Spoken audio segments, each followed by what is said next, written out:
Hello, everyone. Oh, that's my browser. Hello, everyone. I thought I closed it. Hello, hello, hello. Welcome. How was your day? Good to see you all. Welcome. Thank you for joining. How was your day? And also, are we ready for a long emotional roller coaster? That that's your first live. Welcome, welcome. Thank you for joining. Good to see you. Hello. Oh, thank you so much. You're glowing today, Jade. I appreciate it. Thank you. That's really kind of you to say. Hello, welcome, welcome. Show us your Arlecchino again. She's on the screen. Look at her What could the with all her glory. Oof. We'll never be able to get enough of that. She's just beautiful. Ooh. Let me flex the weapon a little bit. This is incredible. Incredible. Anyways, today, finally, I'm doing Not Cry Act 4 Archon Quest. This is a little belated, but everything happens for a reason. I couldn't just find the time in the schedule. So today is the day that we sit down and finished Act 4 in one sitting. That's it. We'll be here until the end of the quest, and so you should grab your drinks, grab your snacks, get comfortable, grab a blanket, get cozy, because we are in for a ride today, guys. What is this? I have an achievement. Ooh, unlock all shrines of depth. Slay. All right. If you're ready. Oh, Blouse Childy, thank you so much for tier 1. Appreciate it. Let's enjoy this fabulous, wonderful, amazing Archon quest once again. By the way, happy 7 months. That's crazy. Let's go. If you're all ready, let's start, shall we? Because it's going to be a long one. And in the meantime, tell me if the game is too loud or too low for you. We can adjust the sound before we start the quest. It's fine for me, by the way. Hello, welcome, welcome. I'm loving that hairstyle. Thank you so much. Thank you. It's really comfortable, especially with sweatshirts. Did you turn on the in-game mute? It is on. I think the game sound is a little too low for you. Let me adjust it a little bit. How about now? It's pretty good for me, but again, if it's too low for you, let me know. Let me make a little sounds. It's good? Alright, I turned it up a little bit. If it becomes too loud, just let me know. Alright, let's get started. Did you drink your coffee after 2.8 live? I did. I actually had 2 cups of coffee. One after the live stream and one after dinner. So I'm ready. Let's start this. Okay. Not Cry, Act 4 Archon Quest. An elegy for the faded moonlight. Song of Falcon Moon, Act 4.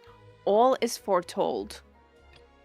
Since it says all is foretold, I'm a little nervous. Back at base, everyone is discussing what to do next. Then an unexpected figure enters the conversation. Question mark. Who might that be?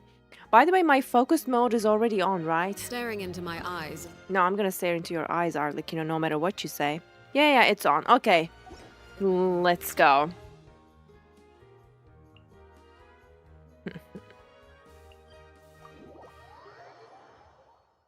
Oh, don't forget to turn off the chat under the cam. Yes, thanks for reminding me. You're right. And again, as usual, as always, no spoilers. Spoilers or what was the name of the other thing again? Foreshadowing equals to ban. That's Slamvy's rules. Where is the chat? Excuse me? Children be up to? Where is it? Never mind. Let them do as they please. Ah, here we go. Okay. Don't worry, guys, I can see you. It's just that you're not on screen anymore. Thank you so much. All right. Let's do this. Is this the most efficient way to go to the base? Who knows? Is this the way that I prefer right now? Absolutely. All right, we found the entrance. Is this part of... Yeah, Do you think okay, the great. others are making good progress? Hope it's all going smoothly. Oh, hey look! They made it back as well! I miss seeing you, Flins. And Lauma. Flint's! Llama! How did it all go? All is well, thank you. Nefer and Yehoda had to stay at the curatorium to wrap things up, so they won't be joining us for now. Too bad. I ran into Miss Anefa and Miss Aino on the way back. Their work is still in progress, so I suspect they won't be back for a while either. Oh, so it's just us. You seem rather cheerful today, Mr. Flins. You think so? It looks normal to me. I really like Lauma's ear cuff. It's so beautiful. And also it's like a crescent moon sign. I certainly am. Very nice. I achieved what I set out to do and came away with more than I bargained for. More than you bargained for? Fighting alone can get quite Is that tedious, Durin? but I had the good fortune to run into a pair of brave young It's just the warriors. beginning. Wait. Wait, I totally did not listen to what Flynn said. Fighting alone can get quite tedious, but I had the good fortune to run into a pair of brave young warriors. It's Albedo and We Durin. meet again. How have you been? Hi. Albedo! What are you doing here? It's been too long. I'm guessing you're here to see Warka? It's been too long, and my baby Thankfully. dragon. Tracking you down turned out to be a lot simpler than we envisaged. Wow. I thought we were kinda hard to pinpoint, but okay. These two courageously lent me a hand while I was fighting the wild hunt. When they told me they were Servarka's colleagues, it all made sense. I can't wait to see Durin. And given how people of outstanding talent tend to cross paths, it's no wonder you're already acquainted. So, who's your travel buddy, Albedo? Where is he? Where is he?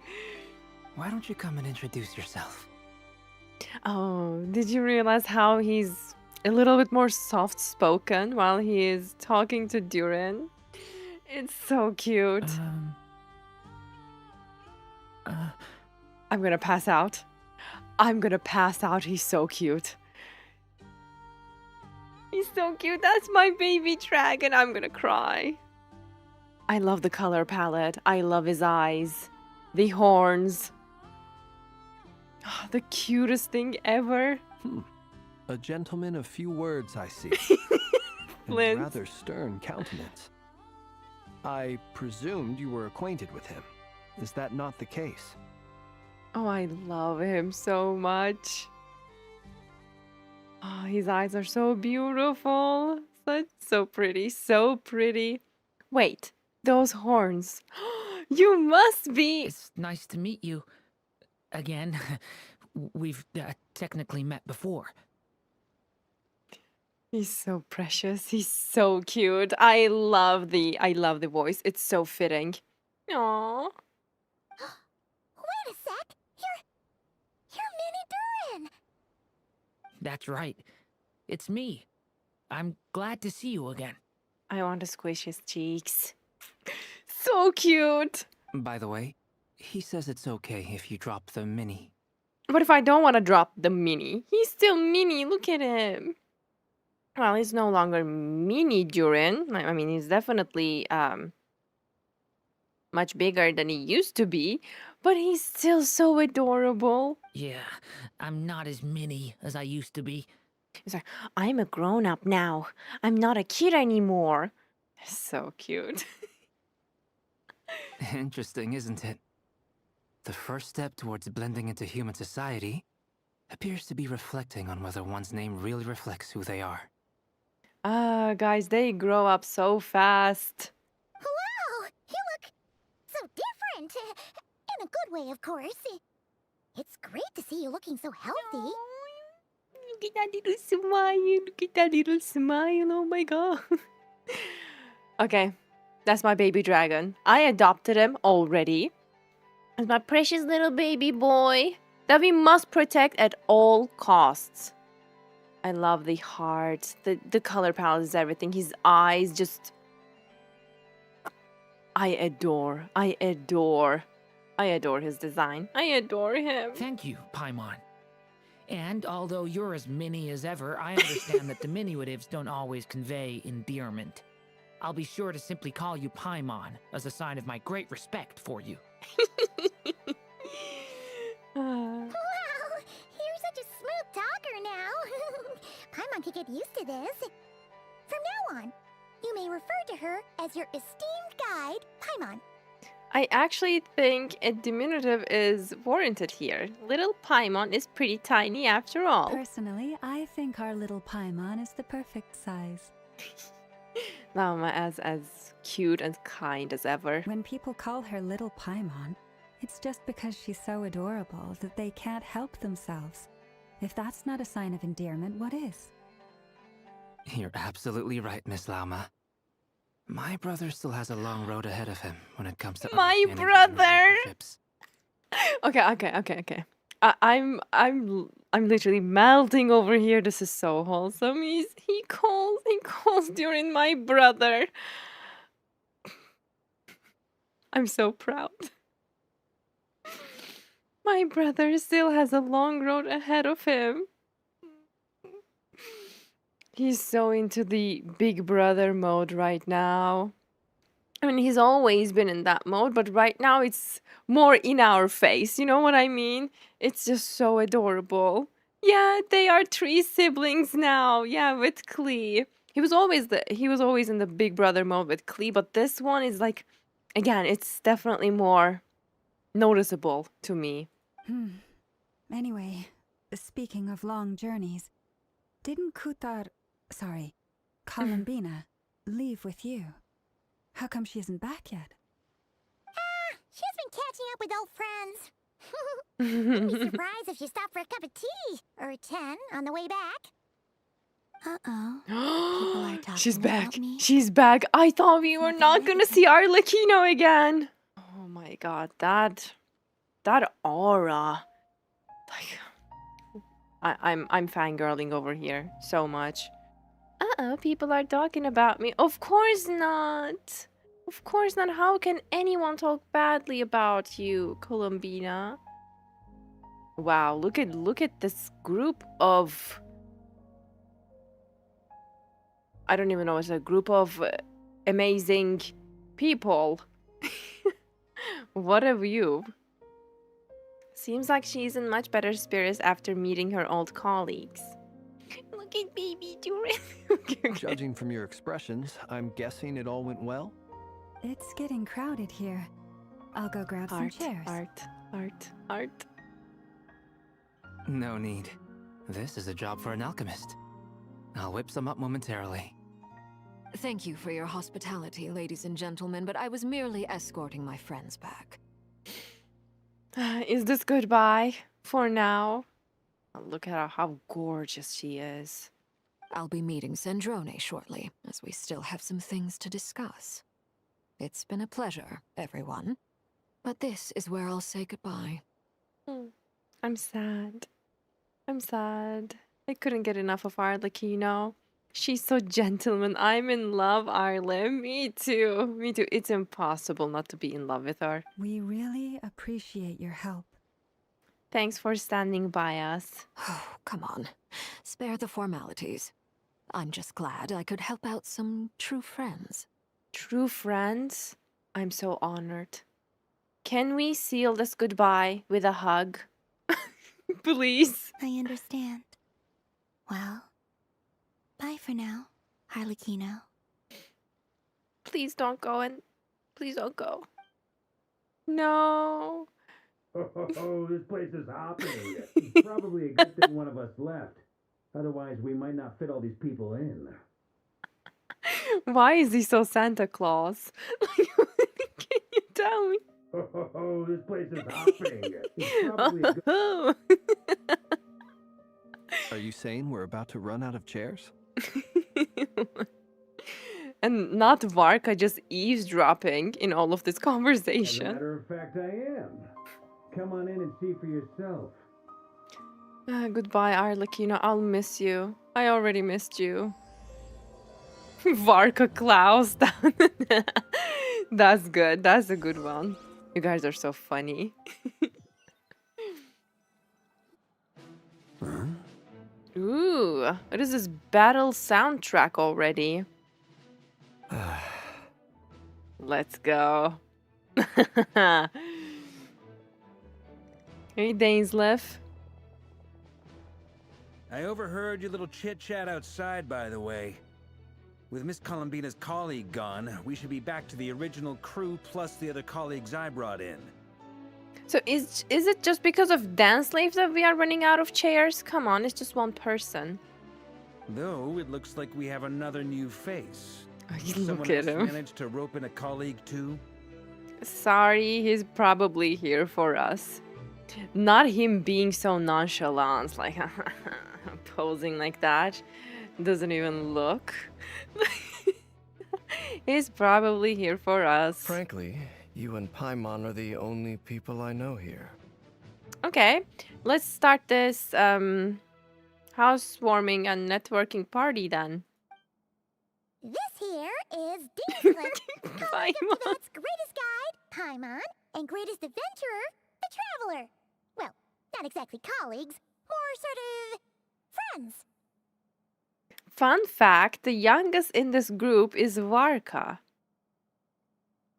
Fun fact, the oldest looking person is also Varka in this group, even though he's the youngest one. Literally, factually, yeah, you're right. Varka is the youngest one.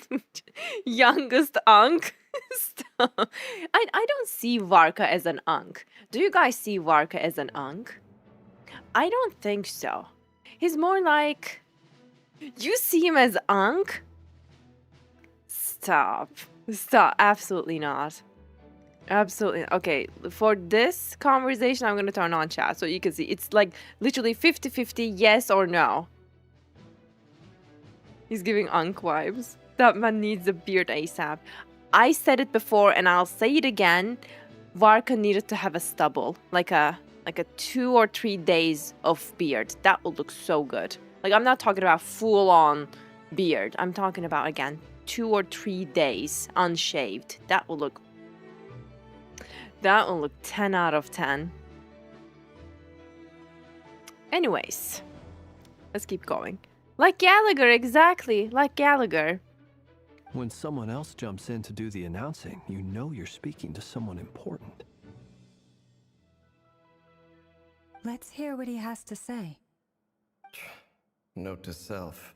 Once Paimon knows your name, the rest of the world will soon follow. Well, you should already know this by now. When he comes looking for us, it's usually something important. Paimon's guessing you've heard about the Wild Hunt, then. From the looks of it, you're about to hold a meeting. If I were to say that the Wild Hunt is our mutual enemy, would that earn me a seat at the table? I think he doesn't need to do anything to earn a seat at the table, but... As the saying goes, the enemy of my enemy is my friend. Mr. Dainsleif, there's a seat with your name on it. Though, I can't promise the same for everyone else. Hey, Albedo, think you can rustle up a couple more chairs? After all this time apart, Grandmaster Varka's first order is to rustle up a couple more chairs. I've missed this. When he says rustle up a couple more chairs, does he mean like literally make chairs using alchemy? Or am I not getting it right? Because that's just funny. Literally his first order or like his first words being make chairs, Albedo. Make them happen. Like what happened to hello? I can't stop looking at Durin. He looks too good. I really love the design. The colors. Oh, it's everything. I cannot wait to pull for Durin. Like, if he were to release tomorrow, I would stay up all night and wait for the banner to drop just to pull for him. Like, I am that impatient. Like, can we please have Durin already? Is he being sarcastic? Yes. Yes, my boy. Hey, he's your brother. Why are you asking us? Because his brother said that he's still getting used to human interactions, Paimon. Be nice. I've still got a lot to learn about the nuances of human conversation. Trying to decipher Albedo's way of speaking has been like jumping in at the deep end. He's like, yeah, he's like, I just got here. You're right. Ah, he's so cute. Oh, good point. Paimon gets you now. Don't sweat it. There are people who go their whole lives without getting the hang of it. You're ahead of the game already. Look at you, Paimon, expert in the art of encouragement. Oh, Traveler is so proud that she's crying. For so long. Perhaps you should go and check in with her. If anyone can hurry her along, it's you. True. I just got back from the curatorium. Besides, aren't you curious to see what's taking her so long? Oh, they are trying to send the other one off. Miss Nefer doesn't strike me as the type to share secrets. True. And since gathering intel is her specialty, I'm guessing she'd prefer to keep her methods confidential. Under such circumstances, would it not be tactless for me to impose? I love Flynn's art of deflection. Like, he's so good at taking the question and the conversation, turn it around into his, to make it fit into his agenda. I just love it. I love it. Oh, but it's fine for me to impose. And then Lauma is so good at reading that little tactic, but she is too kind to outright expose it. What can I say? You have an unrivaled ability to garner people's affection, Miss Moonchanter. Besides, you have far more in common with her than I do. True. He has a good point. All right then. She gave up. Impressive. She barely fought back at all.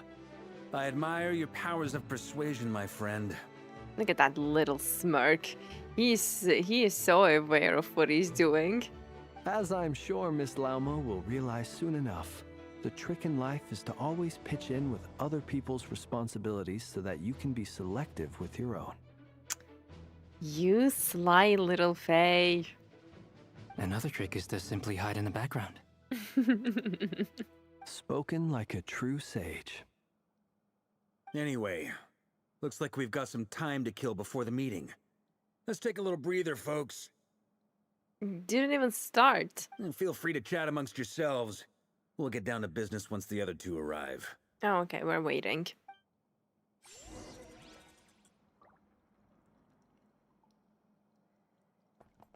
Let me just jump in. You're both awfully quiet. Why don't I start us off with an icebreaker? Much obliged. Have either of you ever had your portrait painted? If not, I'd be glad to help. That's such a nice icebreaker. That sounds like a lovely idea. You know how to paint then? I dabble occasionally.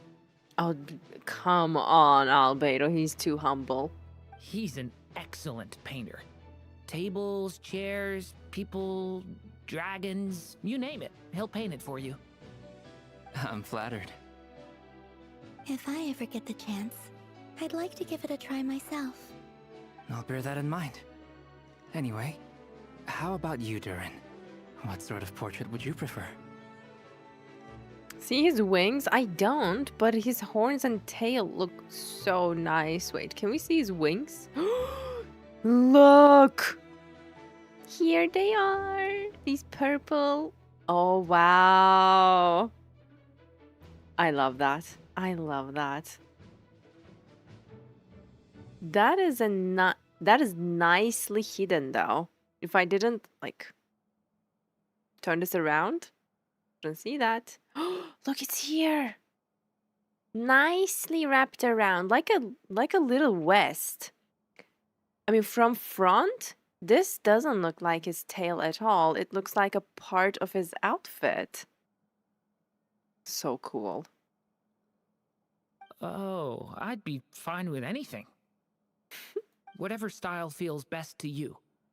Very well. Then I'll play it by ear.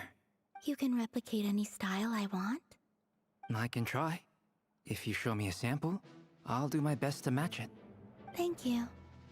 In that case, I'll dig up some reference material for you. What a wholesome, nice conversation. I'll keep Dansley for last. Truth be told, I can't remember the last time I was in a meeting with so many people. I'm just, I can't decide who to look at. Both look equally good looking. Like, who should we look at? I don't even know. I think my positioning is a little not good. Okay, we don't need to see Lumen. Come on. All right, here we go. That is what we're doing. You're not alone there, my friend. The Lightkeepers also struggle to bring everyone together for a serious discussion. I don't doubt that. I've only ever met two Ratniki, one being you, and the other being that young guy, Itlua. Ilua? Where is he? Itlua is a good apple. I'll Good give him apple. that. He's kind, honest, and regularly delivers supplies to my lighthouse. A true Ratnik to the core. In that sense, he puts me to shame. So you're what? A fake Ratnik? That's what it sounds like you're saying. But I get the feeling that's not quite what you meant.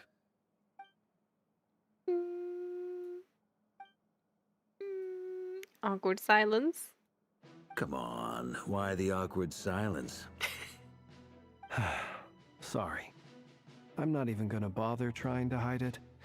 You've known all along, haven't you, my friend? Known what? Come on. Come on, spill the beans. What is this awkward silence?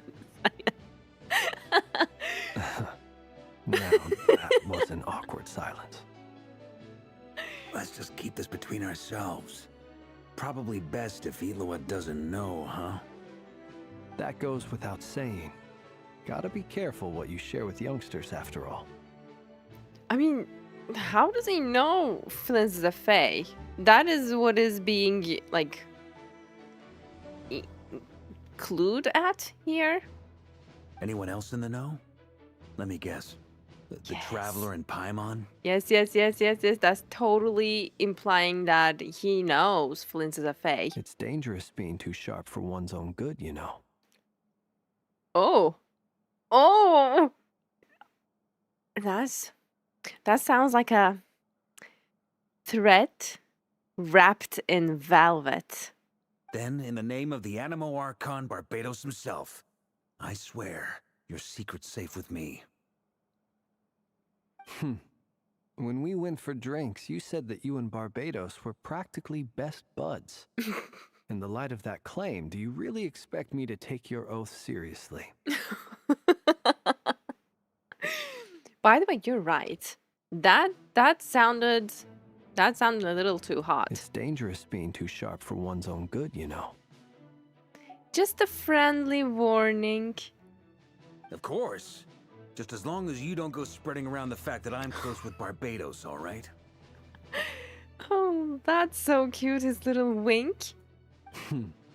Fair enough, then. Nothing like a bit of mutual leverage to seal the bonds of friendship. That was a lovely conversation. Truth be told, I can't remember the last... Oh, no. No.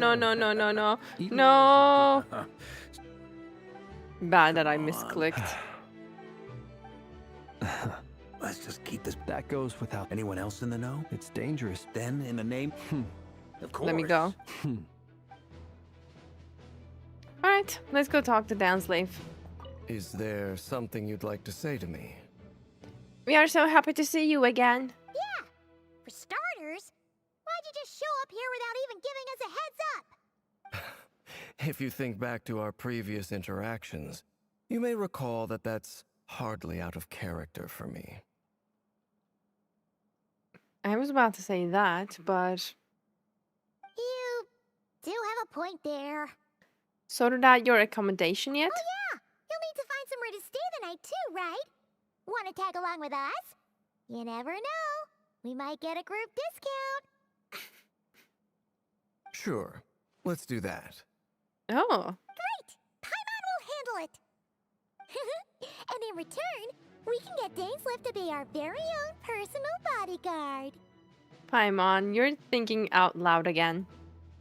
If that's what you had in mind, you should have said so sooner. I'd be happy to help. Oh, that's cute. What a gentleman. Oh, okay then.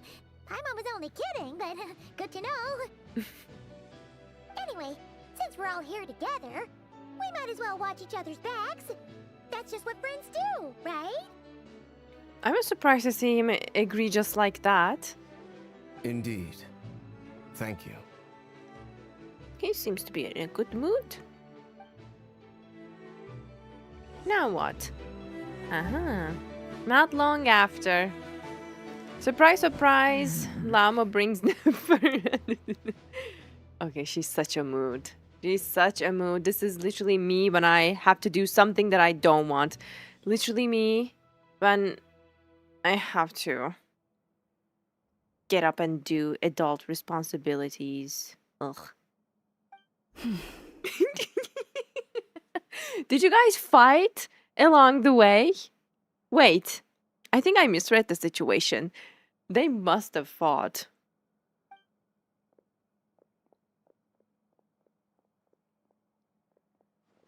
Ah, Miss Nefer. You made it after all. But what about Yehoda? I'm here to give you an update on how things are going on our end. Once this is over, I'll be heading straight back to continue my work. I left Yehoda back at the curatorium to watch over things while I'm gone. Huh. So much for just this once. Shh! Not so loud! We're on a roll here. What if she remembers and suddenly decides to back out? I mean, but that would be so unfair. She gave her word. Leave me alone. By the way, Coven Split, thank you for Prime and happy 2 months. Appreciate it. Girly Games Coco, thank you for the Prime and happy 2 months. Thank you guys. Did you say something, Mr. Varka? Huh? I didn't say anything. Right, Flints? Must have been a frog. They get so noisy around here at nighttime. It's like they're putting on a concert in the background. Anyway, before we begin, there's a few introductions to make. I love their interactions. Let me start by saying that it's an honor to be speaking before so many distinguished colleagues and collaborators. Smooth start. First up, we have Miss Lauma. As Moon Chanter, she's the leader of the Frost Moon Scions, a local religious community in Krai. They definitely Then fought there's on the Miss way. Nefer, boss of the Curatorium of Secrets, an intel gatherer extraordinaire. Nefer is leading the investigation into Rerer's background, assisted by Yehoda and Lauma. From the little I've heard, they're making some great progress. Over here, we have Mr. Flintz, a ratnik and guardian of the abandoned lighthouse. In our last operation, he courageously distracted the wild hunt to buy time for the rest of us. For those of you who've never met, this is Mr. Albedo, a renowned alchemist and captain of the Knights of Favonius investigation team. By his side is a new face for us all, myself included, Mr. Durin, who has come to lend his aid. Mr. Durin. Mr. Mini Durin. Next up, we have the Moon Maiden and former Fatui Harbinger, Miss Columbina. Her little nod was so cute. Then we have the Traveler, who's earned more titles than I could possibly hope to list out, so I'll spare you the rundown. And Paimon, the ultimate travel companion and quite possibly the best guide in all of Tevat. Wow! That's a lot of people! Great turnout! What about Dainsleeves' introduction? Miss Nefer, it looks like you might have another job coming your way, so, congratulations on the booming business, I guess. You think I haven't got enough on my hands as it is? Who's looking for me now? That would be me, Miss Nefer. I have a commission for you. Okay, let's hear it. And you are? Girl, you would never believe. Who I am doesn't matter right now. What does matter is that I'd like you to gather more intelligence about the Recher of Solnari. Well, it's not as if we never take on anonymous commissions. But in your case, I'll have to decline. I'm gonna take a wild guess and say your job's probably more hassle than it's worth. Something about you seems like bad news. Never, you have great intuition. It's my eyes, isn't it? Conrian, I assume. And what's with the mask? Are you trying to hide your identity? In any case, the fact that you're even still alive raises an awful lot of questions for me. Well, you're caught, Danes. What can I say? My name is Dainsleif. And yes, I am from Conria. As I'm sure you're aware, the Recher of Solnari's real name is Rerir.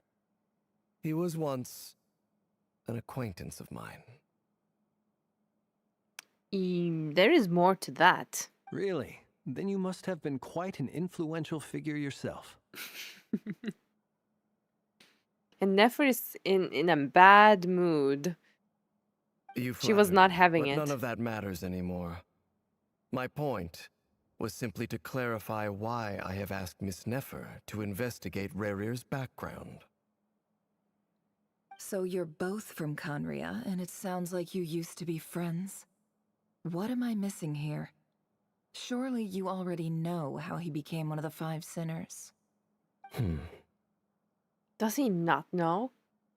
I always assumed he knew. I'll tell you everything I know.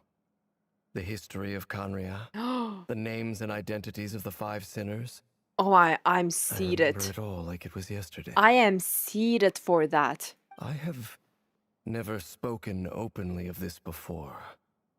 But the truth was exactly as people say. The Five Sinners were each driven by their own desires, and it was by playing upon these that the Abyss tempted them to their fall, tearing Conria apart in the process. The visionary, Vedifenir, who wished to foretell the future. The wise, Haroptatir, who sought limitless knowledge. In my case, I am very intrigued by Vedifenir. Gold, Rhindaughter, who desired to create life. The foul, Sertologi, who pursued supreme strength. Skirk's master, by the way. And last, but not least, Recher of Solnari, Rerir, Ravager of the Moon. Yeah, Vedifenir being his brother, older brother of Dainsleif.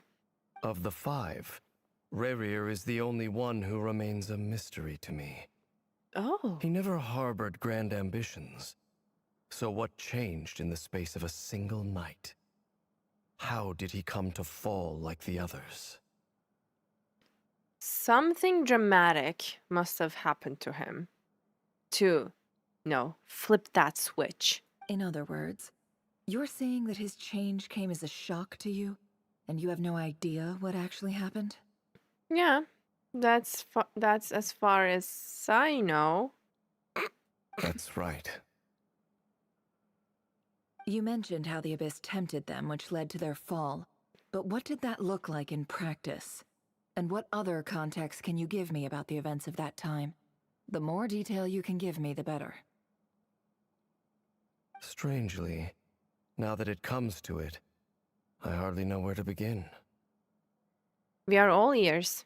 Take your time. The fateful night took place during the era of the Eclipse Dynasty. One day, my elder brother, the visionary, Vedifenir, was summoned to the palace by the Vinster King. Stupid Vinster King. Only for the king to gouge out his eyes and cast him into the dungeons. What?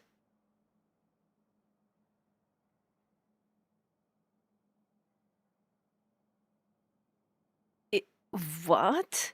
Is that because he can see or like see the future? Maybe the Winster King thought in his stupid twisted mind that if he takes Vedderfolnir's eyes, he could also take his power to himself? Because what the hell? When I came to hear of this, my fury knew no bounds. I gathered together every ally I thought I had, and together we set a night to storm the palace and free Ved. Centuries on, the memories of that night still haunt me like a never-ending nightmare. We broke through the palace gates, just like we had planned, each striking towards our separate targets. I can't even begin to imagine how traumatic it must have been for Danes. But then, I was betrayed. Even Vedderfolnir, the very person I had come to rescue, abandoned me and partook of the Abyss's power. Or I have a new idea. What if it was like a ritual that maybe the king didn't forcefully took his eyes? So, it's personal after all. Then tell me, Mr. Dainsleif, what price are you willing to pay? You, of all people, must know that nothing comes for free. I cannot say what price would be worthy of such a commission. But know this. Rerir was not always a madman. Yeah, that's clear. Believe it or not, there was a time when he was just an ordinary man, working for the Conrian Intelligence Service. Uncovering the truth of Rerir's past is the only way to unravel this mystery. But before you decide if you will accept my commission, I will tell you more about him. Enough, I hope, to help you plan your next move. Sounds pretty good to me. Same. Feels like we just flagged down a random passerby, only to discover he's actually a master strategist who has a score to settle with our enemy. Must be all that good karma I've been building. Who knew having a Carnian friend would come in this handy? Can I borrow your halo? It could be useful in the lighthouse. Hey, enough with the wisecracks! Besides, isn't that lamp of yours bright enough already? Relax. It This was is meant so to be funny. a compliment. If that was a little over the top for your liking, I'll make sure to tone it down next time. No. Keep it like that. I'll give your proposal some serious thought, Mr. Dainsleif. Let's speak in private once the meeting is over. Before that, there's a few things I'd like to share. It still catches me off guard hearing Traveler's voice. You recount meeting the Knave and how the iridescent moon's marrow was retrieved from the Crimson Moon space. You make it clear that the Knave chose to help you of her own accord, then conclude by reporting how the hearts of the three moons are finally in your hands. Now that we've united the hearts of the three moons, your power should be greatly enhanced. But it seems like that hasn't happened yet. I believe it will take a little longer. You've done so much for me, so I want to be completely honest with you all. Even though I'm doing a lot better now, the truth is, my recovery will likely be an ongoing process. From the moment I was born, my power has been slowly ebbing away. And that is because Tevat has never accepted me. Even with the moons united as one, it seems my rejection cannot be undone. Poor Colombina. So far, I have yet to find a solution. It may turn out to be a problem that will plague me until the day I finally leave this place behind. Even so, I will do everything in my power to help you drive out the Ray here of Solnari. As Arlecchino put it, this is not about chasing the spoils of victory.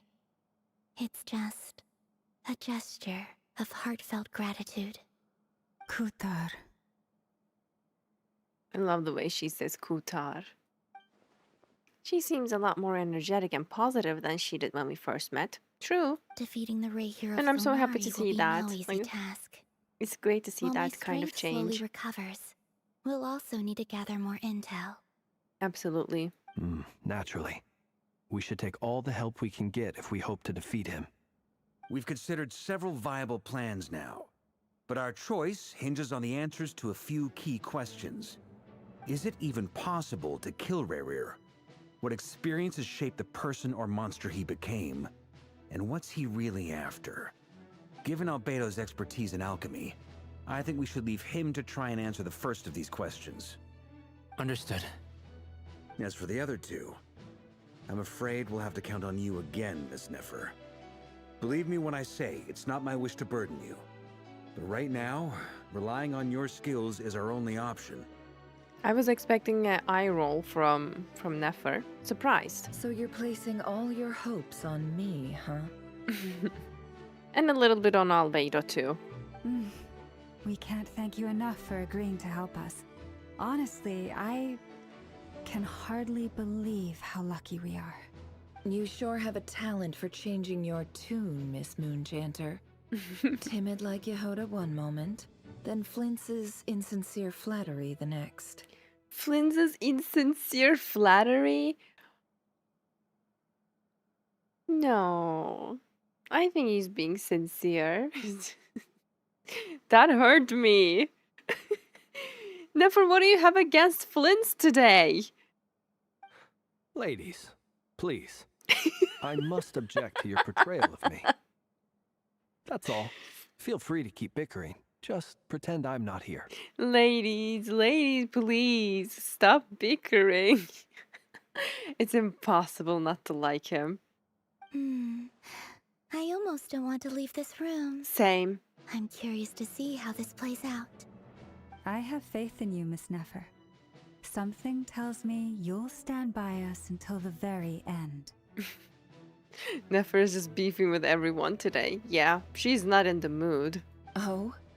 And what makes you so sure of that? What if I suddenly decide that my compensation is insufficient? This isn't about the money. I can sense that you've got a deep-seated distaste for Rerir. And knowing you, that alone is motive enough. Look at them getting along so well. Like two peas in a pod. I can feel the tension in between those two from here. And I'm the one they accuse of insincere flattery. There is no justice. Oh, poor Flens, he's literally catching strays from Nefer. Miss Lauma, you have to understand something. Unlike you, I don't actually enjoy having everyone's hopes on my shoulders. Is that right?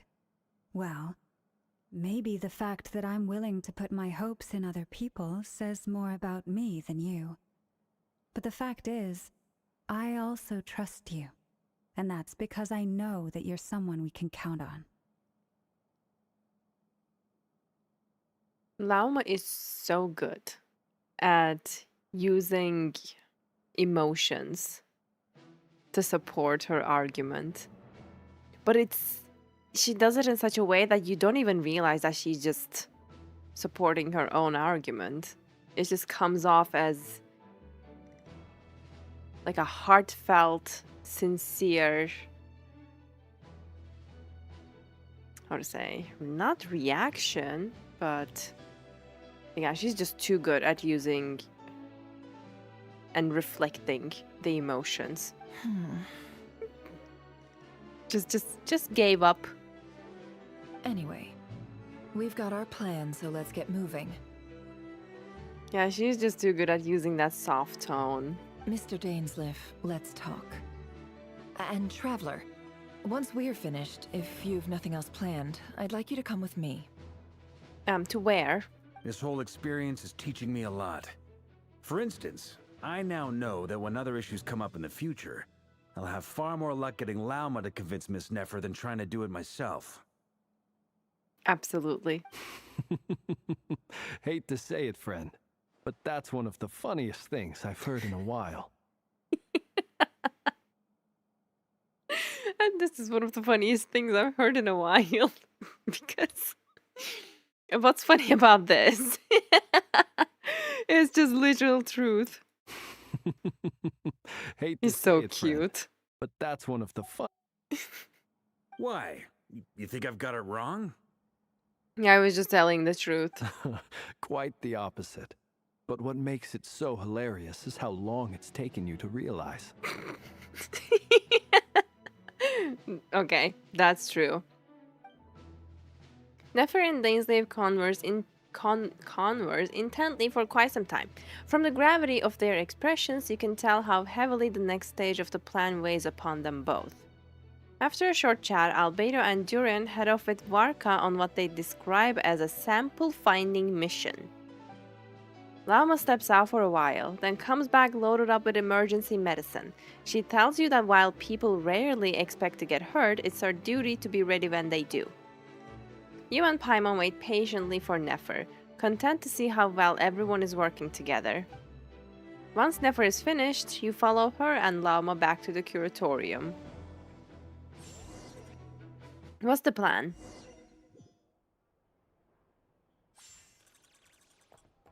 I wonder why Nefer called us here.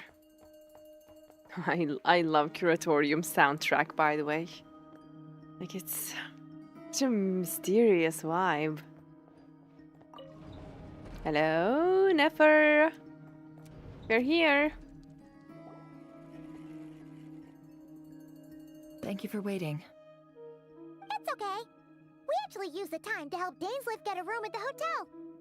That's very considerate of you. Now, I trust you share my curiosity about Rarier's past, and you seem fairly familiar with Mr. Dainsliff already. That's right. We've known each other for quite some time We now. spoke at some length after the meeting. He was the one who suggested I should invite you to join this operation. He feels confident that these secrets will be safe with you. Well, he's right. Dane has a lot of faith in us, that's for sure. Thanks for your trust too, Nefer. Likewise. I appreciate that you got right on board without interrogating me about why I invited you. It shows that you trust me to explain everything in due course. That's because we know what you're capable of. We appreciate you too, Nefer. You might have been forced to help in the beginning, but this time, it was your choice.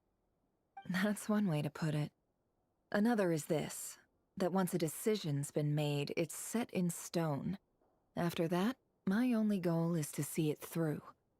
See, she doesn't back down. All right, so here's how it is. I'm going to access Rarier's thoughts again using my confidential method. Let's Now, go. I'm sure you've seen things like this before on your travels, so you're surely well aware of how dangerous it can be. The reason I've gathered you all here is to ensure my safety during the proceedings. I plan for us to enter the fragment of his consciousness together, and once inside, I will focus on searching for information.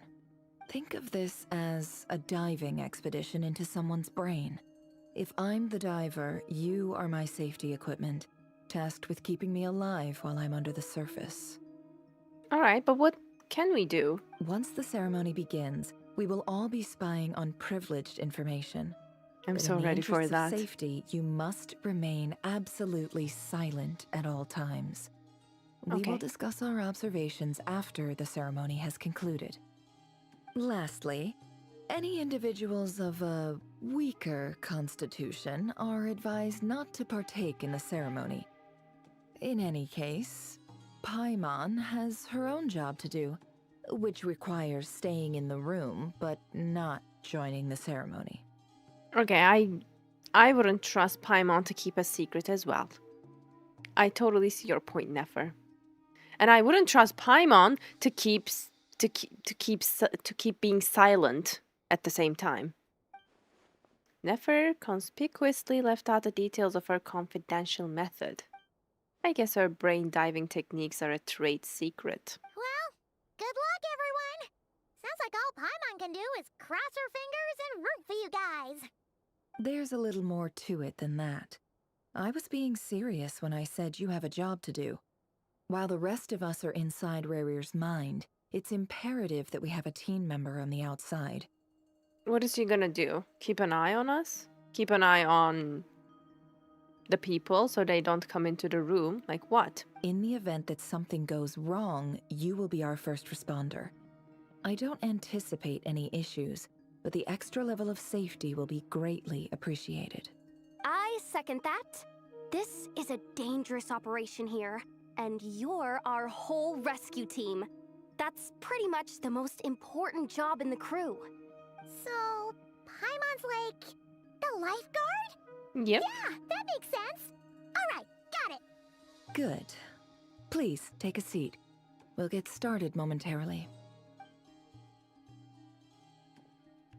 It's cute how eager Paimon is. So, did Mr. Dainsliff tell you anything else? He told me that he believes Rarier kept some big secrets in his life. He's not sure that they were the cause of his eventual downfall, but he's asked me to uncover what those secrets were all the same. I love the lighting in this scene. Like, sun shining through the green glass. It looks so nice. But surely you're not planning to go through with this, no matter the cost. If you think that, you'd be overestimating me. I'm a businesswoman, not a mercenary. But I do have my own professional reasons for taking this job. You think I'd turn down the opportunity to get a first-hand glimpse into Conrian history? No chance. Smart. Well, as long as you don't let morbid curiosity get in the way of safety concerns, we're good. We'll do whatever we can to help you. You're such a killjoy. She's got incense, candles. Almost feels like a summoning ritual. Seems like Nefer still has no intention of sharing her trade secrets, but now's not exactly the moment to pry. I see there's a chess set on the table. Could that have something to do with her intel gathering methods? All right, I'm good to go. All set over here too. I'm ready as well. Promise, Paimon, you'll be extra careful. Pinky promise. All right. Let your whole body relax. We're about to begin. Close your eyes.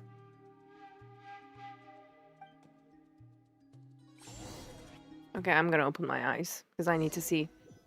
Phew.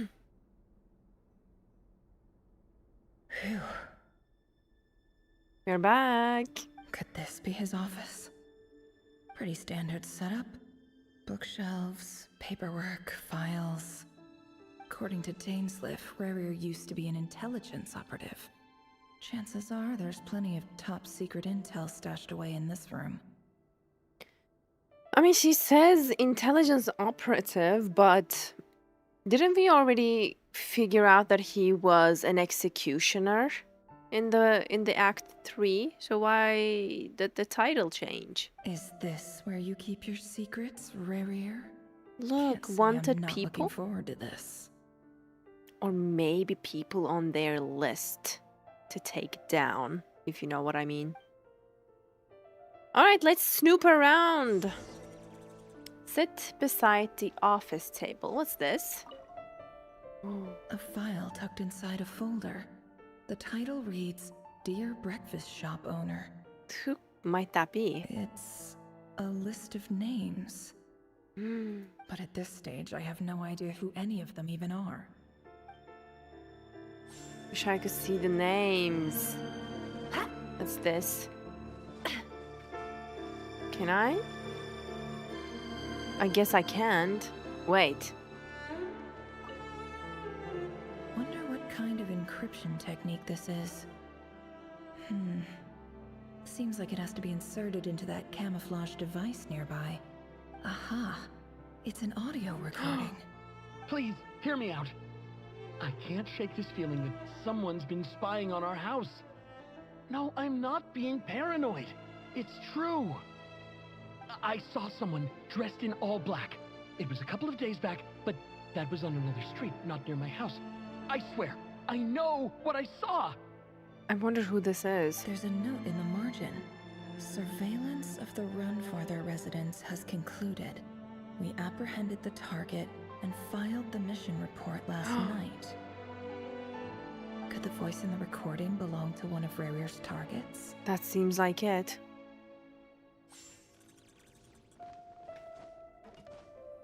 Wait. We have something else here. Bookshelves full of documents. Looks like these are all files, packed with the personal details of individual Conrians. The Crimson Moon dynasty preceded the eclipse. Since Rarir worked as a secret agent during the latter, it stands to reason that he was tasked with purging remnants of the old dynasty. Yep. Lines up exactly with what Dainsleif told me.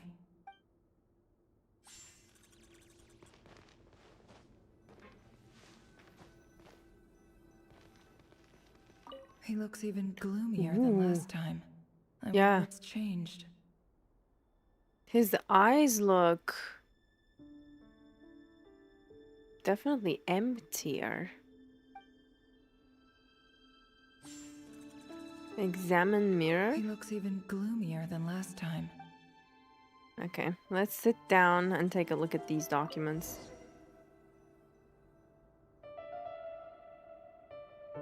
Today's files are in. Time to wave. Oh my god. Just like usual. We are Rarir. Literally first person POV. He looks so scary in that mirror. That look. Oh, this first person, this POV is really cool. Male, 51. Occupation, cook. Confirmed Crimson Moon descendant. Has maintained frequent contact with other descendants over the past year. Poses a threat to the dynasty. Neutralized. Oh, he's already gone. This one should be archived under purged targets. This is making my blood freeze. The red X. What else? Oh. Female, 23. Occupation, office clerk. Confirmed Crimson Moon descendant. Has maintained frequent contact with other descendants over the past year. Poses a threat to the dynasty. I'm getting the chills, but not in a good way. Neutralized.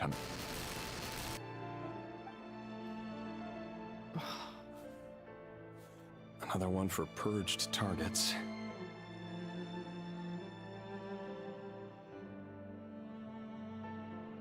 Is that it? Or is a third one? Sounds like she was that other man's daughter. Never mind. What's it got to do with me? The way he's trying to dehumanize himself by, not trying to feel anything regarding these people. Oh, there's more. Male, 40. Occupation, teacher. Confirmed Crimson Moon descendant. Has been observed making contact with other descendants during the past year. Poses a threat to the dynasty. This is just so sad. Of course he looks like this. Neutralized on... That's just 3. And that is just what we know. There's probably even more. Just another nobody for the archive. Nobody? Oh, come on. Come to think of it, I remember surveilling this man.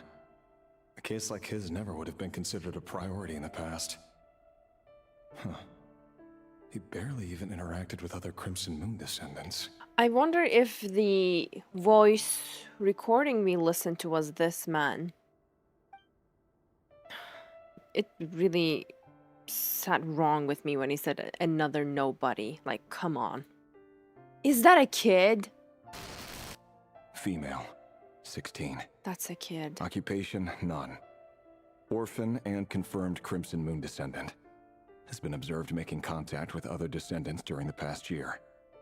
Poses a threat to the dynasty.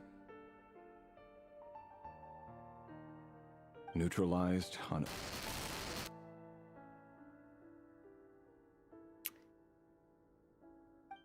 A literal kid.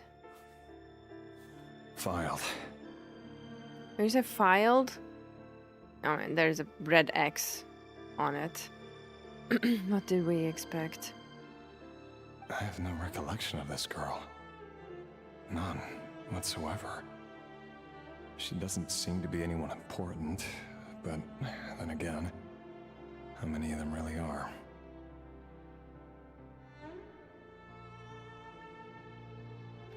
What the hell do you even mean? Like he lost his conscience. He literally turned into a stone. He doesn't feel anything.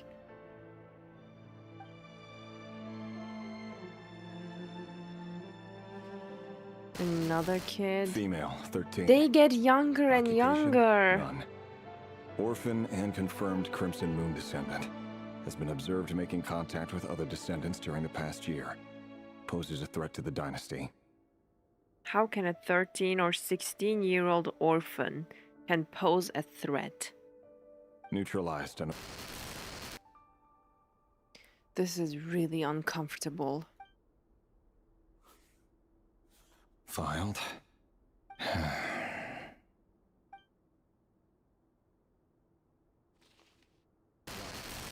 Male, 11. Occupation, none. Orphan and confirmed Crimson Moon descendant. Has not been observed making any contact with other descendants during the past year. It's just the same thing over and Poses a over threat to again, the but dynasty. Neutralized on...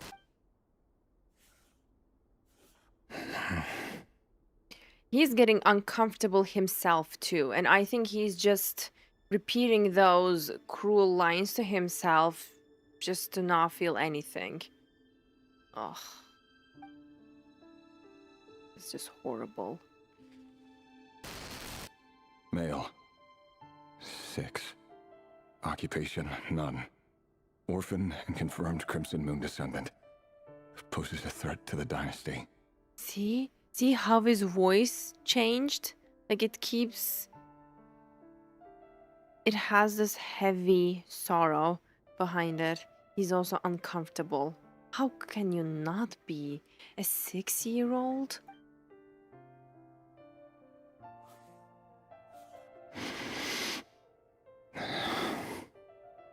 I can hardly... It's funny, isn't it? Your job is becoming both harder and easier at the same time, depending on how you look at it. Who's that? Sooner or later, the Crimson Moon descendants will be completely wiped out. But as their numbers dwindle, they become harder and harder to track down. That's not how it is. Fortunately, however, most of the able-bodied adults have already been taken care of. The remaining weaklings will be increasingly easy to deal with. Who is this evil of a person? No. My job is to ensure the survival of the Eclipse Dynasty. And the only way to do that is by eliminating any and all potential threats. It's a perfectly legitimate line of work. Every single one of my colleagues can attest to my fairness. And if my friends were aware of the facts, I know they'd back me up too. Assuming, of course, that they were aware of all the facts. Oh, he's just deceiving himself. That voice was Verfolnir? Wait a minute. Look for Verfolnir, it says. Where is he? Oh, a box. A box containing a ring inlaid with a precious gem. Must be for his girlfriend. That's the ring he proposed with? Okay.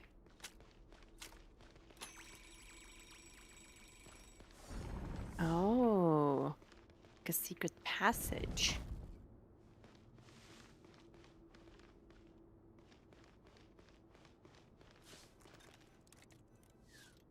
Mr. Vedafelnir? It's been quite some time since we last met. Revier, I trust you're here because you have something important to discuss. Forgive me. I wasn't tuning out, it's just, I noticed you didn't even phrase that as a question. As if you knew I was coming. I mean, he can see the future. It's a little sad that we never see Vedrfolnir. Like, somehow in all of the scenes, he's perfectly disguised.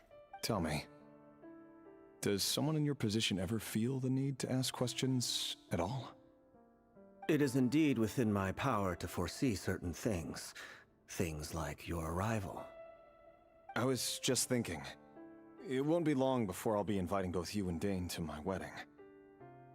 That isn't a lie, but nor is it a fact as such. It's a wish, isn't it? No fooling a prophet, is there? Ever since that day we met for drinks, I knew it was only a matter of time before you came looking for me. I mean, Rerir has been overthinking about Vedrfolnir's reaction when he mentioned the wedding. Does it feel good? Knowing how the future will unfold. I'm afraid the notions of good and bad fail to capture the complexity of what such a power entails.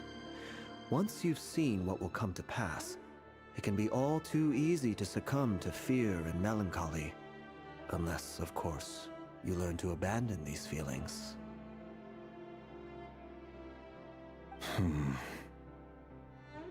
You fear my silence, and long to hear the words I left unspoken that day. That's right. You must have noticed my reluctance to broach the subject. And the reason is simple.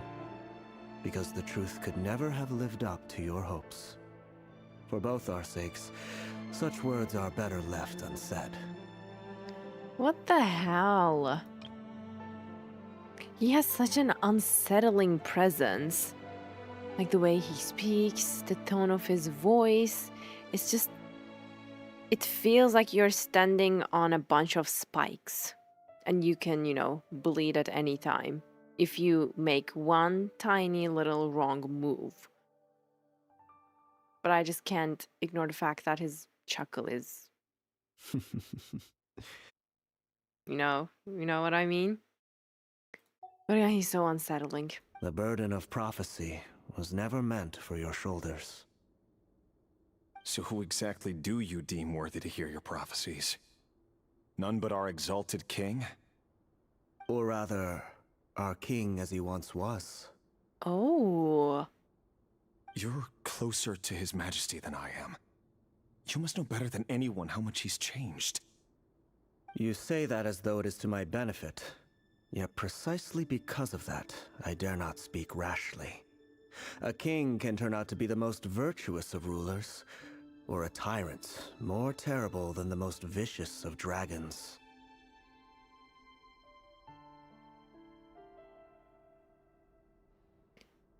I think the king is turning into the latter. You are so wise and far-sighted, yet still you would have me live in fear of the unknown? You make a fair point. Especially given my silence alone was all it took to send you spiraling downwards. He was aware. He was aware all this time that Rerir was overthinking and eating himself from inside out because of his reaction, or should we say like lack of Vedrfolnir's reaction. I think he knows something huge is gonna go down. And what I assume and what I guess is... Oh my god, what was her name? Rerir's girlfriend is gonna die. That's what I assume. Very well then. Let me offer you some advice. And I say this not as a prophet or a visionary, but simply as the brother of your friend. For many reasons, there is very little chance of your marriage ending in See? happiness. If happiness is what you seek, you should find another fiancé. So you and Talindis are not gonna end well. Wait, but that could mean Rerir's... I think Rerir's going mad is definitely related to the loss of Talindis. I feel like she will betray him. I haven't watched the quest. I don't know. I think it's either of those things. Either, like you said, Talindis is gonna betray Rerir, or Talindis is gonna die because of Rerir's actions, because of what Rerir has been doing. Or wait. Wasn't Talindis involved in some kind of research about Moon? Maybe she's even... Maybe she keeps more secrets than Rerir, even. Yeah. He was saying his name when he first brought himself back alive. Like, the way he screamed Talindis was full of sorrow. That's why I guessed Hold on. Talindis died. There's that same black fog again. Could this memory belong to Talindis? Let's go. Guess Just like I'd last better time. tread carefully. Let's go. Let me in. Wait. Hear me out. This time we finally got a clear look at his face and learned his true identity. Oh, okay, so I remember this little kid was from Crimson Moon Dynasty, and he was telling Talindis that Rerir is basically hunting them down. His name is Rerir, and he claims to be one of the king's guards. What did you say? A cruel irony, isn't it? The man you're set to marry leads a double life as a brutal executioner. Yeah, he was just exposing him to her, exactly.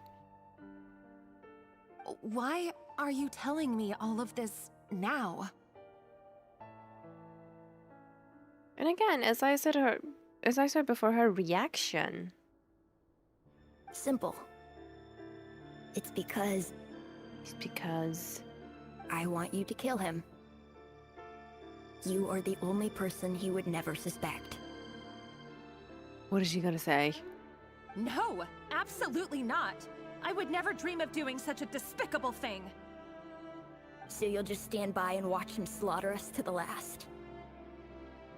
Do not forget that the blood of the Crimson Moon flows in your veins too. What? But she doesn't have the eyes. But whoa. How do they know? She is also a descendant of the Crimson Moon. I just got goosebumps. So bad. Okay, I wasn't expecting that. The blood of the Crimson Moon? What does that matter now? The dynasty has long been dead and gone. You think that alone is reason enough for me to throw away everything I have? Why wouldn't it be? You two were once a child of the Crimson Moon, just like me. Don't tell me you've never felt so much as a flicker of fury for the way we were trampled into the dust.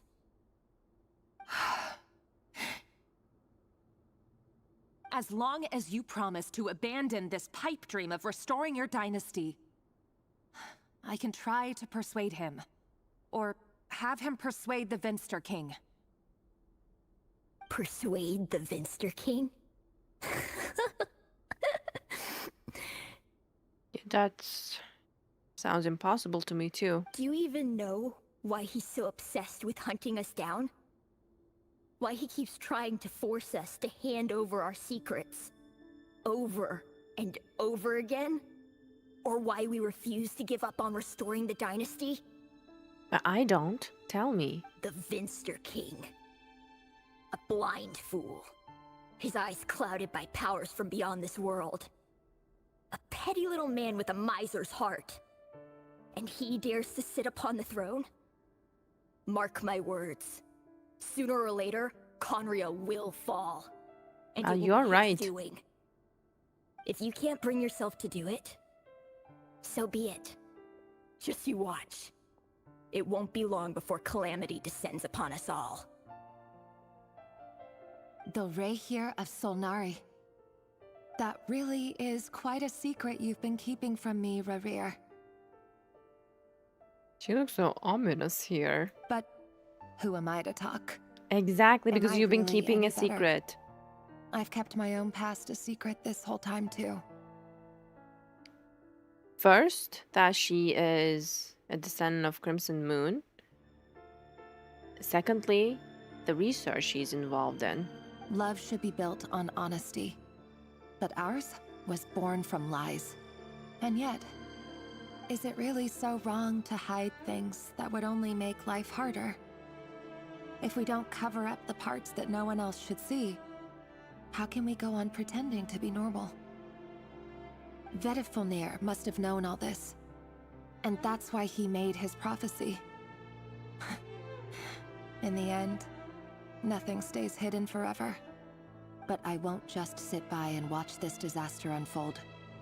I'll do everything in my power to protect what I cannot afford to lose, no matter who I have to face. She has some courage, but I do wonder how is she plan to do that? We're talking about, again, whether Folnir and the king. Return to the office. Does she have... Was that Rerir who just walked past the window? Does she have some kind of, Doesn't it give you like, the a chills power I that still we are take not the aware same of road to work yet? every day, as if nothing ever happened? Those people at the deli. Enough already. They're clearly Ooh, pretty it's taken so by their own disguises, so just scary. smile and play along. Pull the rug from under beasts like that, and you'll risk having your throat torn out. Deli? Oh. They're talking about those people from the opposition. Right. I'd almost forgotten they used to run a deli. People of no consequence always vanish so easily. And no one even remembers them. Let's get out of here. But surely you can see he's not the man he pretends to be. So many have died already, and they say that the king's madness grows with each passing day. So that's Telinda's talking with another kid? We're not going to survive this, are we? But why does it have to be this way? Do we really deserve to die just because of the blood that runs through our veins? Thelindis, are you even listening? Sorry, Freether. My mind was off wandering. I heard you, though. You're talking about what Rerir said. He's just following the king's orders. He's a secret agent, and it's his job to hunt down rebels and dissidents. By the time you first met him, he'd already taken lives. Maybe he was using you from the very beginning. No. Rerir has no idea I have anything to do with the Crimson Moon. My family are only distant relatives of the main lineage, and besides, my eyes are perfectly ordinary. I mean, I wouldn't call that perfectly ordinary. We already talked about her eyes being still different from the others. We just didn't know why and how exactly, but it is. Truth be told, apart from my teacher, pretty much no one knows I have any connection to any of it. It's been a long time since my family severed ties. It's gonna come out eventually, because even though they're a distant relative. And yeah, her eyes kinda look like crescent moons. But as Orlog said, who could possibly talk sense into that raving lunatic of a king? No one. I'll work something out. Trust me, I'm with you all. But for now, you need to keep yourselves hidden. Don't let anyone find you, anyone at all. Don't forget that Rerir is an Eclipse operative. You need to be extra careful when he's around, and when I am too. For now, don't come looking for me. And if anything happens to me, just act like we've never met. If even you can't escape this, what hope do the rest of us have? But after all this time together, surely he wouldn't lay a hand on you. This is such a terrible situation. I won't speak in his defense, nor can I give you a clear answer to that question. But I'll do everything I can to put an end to this. Here, hold on to this. If an opportunity to escape presents itself, take it. You'll be glad you took some spare change. You call that change? But what about you? I've got a job, and there's still money coming in. But you can't go anywhere right now. Please think about yourself for once.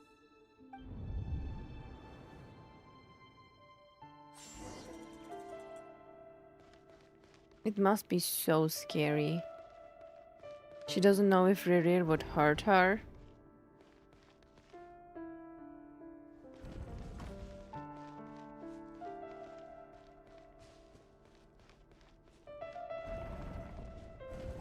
Another day, another round of assassination training.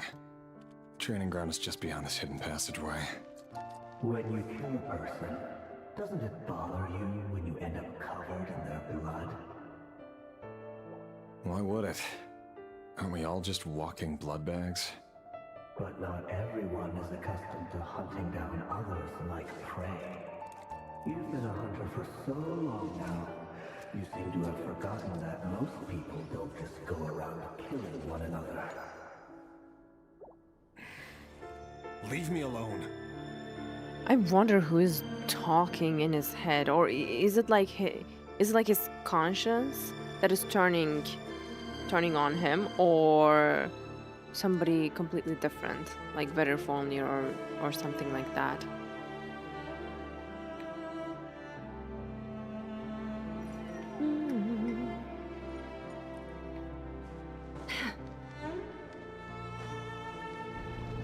The soundtrack is so nice. I literally feel heavy.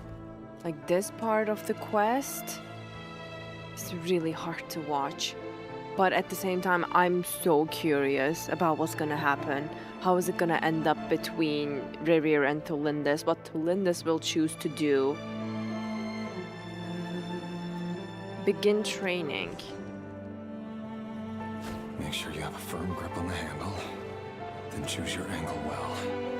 Keep your movements light and brisk. I don't have to hit them, right?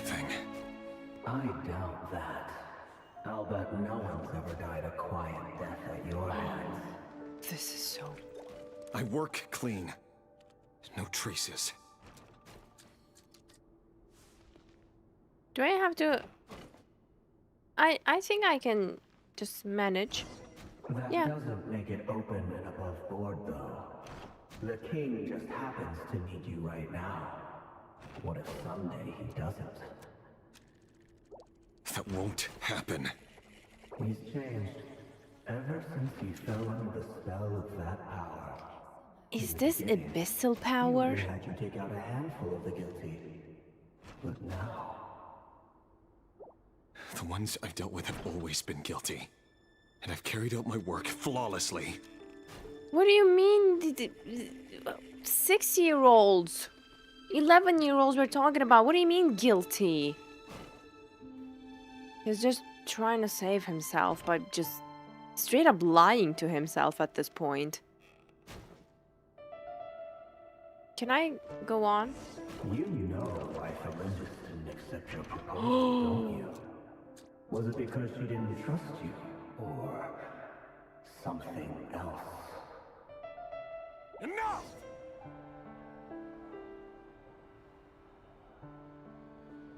Oh my god. This is terrible.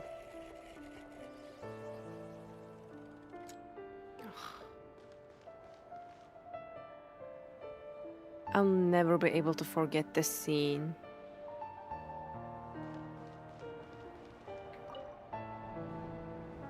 Felindis, do you still remember Orlog?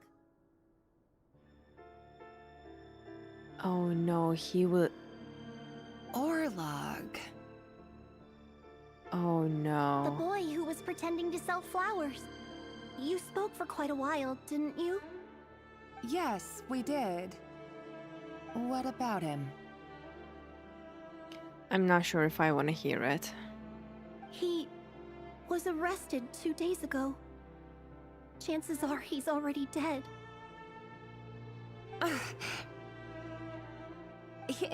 He... I just don't get it! After everything he's done, why do you still stand by him?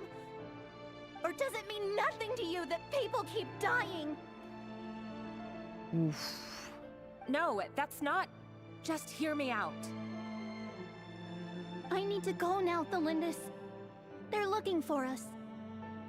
You take care too. If you ever need a place to hide, come find us.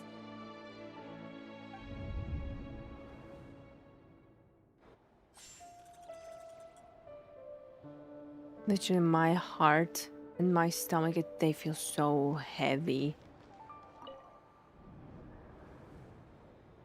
And Thelindis just being completely paralyzed in this situation, it just doesn't make it better.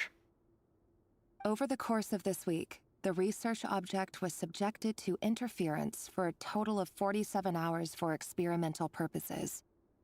The results are as follows. Research object being...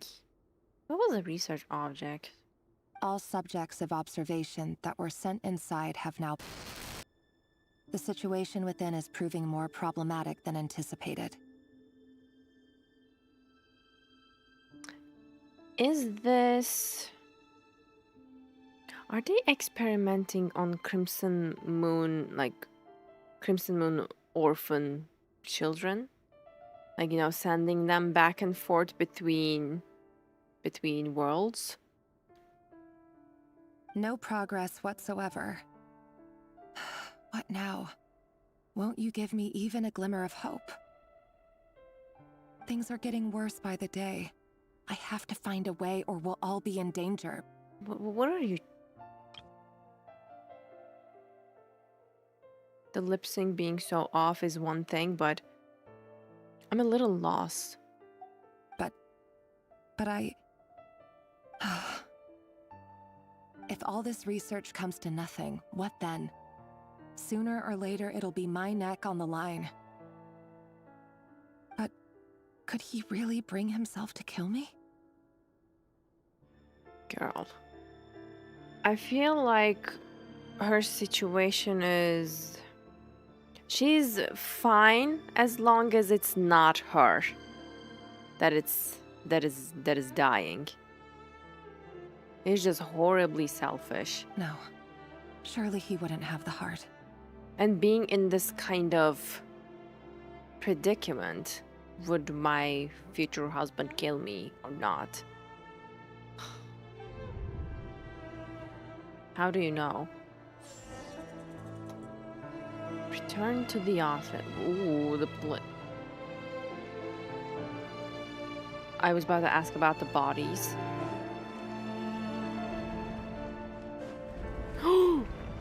What the hell is going on? Why won't you just let us go? We don't even know each other. All we want is to live ordinary, peaceful lives. No. You want to live? My poor child. You didn't do anything wrong.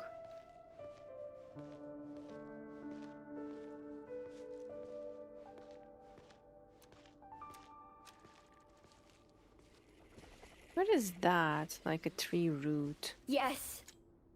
I just want to go on living. Is that really such an unforgivable crime? No.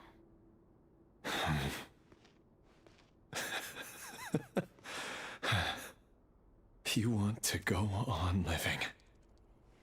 I want to keep living too. To keep living forever. That's why I have no choice but to continue on the path I'm on. If only some savior would suddenly swoop down and change the way the world is. Too bad that's not going to happen.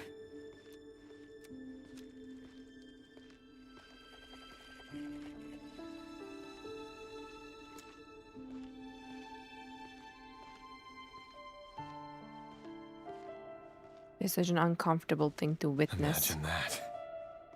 If there really were such a person, you and I wouldn't be standing here like this, would we? Oh, these poor kids. The pet kills the vibe. I don't even see it. Not gonna lie. Like, this whole part that we played is just so horrible that I don't even hear. Don't trust your eyes uncritically. People only see what they want to. So don't be your own fool. So these files are in. Time to wade through them just like usual. No, I don't get tired of it. It's my job. And not only am I lucky to have it, I'm good at it too.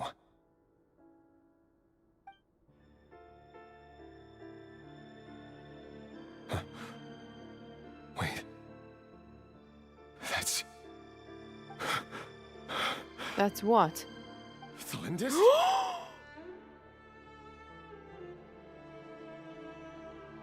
This was bound to happen. This was bound to happen. What are you gonna do now? What are you gonna do now? I wonder, how will you justify this in your twisted way? Let's hear it. Because he was justifying it. "Oh, I'm just doing what I have to do. Because these kids are guilty." Or something like that. No. No! Terrible. Why? But you bear no mark of the Crimson Moon. How could you possibly have anything to do with them? It cannot be. A diluted bloodline. Carefully concealed. I see it now. You've been living in the shadows just like me. I wonder if he's gonna say a bunch of nobody again for Belinda's. What a fool I've been. Numbing myself with talk of justice. Even imagining my friends would back me up. But in the end, Wow, wait. He's aware of himself. He's at least aware of himself, but I think that makes the whole situation even worse. Because he's been aware of what he's been doing all this time. He has been numbing himself, but he was at the same time aware that he was numbing himself and he kept doing it. That's even worse.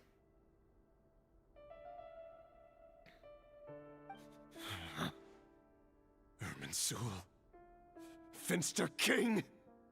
How far are you going to take this? From the direct bloodline to secondary offshoots? And then what? Oh, you thought he was gonna stop with the direct bloodline? You're too naive. Today it's the descendants of the Crimson Moon. Who will it be tomorrow? Will you not rest until everyone down here is dead? He had to have this mentality in the beginning, not when it got personal, not when it hurt him. You know what I mean? You had to say this in the beginning. Now that it's somebody he knows, then somebody he holds dearly. Now all of a sudden, oh wow, they are bad. Well, what can I say? No. This cannot go on. This is where it ends. There was a saying about it, but I forgot. There must be a saying about it, but I also can't think of it right now. But it's just so hypocritical. Just very, very hypocritical. He's been numbing himself with all of those, you know, oh, this is justice, or something like that. But now, oh, it's a big deal when it hurt him or his loved ones. He was calling them a bunch of nobodies. Nobody's gonna remember them. Nobody's gonna miss them. Look how the tables have turned.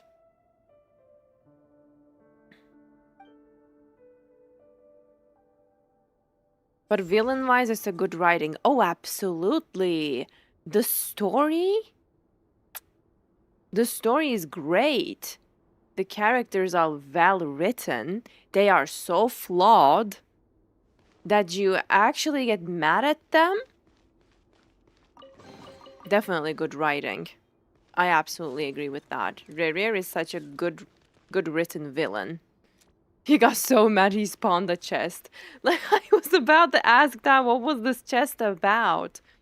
Is it like, here's a chest for all of the traumatic experiences you have faced so far? Is it something like that? If you're angry with him, it means they wrote him good. I agree. Is this where I go to? Oh, wait. It's here. I keep forgetting that this door opens every time.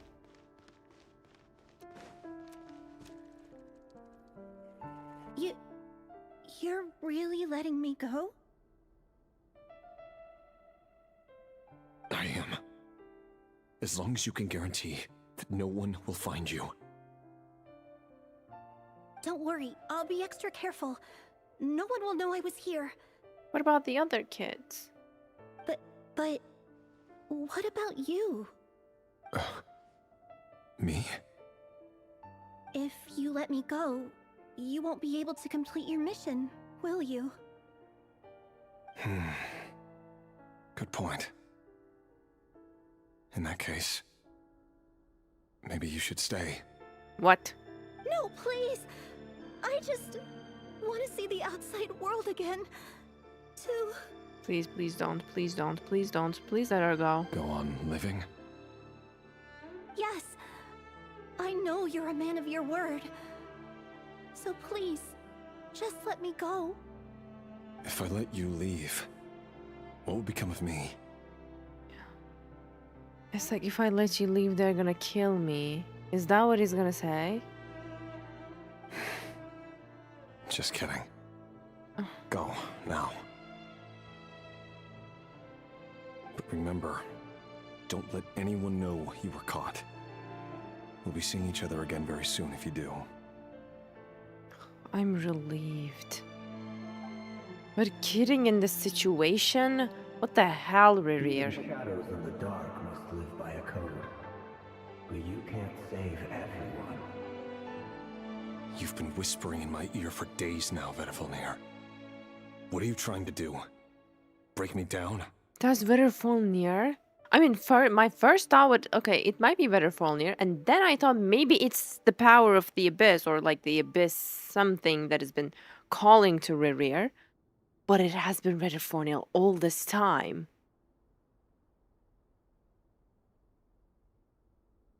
My mind is blown. So, oh, he's been saying some horrible, twisted, evil stuff all this time. I only say this because you long for an answer to your problems. Let her go, Rerir, or you risk losing everything. I will not abandon Thelindis. By the way, when he says let her go and her. I think that's what he means. Then you'll need a little more vigilance and a lot more power. The world is changing, Rerir. Keep your eyes peeled for your moment of opportunity. That voice used to be so unclear. But now I know exactly whose it is. It's Vedifalnir. What if it's the power of the Abyss impersonating Vedifalnir? He won't tell me how to actually resolve any of this, but he keeps trying to manipulate me like a puppet. What's his game here? Tell me then. What will this moment of opportunity look like? And no answer. He's like a ghost. Always disturbing me when I'm on edge, but never answering when I need him most. So, the Eclipse Dynasty was purging, well, massacring the descendants of the Crimson Moon. And it seems like it was all connected to the Vinster King's research. The King's obsession with abyssal power left the future of Conria hanging in the balance. No wonder every aspect of Rarir's life was so unstable. And it looks like this Thelindis, Rarir's would-be fiancée, herself belonged to a sub-branch of the Crimson Moon Dynasty's descendants. Very good summary. It almost defies belief that a couple like them could hide the truth from each other for so long. If the Vinster King hadn't intervened in such a drastic way, they might have gone on deceiving each other for the rest of their lives. And why does Vedderfanir, Daneslif's older brother, keep talking in Rarir's head? This guy kept more secrets than I ever imagined. I'm very curious about Vedderfanir, by the way. The human mind is like a vast desert of shifting sands. When you follow the flow of someone's memories, you only ever see the parts they're willing to let surface. Time for something a bit more creative.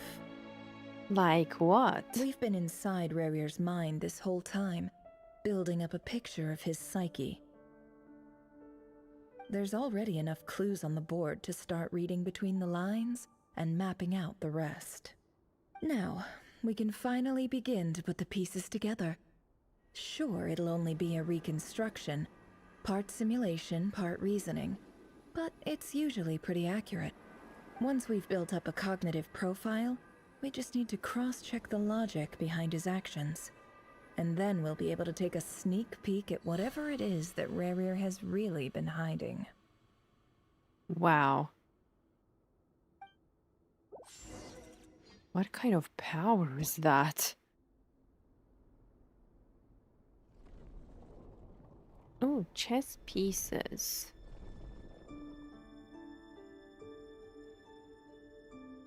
What's this? Rarir, are you there? Is this Rarir? Danes? Moving pieces consumes action points. When all your action points are used up, you'll be returned to the previous save point. When a piece moves to a square with this marking, you'll gain the corresponding number of action points. This square will also become the latest save point. Do I have to get out? 1, 2, 3. 1. How do I move? Oh, here we go. 1, 2. Oh, I'm cooked. So that's why we're going here.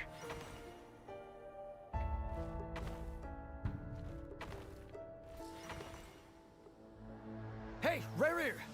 Come out, it's urgent! So this is Danesliff. So that one with pink thorns and the wolf was Rarir, okay. Dane? What's wrong? Oh, Danes' piece is so beautiful. Quick, come with me. I'll explain everything once we've met up with the others. Oh, is this when Danes is collecting his friends to go against the Vinster King because he took he took Vedderfanir's eyes? Okay. I think it's that. But the Lindis is still over at the Universitas. I'll need to leave her a note. All right then, but make it quick. I've never seen Dane so worked up before. Yeah, definitely Whatever that's... this is, it must be big trouble.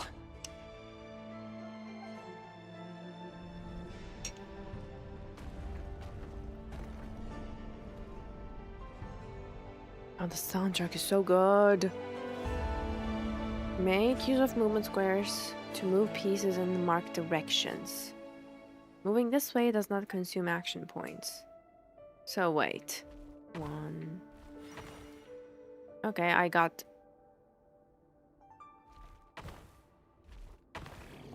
Yeah. Oh. No, actually I'm fine. You? No, wait, I'm cooked. Okay, let's not do that. 1, 2, 3, 4, 5. Still cooked. Okay, how about I try this? Oh, I cannot move in the middle of it? Okay, that's cheating because I tried to move while I was here to the 5. What? Stop that. Okay, fine. Fine. Then how am I supposed to save myself here? Am I gonna be cooked too?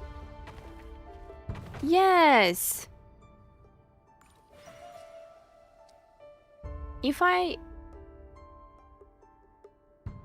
Yeah, I'm 1 point short.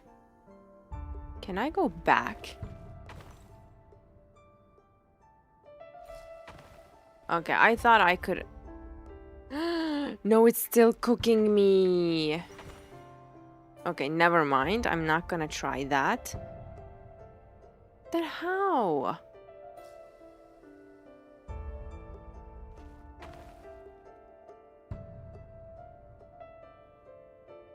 Why is this one different? Wait. No, it's just an ordinary one. Never mind. I like this puzzle, but it was quite annoying because I was invested in the story and wanted to rush. Right now, my situation. Definitely my situation. Because it's so... Like, what am I supposed to do? I cannot move to this part when I'm on the arrows. But I ran out of action points. Then what the hell am I supposed to do? Look, I can't move. 1, 2... But I'm gonna be cooked here then.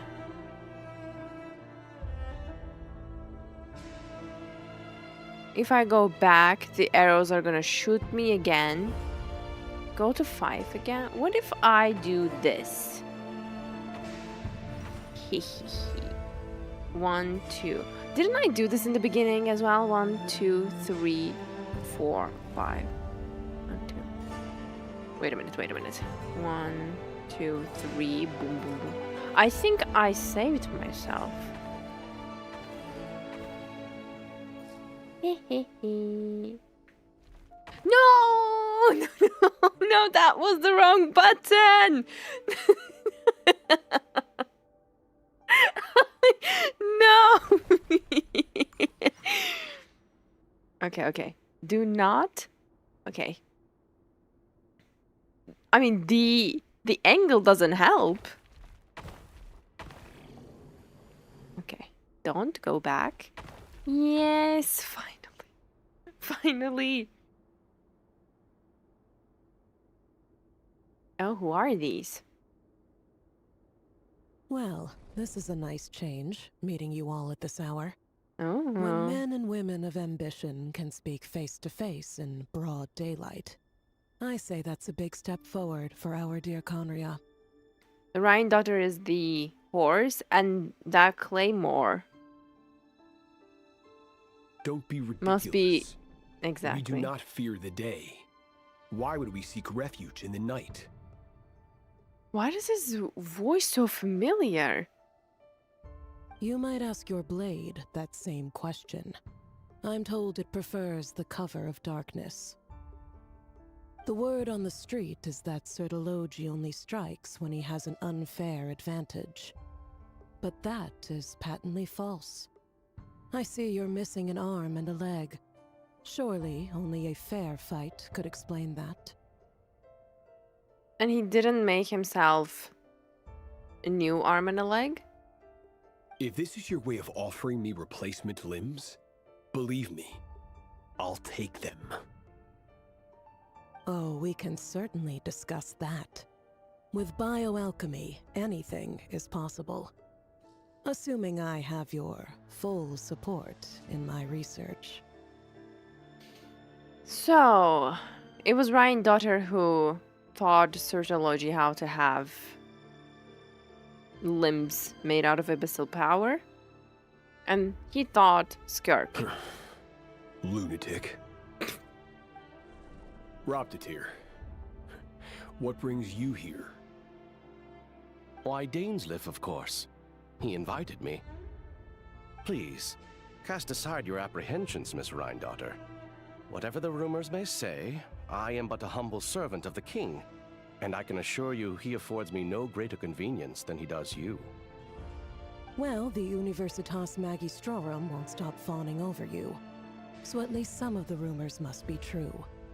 You're clearly doing well for yourself, so drop the humble servant act. It endears you to no one. I love how she's clocking them. You're president of the Universitas Magistrorum, the chief royal mage known as the Wise by royal appointment, and by far the most favored among the 4 pillars of Conria.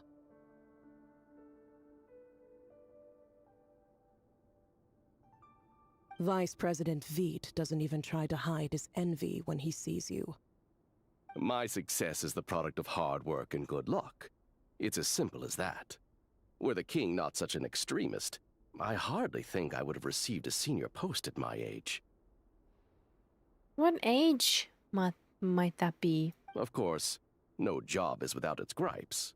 Serving a king like ours can be a challenging task, as I'm sure you can imagine. And as for Efterveit, in missing out on the presidency, he's dodged a mountain of stress. Like everything else in life, it comes with pros and cons. You're all here. I apologize for the short notice, but it was an emergency.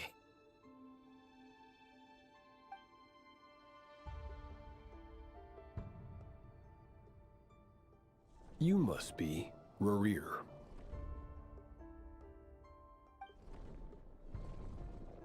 Mr. Sertologi. Yes, I handled your case file during your sentencing. Nothing personal, of course. I'm pleasantly surprised that you remember me. You're clearly a person of substance if you've been invited here. But Dainsleif, you'd better have a very good reason for convening this little gathering. So 4 of the sinners in the same room.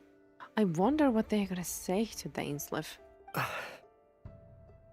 Like I'm literally holding my breath here. It's my brother, Vedafinir. After he spoke at the court this morning, the king was so infuriated by his words that he had him blinded in both eyes and thrown in prison. Vedafinir in prison? Strange. I thought the king trusted him and Roptatir more than anyone else in the world. I mean, that's what I thought as well. Does this mean the king's circle of trust just got even smaller? It has nothing to do with trust. It's about what the king wants, which is as clear as day to anyone paying attention. I simply appease him, because it's in the best interests of the Universitas Magistrorum. The Wise, after all. And also because you're slimy. Vedafinir, perhaps less so. But still, a visionless visionary? It rather inclines me to think that qualifications are not what get you ahead in Conria. She's ruthless. Do you honestly think this is an important discussion to be having right now? Dane, what are you planning to do? Rescue Vedafinir, I assume. Correct. It will mean storming the palace by force. Tonight. I need all of you on my side. That's far too dangerous. And don't forget, Dainsleif, you're captain of the Royal Guard. You swore an oath to the throne. Hmm? You've been planning this for a while, haven't you? I have no desire to commit treason. But whatever critique the king may have of Vedafinir, disfiguring your most loyal subject for putting the best interests of his court and nation first, this is not the conduct of a wise ruler. My blade will force the king to see the error of his ways. So, Vedafinir's prophecy enraged the king. I'm sure it wasn't what he wanted to hear, but if he won't take counsel even from the visionary, that is deeply troubling news. I mean, if he's not even listening to his own prophet, you are all cooked. The extent of His Majesty's madness is now all too clear. The question is, How does a man like me get out of this situation unscathed? You have noble ambitions, Dane. But I'm afraid they don't do much for a guy like me. I'm not interested in saving the world. All I want is a letter of pardon. A letter of pardon? For whom? Thelindis? The chances of the Vinster King issuing a pardon for anyone connected to the Crimson Absolutely. Moon seem vanishingly slim.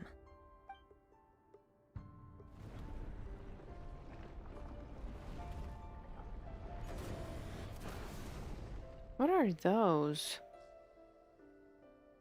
This black fog over the board must have some connection to Thelindis. But why is it taking this form? Does it have something to do with Rarier's past? Another mystery I'll need to unravel. So we need to go here. Consume the marked number of action points to defeat your opponent's pieces. Your pieces will only attack when they have more action points than needed to defeat your opponent's piece. So, great. Was this really necessary in the middle of the most exciting part of the story? Here we go. Okay. 6 if I go here first. 4. I'm gonna be cooked if I fight them. So what if I can just here avoid them? 2, 3. I think that's the best course of action.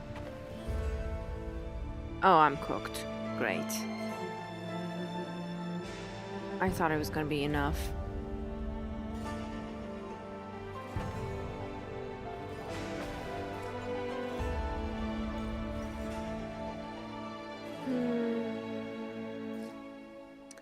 Six, 4, 1, 2, 3.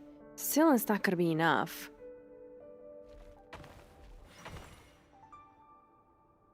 If I hit this,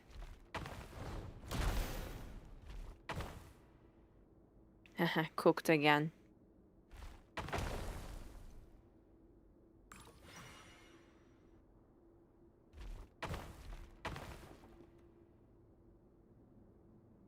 Four.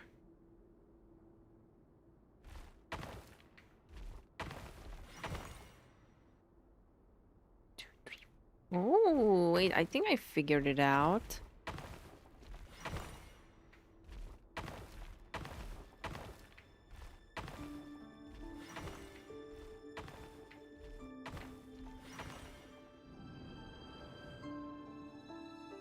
You need to attack and go back to green thingy.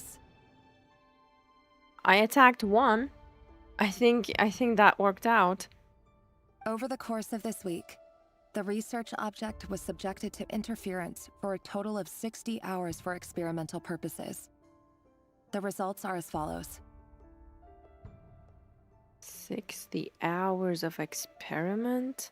Research dating back to the Crimson Moon Dynasty has established 2 points regarding moon marrow. Firstly, its origins have something to do with a god's power. Secondly, it serves as a portal to an as-yet indeterminate location. Moon marrow can thus be defined as a spatial gateway. However, there are a number of hurdles to overcome before we can answer the question of where it leads to. To start with, opening the gateway requires a specific power source, which the relevant literature indicates. Why did you censor this? An enormous amount of power is then required to keep the gate open. Currently, the total power output of our instruments remains in the single digits. To make matters worse, I am now the only staff member remaining in the Moon Marrow Lab. The Universitas Magistrorum recently decided to move most of its personnel into abyssal energy research, which has stymied all Crimson Moon-related projects. Oh. This is not a wise move. I have always maintained that placing all our hopes in a single source of power is risky, especially one as poorly understood as this. As well as making ourselves overly reliant on a single resource, we are neglecting other promising technologies. I apologize if this comes across as disrespectful. But as a Moon Marrow researcher, I desperately want to see the world beyond the gateway. Gateway to which world? If we really made it there one day, what would we find? And how would we go about taming the unknown? My imagination is endlessly fueled by questions such as these.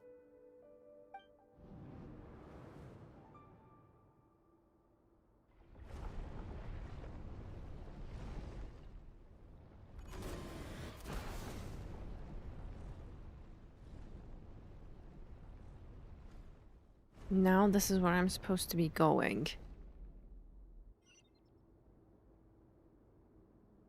All right. 1, 2, 3, 4, 5. Okay, this is the path we should be taking.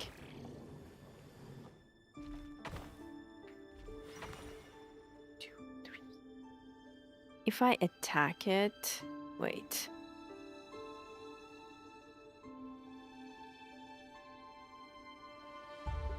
One, 2, 3, 4.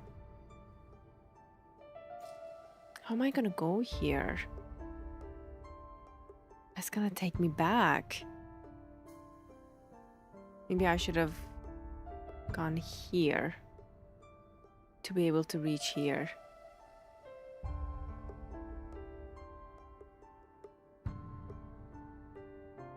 Yup. Yup, I need to go back. Okay. Let's try this way. 1, 2, 3, and 5. Cooked.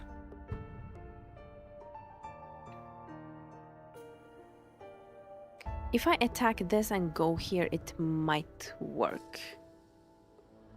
But then what? Okay, let me just try that.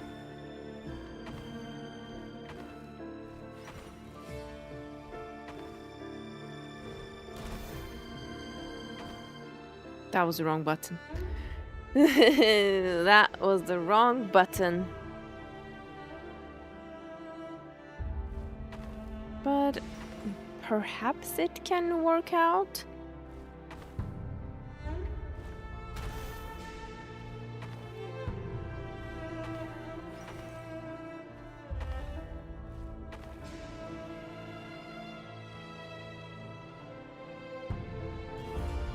Why can't I move here? Oh, nice. This is for you. I heard you're gonna leave the city with your parents. The Lindis, did you hear about what happened? What happened? I've heard nothing. Rerir got back very late last Friday, and he was acting a little unusual, but he slept pretty well, so I'm guessing whatever he did was a good deed. Not so sure about that. You never saw him, and I don't know what he did. And this conversation never happened. You understand? What if he finds out that you pried into his secrets? Don't be silly. I don't know what secrets he does or doesn't have. All I know is he's just a normal guy who happens to run some errands for the king. How can she live like this? Are you scared of him? I don't know. The Rerir I know doesn't match the person you all describe. Wow. Logically, I should be scared of him. And yet, I don't want to lose him. But enough about that. You should get going, and be careful with the package I gave you. Keep it secret. Keep it safe. What's in it? A piece of the moon. All you need to know is that as long as you keep it safe... Is she giving them the moon marrow? Everyone will be able to see a red moon. Holy. A red moon? You mean our moon? That's right. Our moon. Promise me you'll look after it. I promise, Tholindis. The Crimson Moon bloodline will never die out. It's light, the color of blood, will become like a fire that flows in our veins, no matter how long it takes.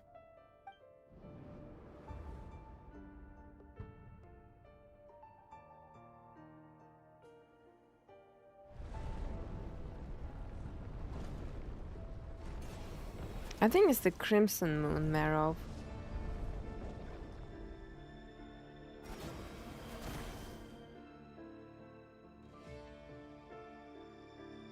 Alright, we are cooked again. Where are we supposed to be going? Here.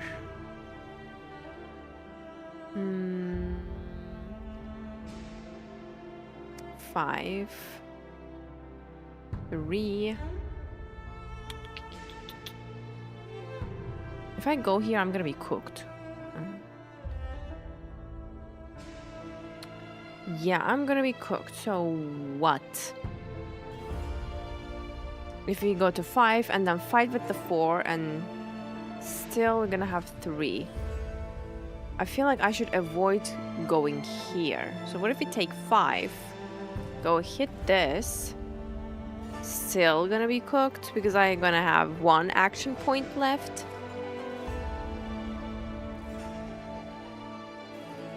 What if we go 1, 2, 3? I'm gonna be cooked there too.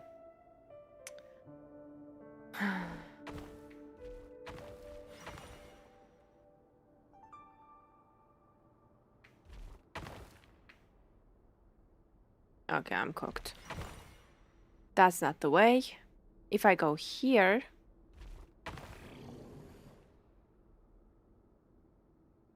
Hee. Nice, cooked again.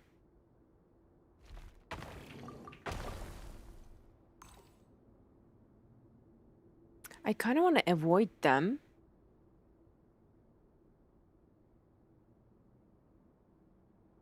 If I go like this. Wait, 1, 2, 4. Come here, get 4 again. No. Come here.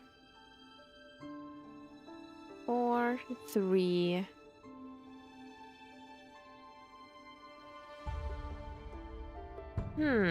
Wait, that might work.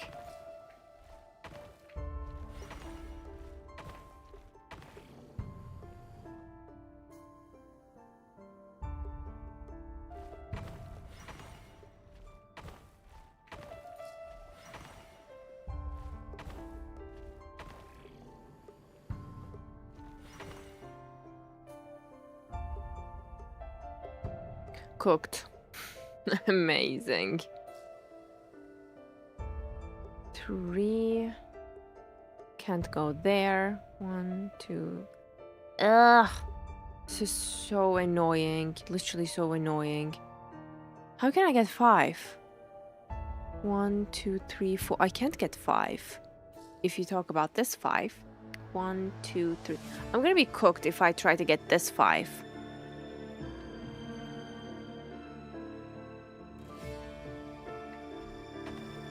Yeah.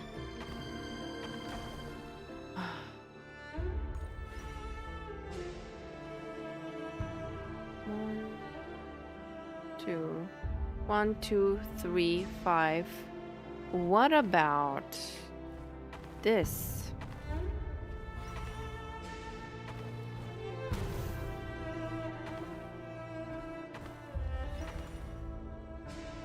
Mm-hmm.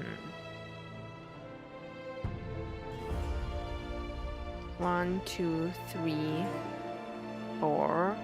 Get this.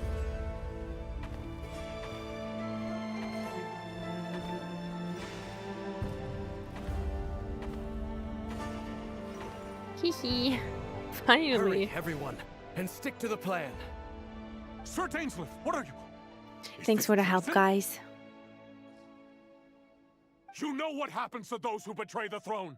Please, don't do this. It is the king himself who has betrayed the throne. He has betrayed all of Conria. If you have any love left for justice in your heart, you should join me. It's showtime. Dane and his group will handle the troops in the palace.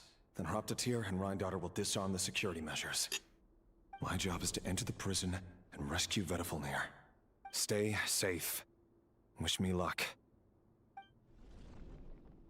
Look after my brother. Draw your blade.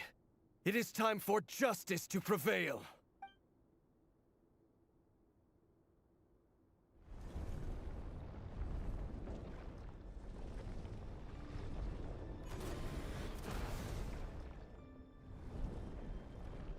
Now more chess? I think this is the reason this quest takes such a long time. 5 now we have. And I have to go all the way. Vedafilnir is here. Oh my god. Okay, we're literally gonna go to save him. Okay, we have 5 action points. 1, 2, 3, 4, 5. Cooked. 1. 1, 2, 3, 4. Get that. 1, 2, 3, 4. 5. It's gonna be cooked. I mean, we should go to the 5. No matter what. 1, 2, 3, 4. I feel like we're gonna be cooked. What if I get this and then move forward? Hehe, not cooked anymore. Nice. So 4. 1, 2, 3.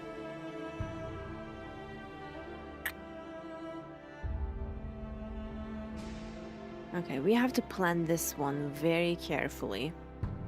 Because I don't want to fight them.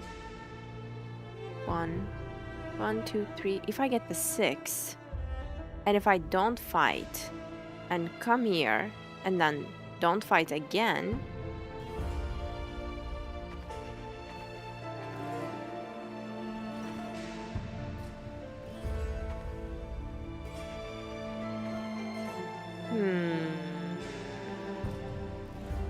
Now it's gonna decrease me to 2.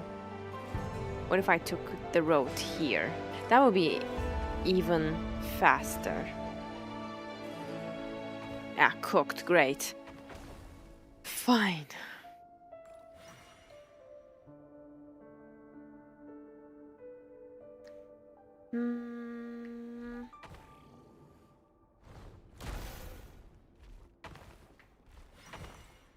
One, 2. Great. Okay, I don't learn my lesson. Perhaps if we clear the obstacles and go back to the save point, that can save us. If I go back, I'm gonna have 6 again. Absolutely. Now, 1, 2, 3, 4. No. 1, 2, 3, 4, 5, 6. That shouldn't cook me, right? 1, 2, 3, 4, 5. Yeah, it's not gonna cook me. Then we're gonna get the 4. Then we move to 3. 1, 2.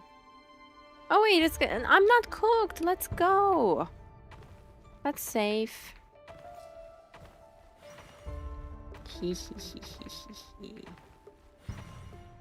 Nice. I mean, it's kind of fun, these puzzles, but annoying at the same time because it delays the story, which I'm really into right now. This place is filthy. And the smell is abominable. Clearly, the king doesn't allow his prisoners a single shred of dignity. This is dire. That means they are like going to the toilet in their cell, which is, oh my god, inhumane. Found you. Hello, Mr. Vedafilnir. Ah, it's you. Surprised? Oh, wait. I guess surprise isn't an emotion that prophets feel very often. I certainly felt some surprise in the moment when I was blinded. Surprise at the king's sheer ignorance. surprised at just how unfairly this world responds to words of earnest remonstration. I'm curious. What did you prophesize this time? I wonder what he said. It wasn't a prophecy. It was a word of warning. Someone had to say it. Oh, I love that it's a snake. The king has forsaken all reason in pursuit of his obsessions. I simply told him that if he continues on this path, Conria will surely fall. Like Ouroboros. Oh, great. But he didn't listen. Worse still, he stabbed you in both eyes and locked you away. Dane asked for my help. The court is in complete chaos now, but I'm sure you predicted that. Everything is transpiring as I foresaw, yet I am powerless to change it. Fate is an immutable force. I can but lament as the inevitable unfolds. I do wonder whether giving a man the power to see the future does nothing more for him than slowly crush his spirit.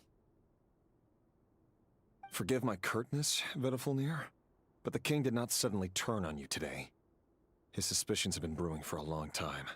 You can't have wisdom beyond the reach of your fellow man without attracting his fear and suspicion. Exactly.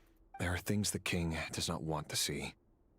So, he doesn't want you having visions of them either. He blinded you because he thought this would make the visions stop. He wasn't entirely wrong. I did indeed lose my power to see the future. Right up until... Oh wait, he regained it? Until what? Until what? Just now. I believe I saw something new. Speak. Well, tonight could go a lot of different ways. 5 of us banded together to storm the palace, also we could rescue you. This will go down as the most tumultuous day in Conrian history. I sense hatred in you, but also hope. A desperate hope that with the tyrant deposed, that will be the end of the story. But this is not the end. It is the beginning of a new chapter, in a whole new story. There are many men of honor and courage in this world, Rerir. But you are not one of them. Ooh. You're not here for justice, are you? Clocked him. You're here for yourself. That's true. That's true. Is that a dagger? Interesting. Why not the polearm? It was always your weapon of choice. True.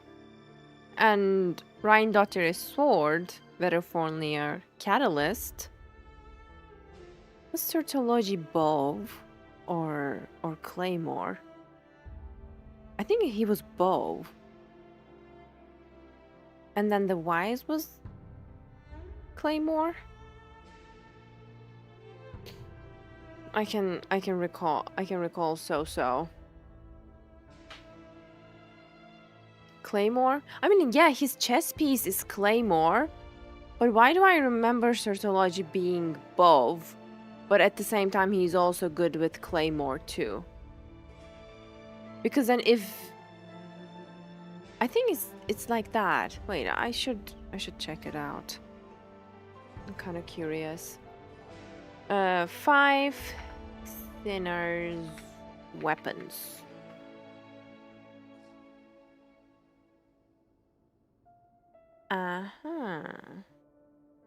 Look at this. Why can't you see? Wait, am I gonna be spoiled? Oh, please don't let me be spoiled. I already see the game pieces. Gold life. Vedafulnir time. Rerir death. Not trivia. Corrupted tier wielded claymore. See? Vedafulnir catalyst. Ryandottyr's sword. Rerir polearm and Certology bow. I remembered correctly. Now let's go. With your abilities, I don't doubt that you were able to recover some of your sight.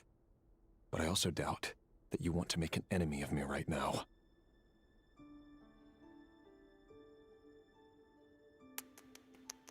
Rerir. All he did was tell you the truth. Of course not. We're on the same side, aren't we? We could be. But I need you to be honest with me, Vedafalnir. At this point, you're my only hope for the future. You mean your future? With your beloved, Thelindis? Yes. And I know there are bigger things at stake here. A dynasty, a nation, maybe the entire world. But forgive me, I care first and foremost about myself. I can't abandon the one I love to save myself. I just can't do it. But you see a broader picture of the future than I. You see the solutions to the biggest problems of our age. So tell me, what is my solution? What's the answer? What if there isn't one? And that's why he has gone mad. In matters of fate, answers are either right or wrong. What will be and what will not. Maybe you are willing to pay a certain price in the pursuit of happiness, but unfortunately, fate does not negotiate. That is the cruelest thing about fate. It is unmoved by your sacrifices. So that basically means nothing changed. That can't be true. I know it's your voice that I keep hearing in my head, urging me to see how the world is changing, to seek more power, so I can protect the things I love. You show me disaster, but you won't show me how to avoid it? Why? Why are you doing all this? My voice. In your head. It was Revere's imagination? So, you hear it too? The voice that steals your mind, gains your trust, and drives you crazy. Wait, that means it wasn't Vedafalnir in Revere's mind, but there's also a voice in Vedafalnir's mind as well. It turns out that we are not so different, you and I. Whoa. Vedafalnir just broke into the strangest smile I've ever seen in my life, as if he'd discovered some monumental secret. But then he suddenly switched to looking extremely weary. Very well then. My advice to you is as follows. You must persevere. Whatever trials and tribulations you may face, be steadfast in the belief that they are your path to the future. For as long as you live, your story with Thelindis shall not come to an end. That is the only chance you have of fighting back against fate. Because of this line, he became obsessed with living and not dying, because as long as he's alive, the story with Thelindis shall not come to an end. It is up to you whether you believe my words. Regardless, that is all I will say on the matter. I have no right to intervene any further. I will hold you to your word. Thank you for setting me free. In return, I will tell you one more thing that you cannot afford to ignore. Just then, a strange wave of energy rippled through the city. We had no idea what it could mean. If I were you, I would head to the Universitas Magistrorum. The Universitas? Oh no! I'm sure we'll be seeing each other again very soon, Rerir. That line and that voice was totally ominous. Vedafalnir fueled his madness. I think so too. Just by saying that line, as long as you live, your story with Thelindis will not end. Whatever Vedafalnir said, I didn't catch it. I didn't even help him out of the prison. There was no time to lose.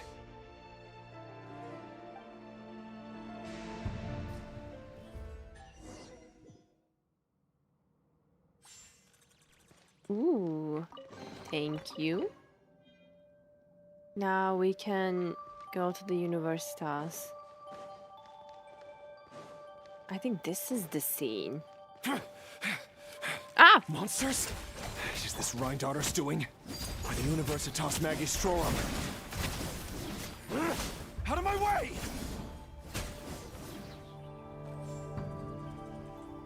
Yuri's voice actor did such an amazing job, by the way. That reminds me of a rumor I once heard.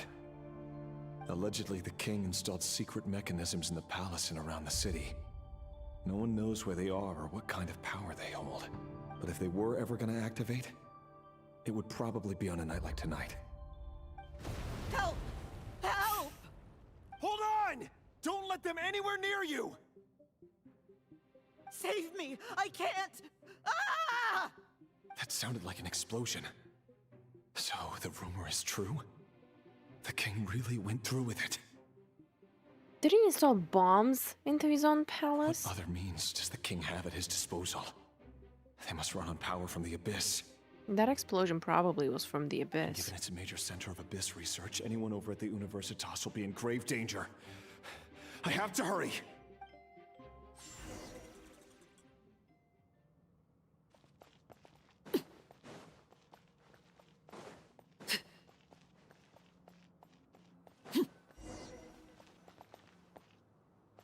Defeat the monsters? No issue.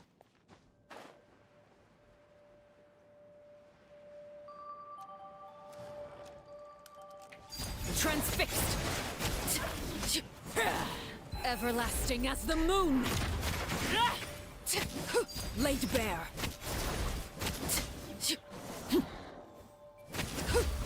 Bring it! Everybody stand back! Suffer the wrath of What is that? Oh, the big bad wolf. That can't be. Let's go.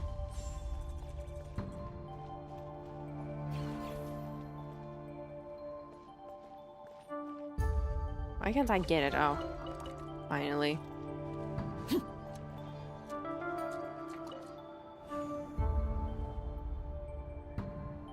Monsters at the Universitas Magistrorum?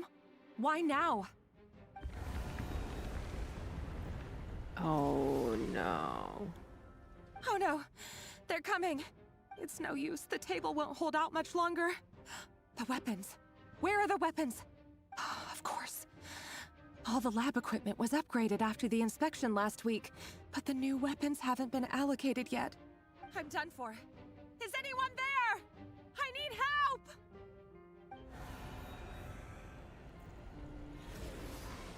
Ah! Stay back! Please stay back! Please! Ugh. What a desperate situation. What did she see? What was that look about?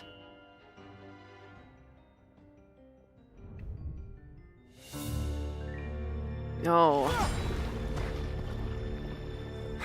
What's that? Red Rear. So the rumors about your work are true. What? No! Is that the entrance to the Abyss? We have to leave! You don't need to lie to me anymore. What do you mean? I know why you're worried, and I will respect the decision you've made.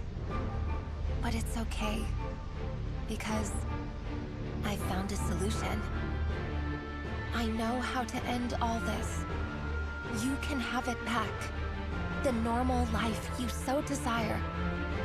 How? But until then, I'm afraid our wedding will have to wait. Oh no, oh no. No, don't do it! Cylinders! Cylinders!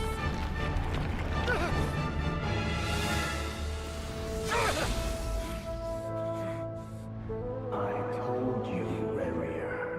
Let her go. You will find someone better. No! No, I won't do it! I have to save her! By what means exactly? This is how he went mad. You lack the power and the strength of will. Do you know a way? Tell me! Come to the palace. Join us. So he went back and became a sinner because of that voice? Rary, thank goodness we... Step forth and take your share. You made it. Not you too. The way they all betrayed Dainsleif. Hatred or grief, despair, desire. We all have our own.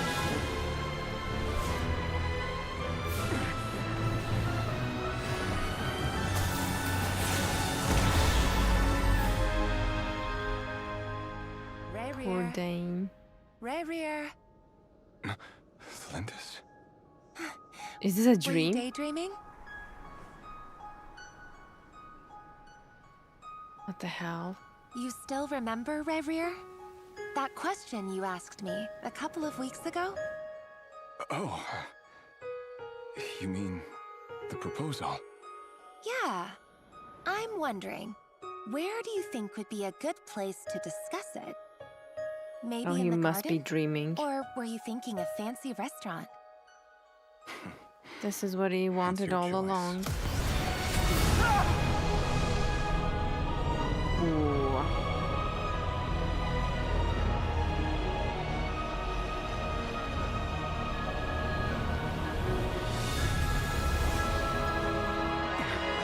And that's corrupted.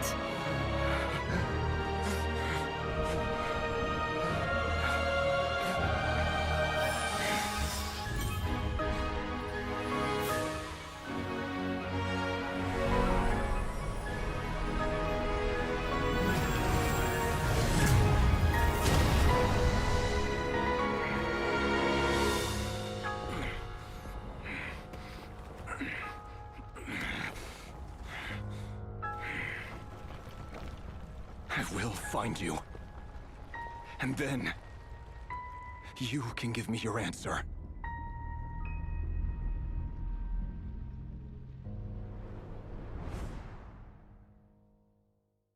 Holy. Pure cinema.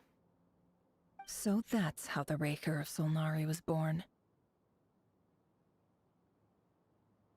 But I think technically Thalindis betrayed him. Because she just wanted to see the other side of the gateway, that she just left him there and went on her way. A monster created by circumstance is a monster all the same. Viewing other people's thoughts for too long can get uncomfortable. Right now, I'm feeling a strong sense of loathing. In a nutshell, the story of Conria is what happens when the truth falls by the wayside. Everyone tells little white lies, and before long, you have a huge pack of lies that destroys everything. You think she misunderstood him? She thought he came to kill her? No, she thought he went there to kill her. That's why she chose to end it first. But she didn't even listen to him. He told her no. But then she didn't listen and just jumped in. And I think right before that cutscene, the look she gave to the side, I asked, oh, what was that look? I think she was eyeing the gate. And before that, she already said, oh, I want to see what lies behind the gateway. I think she just wanted to see that. I mean, it was perfectly clear that he wasn't there to kill her. And I think she knew that. Time to get back. His past is filled with sorrow, but the tale of any fallen civilization is one of endless tragedy. Unfortunately. Cruel as it may be, that was Conria's fate.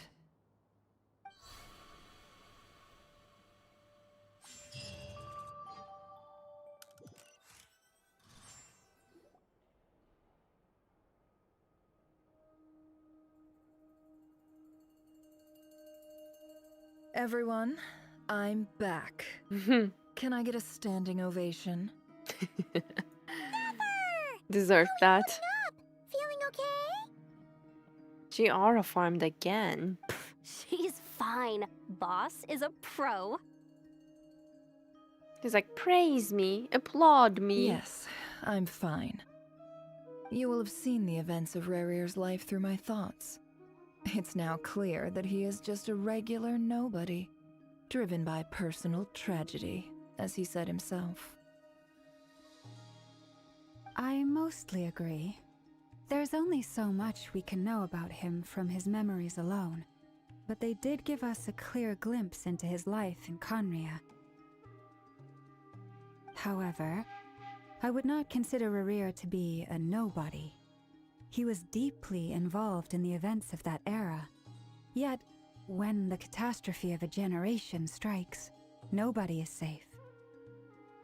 Sounds to me like you're speaking in riddles again.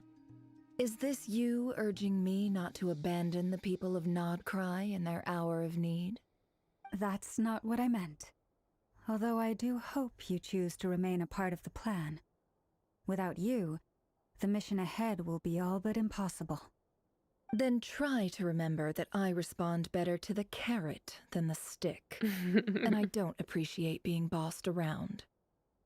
Now, as for you, Missy, you were excellent. You stuck to the rules of the ceremony and kept your mouth shut the entire time. Bravo. Cool.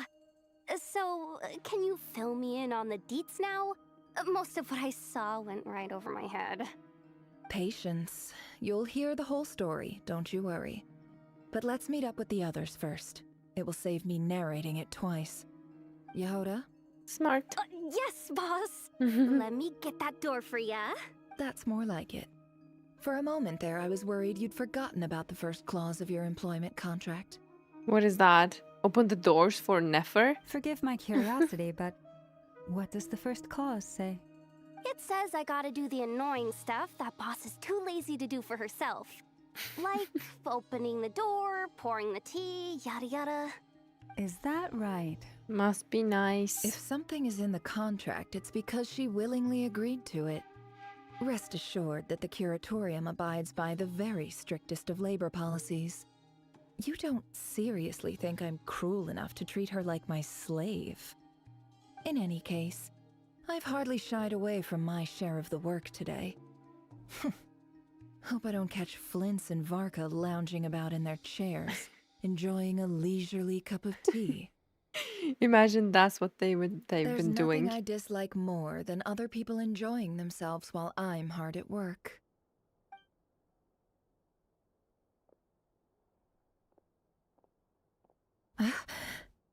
What? Oh no. What happened? Does that mean we're still in the memories? Wait. Sorry to disturb you, but we seem to have run into some trouble. What? Evidently so. Don't worry, I'm not about to leave you to fend for yourselves. I'm not that kind of boss. And it would go against the Curatorium's labor policy. I'm sorry? Are we in the desert? What did you hear me say? I wasn't talking about labor policy. Wait. How long have I been standing here? Not long. You just appeared by the door a moment ago. What is going on?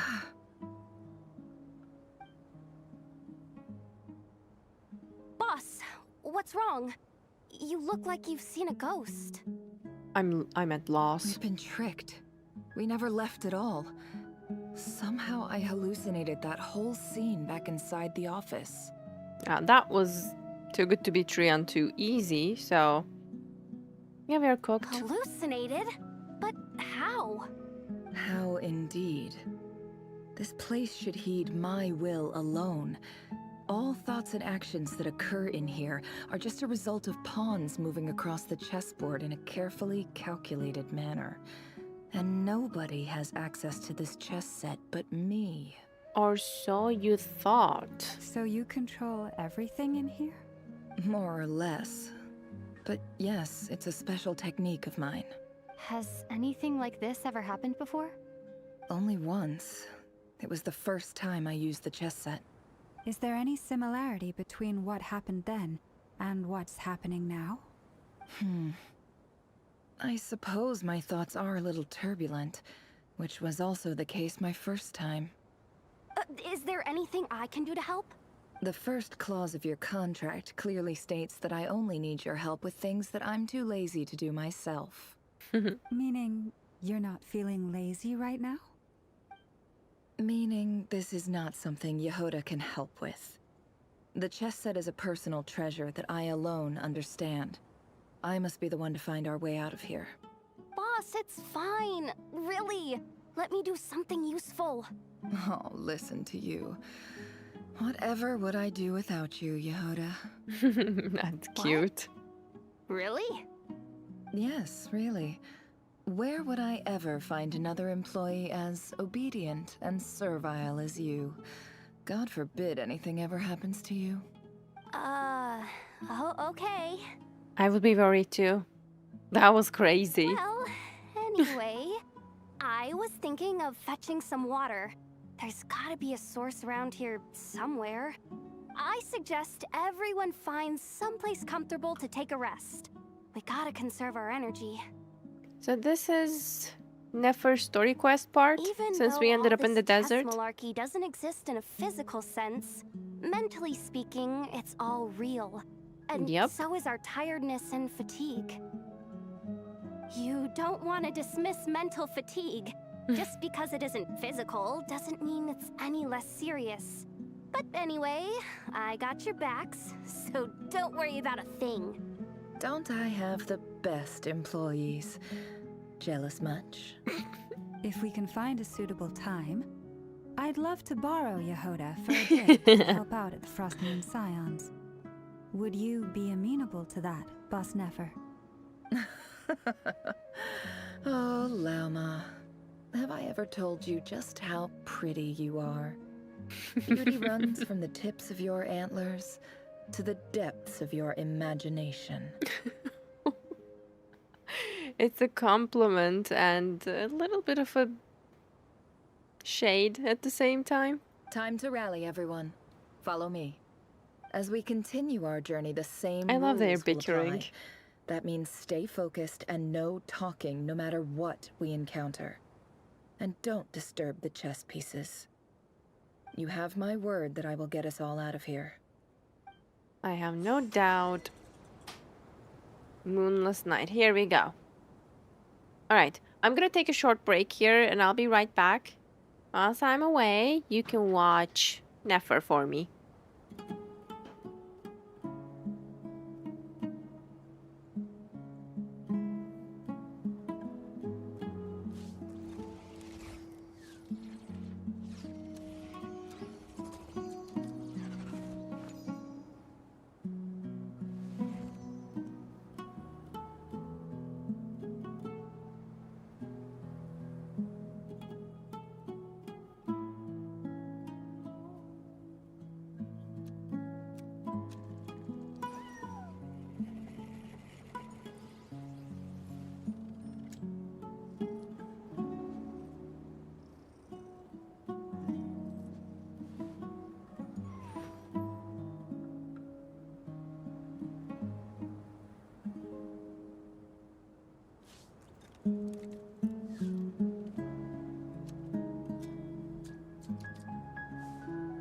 Emotions are like a raging torrent that surges through the mind.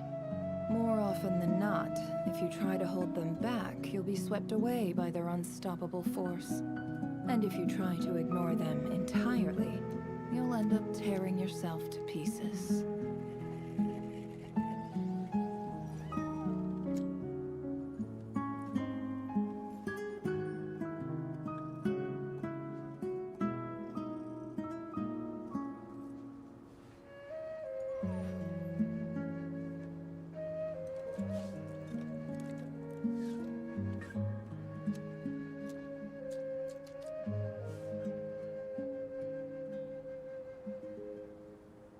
Don't trust your eyes uncritically.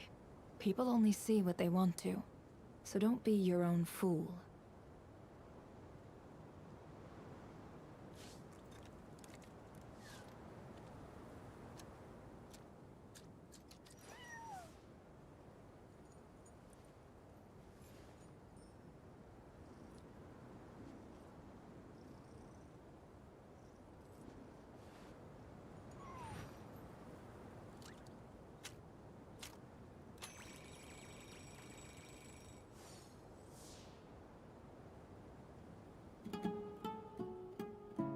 Why does Ashru sit up on the counter? To welcome our clients, of course. A kitty's gotta earn his kibble somehow.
Don't trust your eyes uncritically.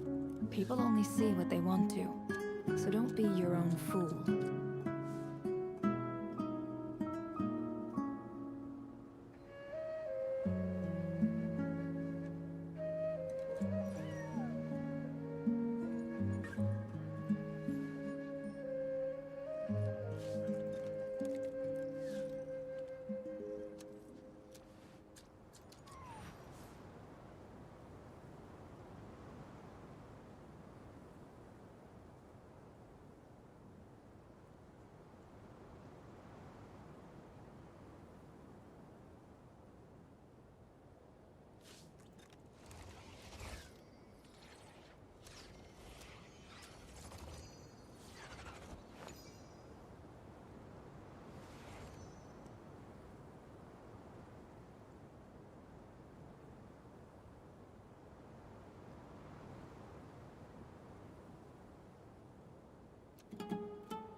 Hello, welcome back.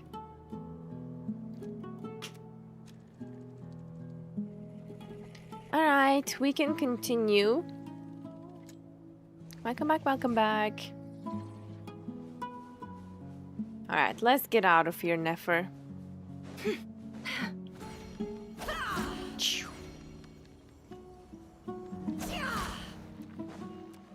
Is this the entrance to... what was the name of the village? This place looks familiar. That's not a good sign. Yeah, it looks familiar, but not 100%. Time for a little chat.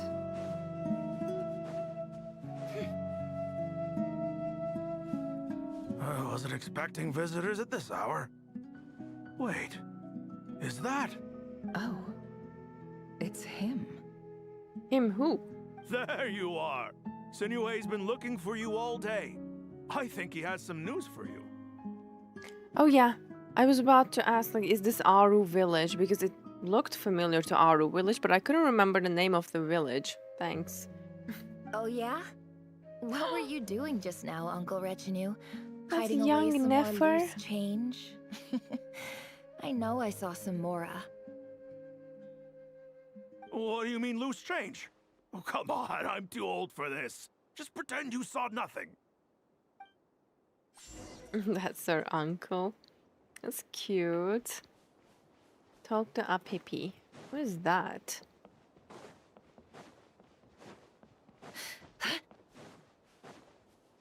Hey, kid. Mind telling me what Sinuhe's been up to recently? I'm trying to get in his good books and I need a way in. Get in his good books? Why? What do you want with my dad, Uncle Apepi? Oh, Sinue is her dad. I've Okay. written a new song. I was hoping to showcase it at the next festival, but I'll need his approval. A new song, huh? I'd love to stay and listen, but unfortunately, Uncle Retinue says my dad's looking for me. Well, there's plenty of time and I'm not going anywhere. See that pile of stones? I'll be sitting there warming up my vocal cords. Come find me when you're done. Pile of stones. Got it.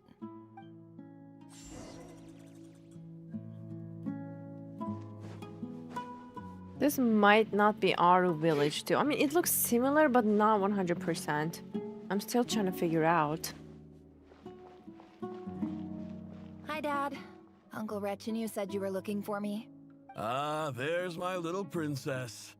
If you'd gotten back just a little sooner, you could have shared the spoils of war with me. Spoils of war? Who were you fighting against, Dad?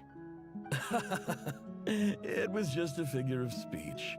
The aftermath of a sandstorm is no time to be waging war. I was talking about our war against thirst. I went out to fix our water supply problem, and now I'm back. Which means... We have a well again! It's fixed? That's right. I found a new one and brought back as much water as I could carry. It should last us for a good while. If it wasn't for these blasted sandstorms, our wells wouldn't be caving in. And you wouldn't be spending all your time out searching for new water sources. As the chief of our tribe, I'm supposed to be leading us out of hardship and poverty, onto better things. No. He was a good leader. You know how prosperous our ancestors were. I've told you all the stories. And look at us now. Squeezed into these hovels. No one would choose this, if it wasn't for the endless wars over the years. But things are looking up. I started working with some folks from the academia a few months back. They gave me some contacts in return for my assistance in the desert. So you're the academia's helper now?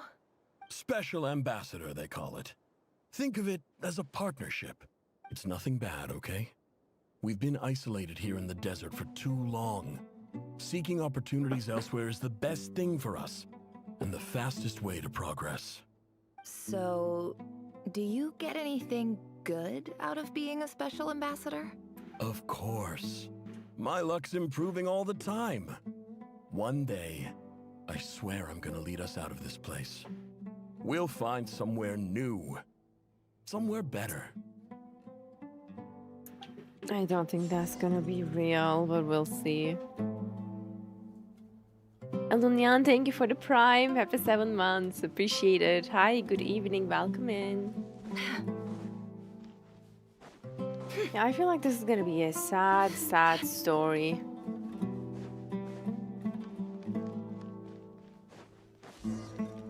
Her dad seems too good-hearted.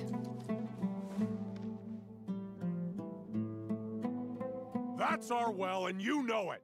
You stole from us. Well, you've gone from chief to thief, and now you have to face the consequences. Did you really think you could take our water without permission and get away with it? You're either brave, stupid, or both. And that special ambassador act? Yeah, nice try. We spoke to the academia. They said it was all news to them. You're a liar and a cheat. Did they just...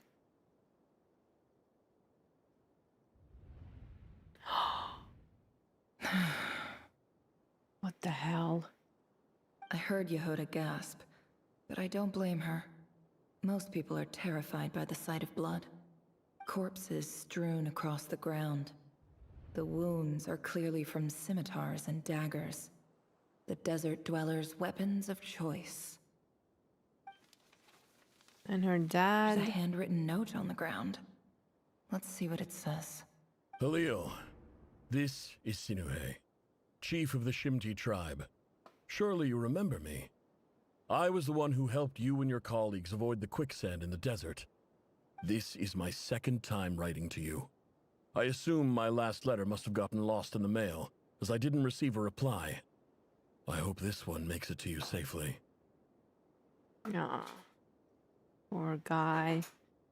I think he was ignoring him. I'm writing to you because I need some help. That sandstorm the other day completely blocked up our well, forcing me to look for another water source in Iab and Unut territory. It was a matter of survival. Praise the gods. The well of the Iab tribe was intact. It was my last resort. I drew what water I could and left, but not without being spotted. I fear they will retaliate. You told me to write to you if I ever needed help. You said you'd be my ally in the academia. I urgently need you to formally recognize my title of Special Ambassador and send some of your people to assist me for a few days. It's the only way I can convince them that this was the academia's decision and prevent them from retaliating. And he left him hanging. This is an emergency. Please send help as soon as possible. Looks like this letter never got sent.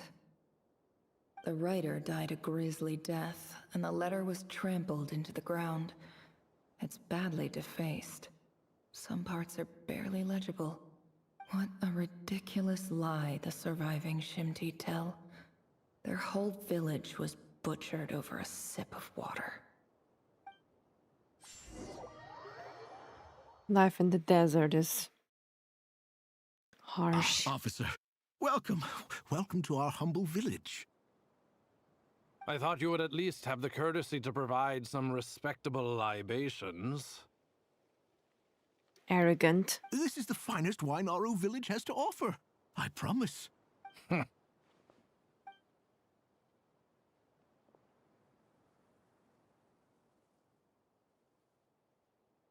The Academia has agreed to reserve a single space for a candidate from your village.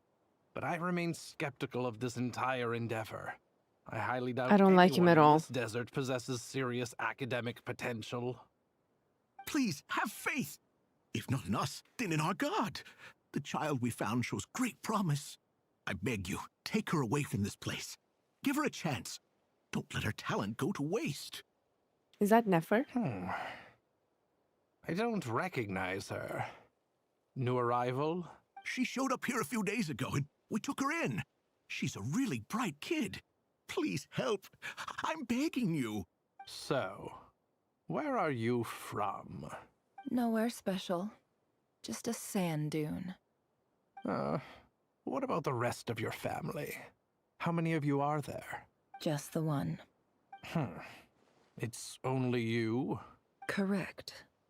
So, no brothers, no sisters, no mother or father? Yeah, keep digging the wound. He's so mean. Any who have slept on a bed of sand, I call my brothers and my sisters. Apart from that, I have no family. All right. Get over here. Sign your name on the form.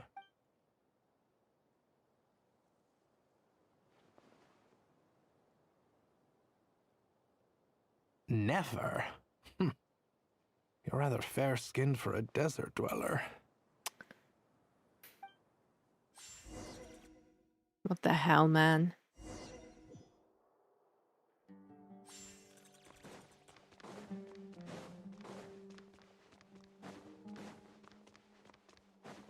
You know, I was right about him. And I was right with not liking him. Nefer, this term's assignments have been issued already. Please read through the materials thoroughly, conduct your own additional research, and then write an essay on the topic. Yes, Professor, I'm aware. I just had a couple more questions I wanted to get your perspective on. Oh? Please ask away. Well, I saw the other students' problem sheets, and I couldn't help but notice that my assignment is much easier than theirs. Do you really think I'm a weak student? What? A weak student? Goodness, no. Quite the opposite. You have a sharp mind. Almost too sharp. I think what you're saying is a weak student wouldn't have noticed the discrepancy. And if they did, they certainly wouldn't complain about the lighter workload. You see, sharp as they come. You see things the way they are, and I'm sure you know why they're like that. Because of where I come from. Because I'm different. I hate the old academia. I'm sorry, Nefer. I don't like it any more than you do. It's just... Anyway, you said you had a couple of questions. What's the other one? I wanted to check... If someone sent me a letter to the academia, where do I go to collect it? Ah, your family wrote to you. Well, as long as they put your name on the envelope, someone should hand it right to you.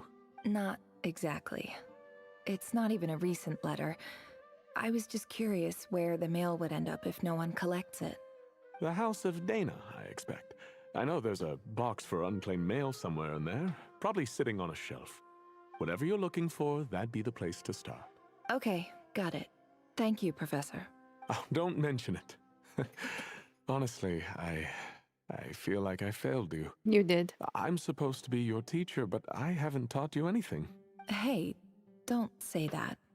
You're a great teacher, and you do your best for all your students. But the rules are the rules. You're not allowed to teach students like me. What the hell? It's not just the academia either. The whole world bends over backwards for the successful and leaves the losers to suffer and die. Oh, my dear child. Don't tell me you've given up on life already. With what she's been through, wouldn't be surprising. I haven't. I just think that if you want to make it in this world, you have to find a way to become successful.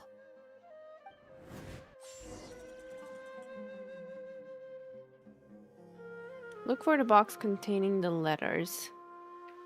I wonder if she's looking for the letter her father sent previously. I mean, the second one surely couldn't be sent.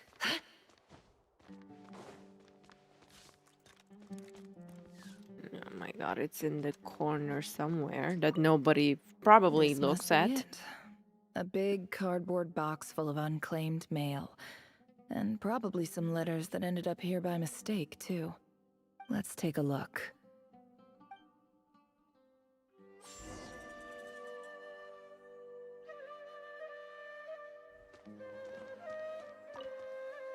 Alright, let's hear it.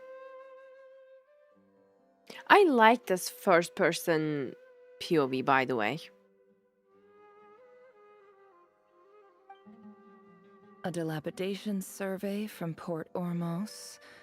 Looks like it's from a Core of 30 representative. What a strange thought. A bunch of mercs losing sleep over rundown buildings. This one was never even opened.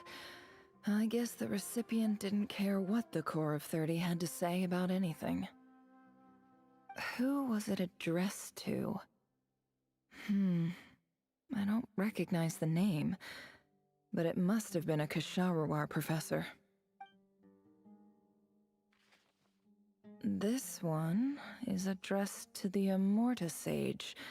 The title is Changes Observed in Satyavada Life Symptoms. Why do all these letters read like full-blown dissertations?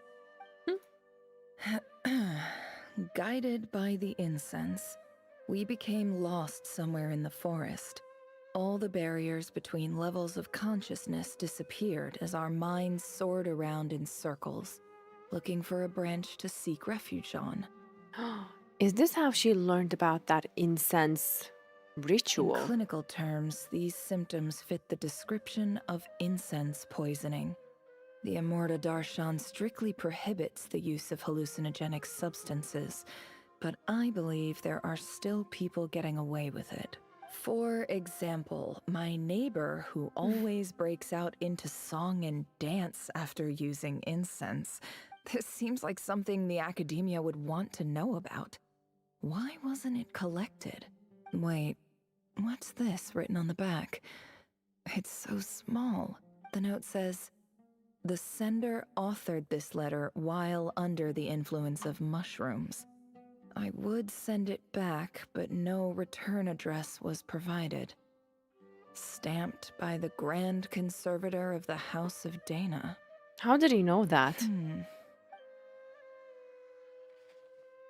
This next one is addressed to Grand Sage Azar. Azar! Okay. Just Alhatem's voice line is automatic in my head when I hear Azar. A few words of protest regarding recent changes in Sumeru's educational policy. In recent years, the academia has taken on a small number of students from the desert region, as per the policy to this effect. However, it appears to me that these students have not, in fact, been provided with educational opportunities that are, in any meaningful sense, equal to those enjoyed by their peers. That's true. Who wrote this letter? As well as receiving dumbed-down assignments and perfunctory tutoring, they do not even have full access to the Akasha system. That's so messed up. Education is the fundamental purpose of this institution, which should go without saying in a nation whose founding virtues are knowledge and wisdom.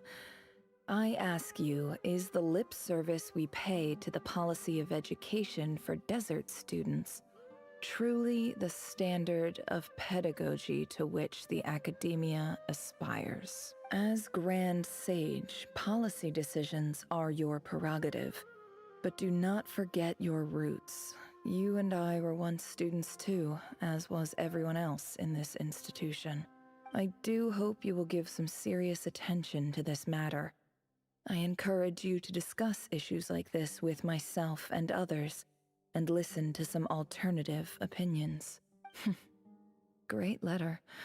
Shame it didn't get to where it needed to go. I wonder why. And the sender is... Huh? Sage Cyrus of Spontamod. I didn't realize anyone else even knew how bad students like me have it in this place. So this is where letters from the Sage of Spontamod end up? Nice one, Grand Sage. Really enlightened leadership. Absolutely. Whatever. This isn't what I came here for. Moving on. Who was Cyrus? Like, the name is familiar to me, but that a I letter can't sent really from the recall. desert would even make it here. I feel And like we if it saw him did, before. Where else would it end up if not in this box? I can't believe how much discarded mail there is. Must have been Sino's years since teacher. someone went through it all. Fine. This is just what I That's got. why. The whole House of Dana is boxes on That's shelves. cool. I don't believe for one second that any human being has sat down and read through all the documents in this place. Who has that much free time on their hands? Wait, could this be it? Least fancy envelope in the box written on crude quality paper. And of course it would be right at the bottom of the pile. Clearly no one gave this letter so much as a first glance, let alone a second. The handwriting on the envelope looks very familiar. Yeah, she found her dad's letter. Greetings, Halil. My name is Sinue, chief of the Shimti tribe. I was the one who came to you and your colleague's aid when you ran into trouble in the Great Red Sand. I don't know how well you remember it now, but I brought you to safety and gave you some water and other supplies. You seemed very pleased and told me your name. In my tribe, learning a person's true name is serious business, and I therefore see you all as friends. You were kind enough to leave your contact details, so we could stay in touch. The Shimti tribe lives a harsh, nomadic existence in the desert. You were sympathetic towards my plight, promising to make me a special ambassador of the academia and help us find a way to make a better living. This brings me to my reason for writing. Our tribe has fallen on particularly hard times, and I would like to ask for your assistance. Poor guy. That academia guy probably told him this because he wanted his help, and then he just completely avoided his letter, ghosted him basically. Days ago, which blocked up the well in our land. To ensure my people the Eob and Unut are descended from the Thamudians. While we trace our ancestry to Tulatala, wow. We worship the Lord of Flowers and have had relatively good relations with our fellow tribes up until now. I found a well belonging to the Eob tribe. They declined to help us, but I really had no other option. So I took some water to keep me and my tribe alive. My actions are certain to incur their wrath. When we met, you assured me that you would be my ally in the academia. I would like to take you up on that offer, because I really need your help. Thanks, Anonymous, for the gifted sub. Appreciate it. Thank you. That aside, the last time you were here, you mentioned that the academia had started accepting students from the desert. And I told you a little about my daughter, Nefer. We have next to no resources here in the desert, and my power and influence are limited. Would you consider enrolling my daughter at the academia? She is a smart girl. I know she won't disappoint you. Imagine how hard it must be to read this after his passing, of course. From the outset, the academia never took you seriously. Those things they promised were just empty words. I doubt they even remember the name Sinuhe. What an unfair world. Thank you, Anonymous, for another gifted sub. Appreciate it. And you were so emphatic that your luck had finally changed for the better. He was so soft-hearted. You swore you'd lead us to a better place one day. You spoke with such conviction, like you were the most powerful chief in the whole desert. You liar. You lied about everything. You promised the world and delivered on none of it. And who fell for it? Just me, by the looks of it. Despite your best efforts. Oh, he tried his best. Which makes you a pathetic liar. You weren't even any good at it. I think I'll take over from here. Let me show you how it's done.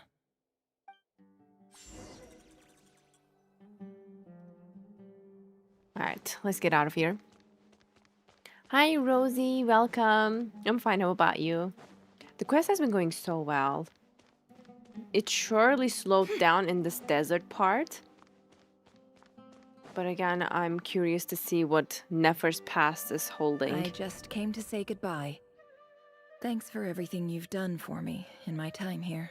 Wait, she left academia after seeing that letter? Nefer? Oh my gosh, she really is. Where are you going? I mean, they weren't teaching her anything anyways. I'm quitting. Something's come up in my hometown. Gonna head back and deal with it. Huh? But this was a hard-won opportunity for you. You know that better than I do. It was. But it doesn't matter. I have more important things to deal with and they can't wait. Oh, and I didn't want to overfill my bags, so I left some incense on your desk. What's wrong? I thought you liked incense. Although, I did read somewhere in the House of Dana that it has hallucinogenic effects. Don't use it all at once, alright? Isn't this the stuff you brought from your hometown? You're just letting me have it?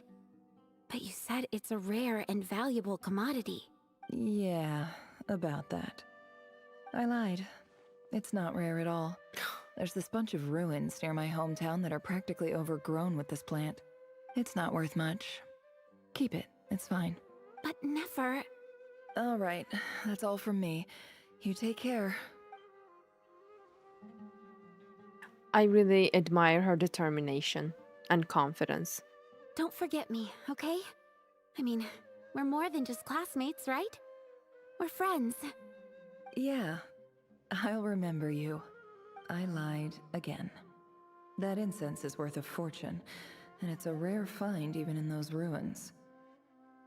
I mean, I figured, but why did she leave it behind then? And as for remembering her, I have far too much to do when I get back. No time to reminisce. Toma84, thank you for tier 1, and Cam, thank you for Prime. Appreciate it. I'll be lucky if I even make it through this alive. But either way, I expect I'll forget you pretty quickly. She can be pretty harsh sometimes.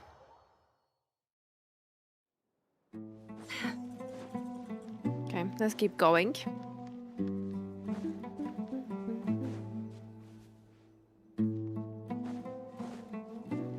Oh, I miss Sumeru music.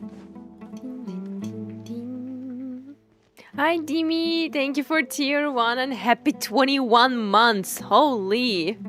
Wait, wasn't it 20 months just recently? How was it 21? I don't know. Time just flies by. I remember like it was 12 months as if it was yesterday. Welcome and how have you been?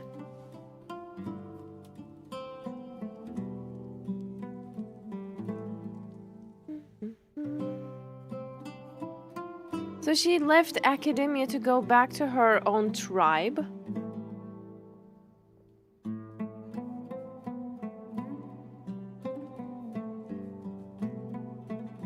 It's a pleasure to meet you, Mr. Arif. Or is this the other tribe that retaliated to her father and, you know. So, what does Yes! the Academia want? It's IAB chief. Since they've sent their special ambassador, I assume there's a big business deal to be made. If not, I'd be very disappointed. Please, sir, lower your blade. You're lucky I'm the one they sent. Not all special ambassadors share my admiration for the IAB people. Wouldn't that be so... But I doubt she's revengeful like that. What if she's here to avenge her father, you know? Wipe out the whole tribe. The ever-shifting balance of power in the desert reduced But she's the smarter once than great that. civilizations of this region to rubble and sand. But the story of the IAB has a very different trajectory. Others grew weak, but you grew strong, beginning in obscurity and moving to prosperity. You're the only ones who defied the trend. Huh. So, you do know who you're dealing with? This well is the perfect symbol of your strength, is it not? It used to belong to the Unut, but it looks like you have control over it now. You're not wrong. But I'm sure you didn't come all this way just to flatter us. Of course not. I came to bring you some very good news. Some information that recently came to light, which might just be your ticket to freedom. Records uncovered by the Vahumana Darshan show that a certain well currently under IAB control is built on top of some ancient ruins. These ruins are of great archaeological interest to the Academia. I checked the map carefully on my way over here, and I'm confident that this is the well in question. The Academia is offering 50 million mora in return for excavation rights. 50 million? No, wait. If these ruins are as important as you say, 50 million's a little low, don't you think? Don't get greedy, IAB. We know far more than you think. We know that you seized this well by force. Wasn't that the first step in your rise to power? To drive away the Unut and steal their water supply? So what if it was?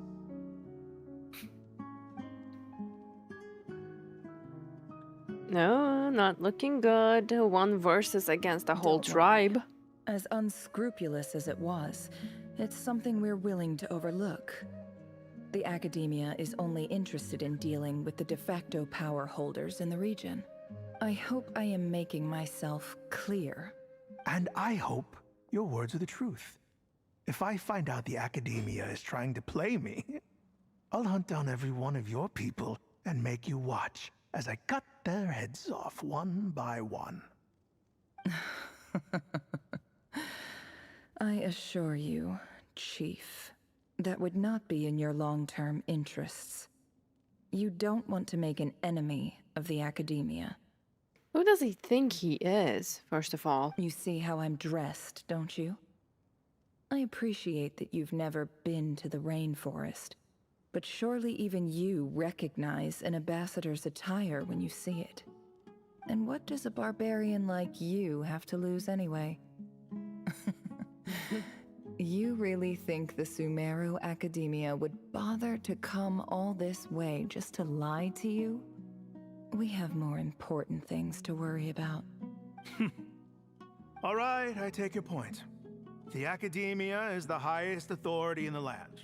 I'm sure you're trustworthy people. In that case, we have a deal. We will sell you the excavation rights. I'd like to thank you, Ambassador. This is good news indeed. Excellent news. In fact, it calls for a celebration. Would you do us the honor of staying a while and enjoying some EAB hospitality? Gladly. I am partial to wine myself, and I trust you are as well. So let's indulge in a few drinks together, in celebration of this momentous occasion. That was a suspicious switch by him. Later, the EAB drink the night away, the prospect of... Okay. But when the day dawns, it brings some shocking news. Chief! Chief, it's an emergency! It's the Unut. They've taken the well. What? Well, don't just stand there. Take it back. Yes, Chief. I have every confidence in the EAB's military superiority, and yet... Well, what is it? The Unut's response was alarmingly fast. The day after we reach a deal, they seize the well. This can't be a coincidence. Perhaps there is a traitor in your midst. What if it was her? What if it was her? Or she saw the opportunity to sprinkle him with some seeds of doubt. I don't think so. I am obliged to remind you, Chief, that the Academia will only deal with the de facto power holders. If you cannot regain control over the well, I'm afraid you won't see a single mora of that 50 million. No! Please, Ambassador, just give me some time. I swear the Unut will not get away with this. That well is ours, and so is the mora. It's a perfect idea to make this whole tribe crumble without her lifting a finger. Glad to hear it. I will wait here for an update. If there is a traitor, I will find them. See? In the meantime, make yourself at home. I'll report back as soon as I have an update. Much obliged. Wow. All it took was a few words and I've got it wrapped around my finger. What an amazing feeling. So, in summary, Ambassador, the Academia would rather negotiate with our tribe instead of the EAB, yes?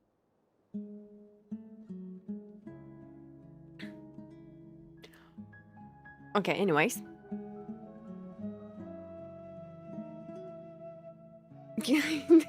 I stopped for a minute because...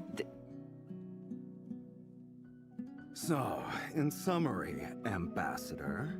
Because I thought I heard someone familiar. So, in summary, Ambassador... The Academia would rather negotiate with our tribe instead of the EAB, yes? That's familiar. So let me ask I gotta you, hear Chief, more. If you were the Academia, what would you do? Kill them all, of course. Precisely. The Academia does not tolerate Doesn't those speak who too stand much. in our way. The EAB have held back our academic pursuits for too long, and our patience is wearing thin. At the same time, there is simply no way that the Academia can be seen to be intervening in desert affairs. I'm sure you understand where I'm coming from. We have our own rules out here. If the rainforest dwellers raised arms against a desert tribe, it'd start a bloody war. Yes. Especially this line. Not Dottore, not Dottore. We have our own rules out here. If the rainforest dwellers raised arms against a Yeah, desert tribe, that's familiar. it'd start a bloody war. Right. I'm Can't still confront not them sure, ourselves, but we can support their enemies. The Unut have always had strained relations with the Iab, which makes you our natural allies. Natural allies. yeah, I think so too. He sounds like Silas, but again, I'm not sure. We have our own Especially rules here. out here. If the rainforest dwellers raised arms against a desert tribe, it'd start a bloody war. Weren't the Iab your allies once? You were quick to send them after us to protect your interests back when we stole that water. And now look at you. You're at each other's throats. Let me be clear. The Academia wishes to collaborate with the legally recognized rulers of the desert in this matter. We are asking for excavation rights to that well, and our offer is 50 million mora. Say no more. I believe we have an understanding.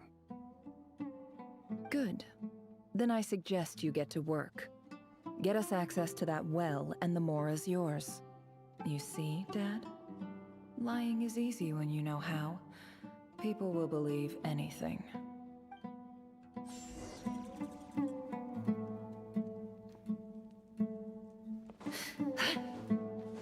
So she's basically making them fight each other without doing anything herself. Nice one, Nefer. I respect that. She's good at steering the pot.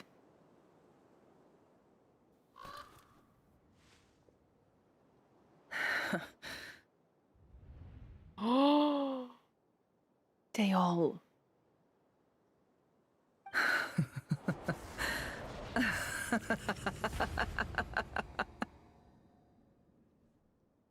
What the hell? What the hell? Oh, she lost it. Look at yourselves. You may be vile, savage monsters, but your butchered bodies bleed like any others. You're no different. You're nothing special at all. The monsters who destroyed my home, they're just ordinary, petty human beings. What a joke.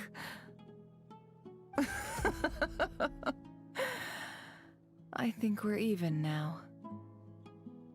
Maybe I've even done the desert a favor. It's a better place without all these people around. It was revenge. Oh, Sinuhe. My gullible fool of a father. Perhaps if you'd been as ruthless as I was today, our tribespeople would still be alive. In this dog-eat-dog world, a chief needs to be tough to survive. Unfortunately, she's right. But you couldn't do what had to be done. So I did it for you. Nefer, it's okay. All of this is in the past now. Didn't she say no talking? And Lama couldn't stop herself. I believe I remember you promising to remain silent. Oh. Yeah, but even so. Yehoda, is there anything you can do to ease the tension? You got this, Yehoda. It's your time to shine. All right, time for a sharp turn onto a completely different topic. So, anyway, that's enough of that. When are we getting out of this place? That's a really naive way. Feels like we've been walking forever. So awkward. Oh, Lauma, You tired? Yes, if we can find somewhere to sit down, I could certainly do with a rest. It's not far now. There should be a temple just up ahead. Is this situation about to reach a conclusion? Yes. Really? A temple? That's where this story ends? I guess that's how things go in the desert. I've been to similar places with a friend from the desert before. Desert dwellers can never escape their destiny. Or so everyone says. I never wanted to believe it, but looking back now, I'm as desert as they come. You mentioned a temple. What's waiting for us there? My biggest trade secret of all. Which would be... Ah. Then I'm guessing it's where you got your power from. The power to peer into other people's minds. I didn't know you were clued up on any other religions. I'm no expert in the history of Sumeru, but since you come from the desert, I would imagine it has something to do with King Deshret. And the 7 pillars who serve them. They're major figures in the desert belief system too. Sounds impressive. I have some friends with connections to this stuff, specifically with Harmonubis. Oh, I know who you mean. General Mahamatra Sino. Exactly. The spirit of Hermanubis dwells within him. That's Boss Neff for ya. She knows everything. Sino's hardly a figure of obscurity, but I know about Sethos too. Ooh. What about him? Is he a big deal or something? Well, he's not a small deal, let's put it that way. You sure know of your stuff. Please, this is the bare bone basics. Save the flattery. Thanks for your patience, everyone. I'm sure it's been a lot to take in. With any luck, that's our exit just up ahead.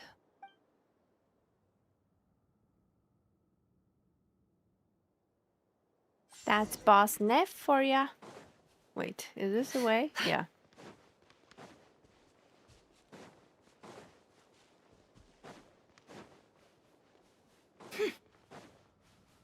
Now we're in a cave.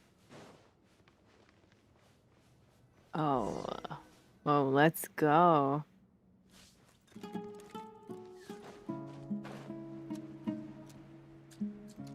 This feels so nostalgic to go back to.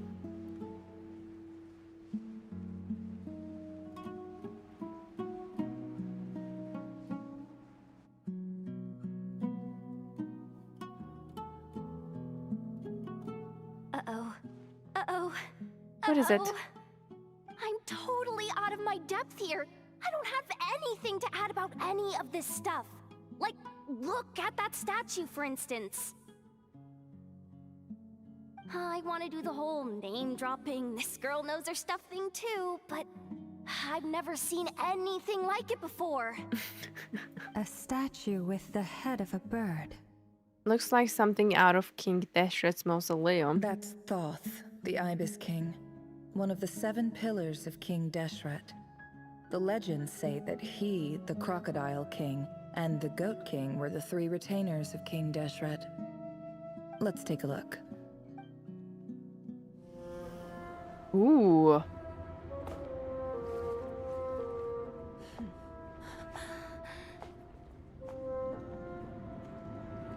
Who's that? Is that Ashru?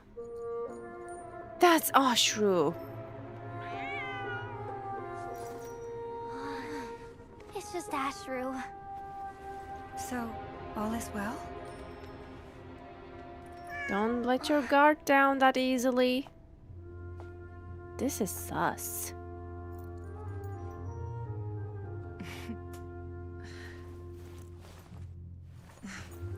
Typically speaking, at this point, the world disintegrates. Then we find ourselves back in the outside world. Besides, these are my memories. There's nothing to fear. You're sure? Of course. It's almost over. I knew it.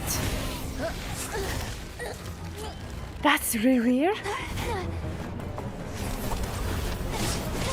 Or Wild Hunt? What the hell?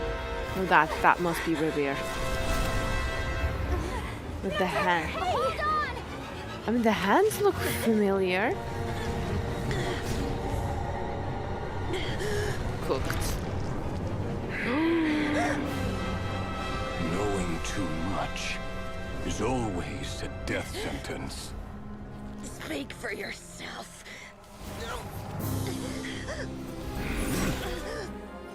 Holy. No. Of course that's not gonna happen.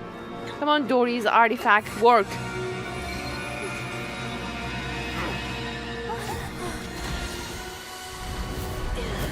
Literally, if it wasn't for that, she would be dead. Wait, what? What the? How repulsive. Is that Dainsleif?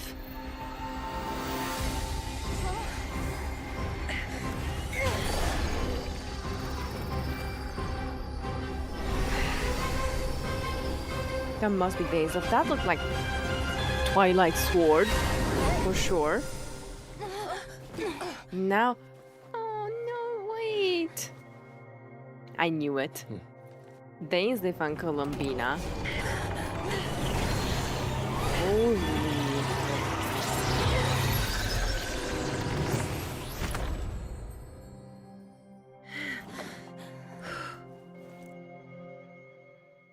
I just realized I've been holding my breath all this time.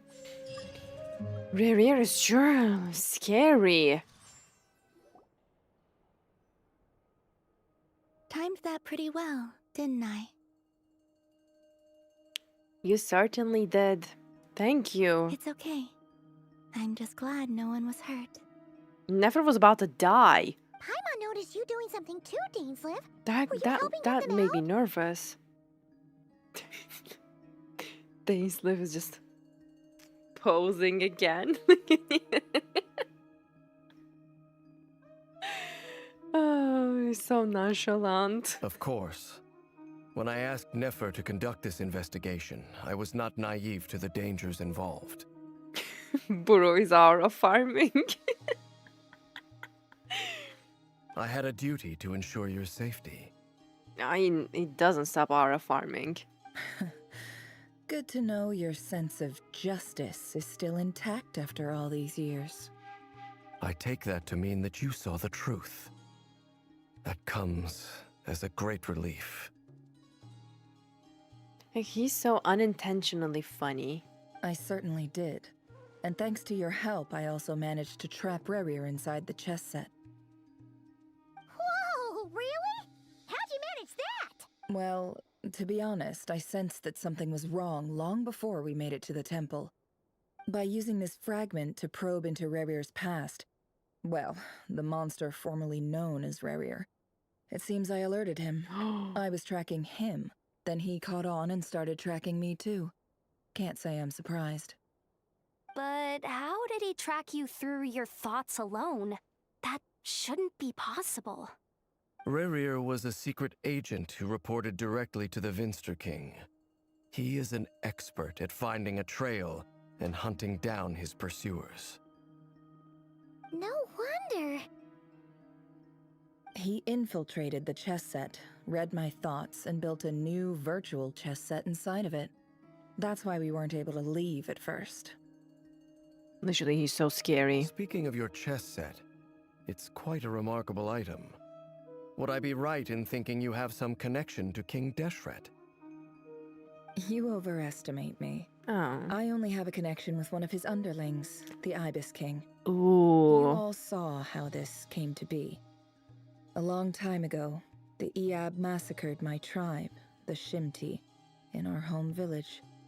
A few years later, I enrolled in the academia, where some new information came to light. The Unut and the Iab fought a bitter battle over the rights to a well, all for the sake of a non-existent 50 million Mora. The Iab ultimately won that confrontation, but their victory came at the cost of almost every warrior in the tribe. The final blow to the Iab came at the victory feast, when an Unut assassin beheaded their chief right before my eyes. The remaining Eab fled and have been scattered to the winds ever since. So she lied, and then two tribes basically annihilated each other. Having gotten my revenge, I returned to my hometown, where to my surprise, the nearby temple was still standing. There it was, seemingly immune to the relentless hostility of the desert, while my tribal home lay in ruins. As I stood there gazing at the temple, I noticed a cat just outside. This cat, as it turned out, was home to the spirit of the Ibis King. He led me to a gate deep inside the temple, and there he made a deal with me. That's how she has the connection. This chess set is my gift from the Ibis King. The chessboard within is made to the same specifications as the one in the mausoleum of King Deshret, and represents his power of piercing analysis. With this chessboard in its container, I gained a certain ability to perceive hidden secrets. Now, you could conclude that the Ibis King simply wanted to give the people of this world the power to seek the truth, but I don't believe that's the full story. Every god plays favorites. Their hearts are as fickle as any human's, full of secrets, perversions, egotistical tendencies. But precious few gods are willing to admit this. It is the same with all powerful forces, including fate itself. Their gaze falls preferentially upon a select few. As you rightly point out, this is an act of favoritism. If you're alluding to the Abyss, then yes, I agree. Gather the others. It's time to share everything I've learned. Before long, the group was gathered in the office.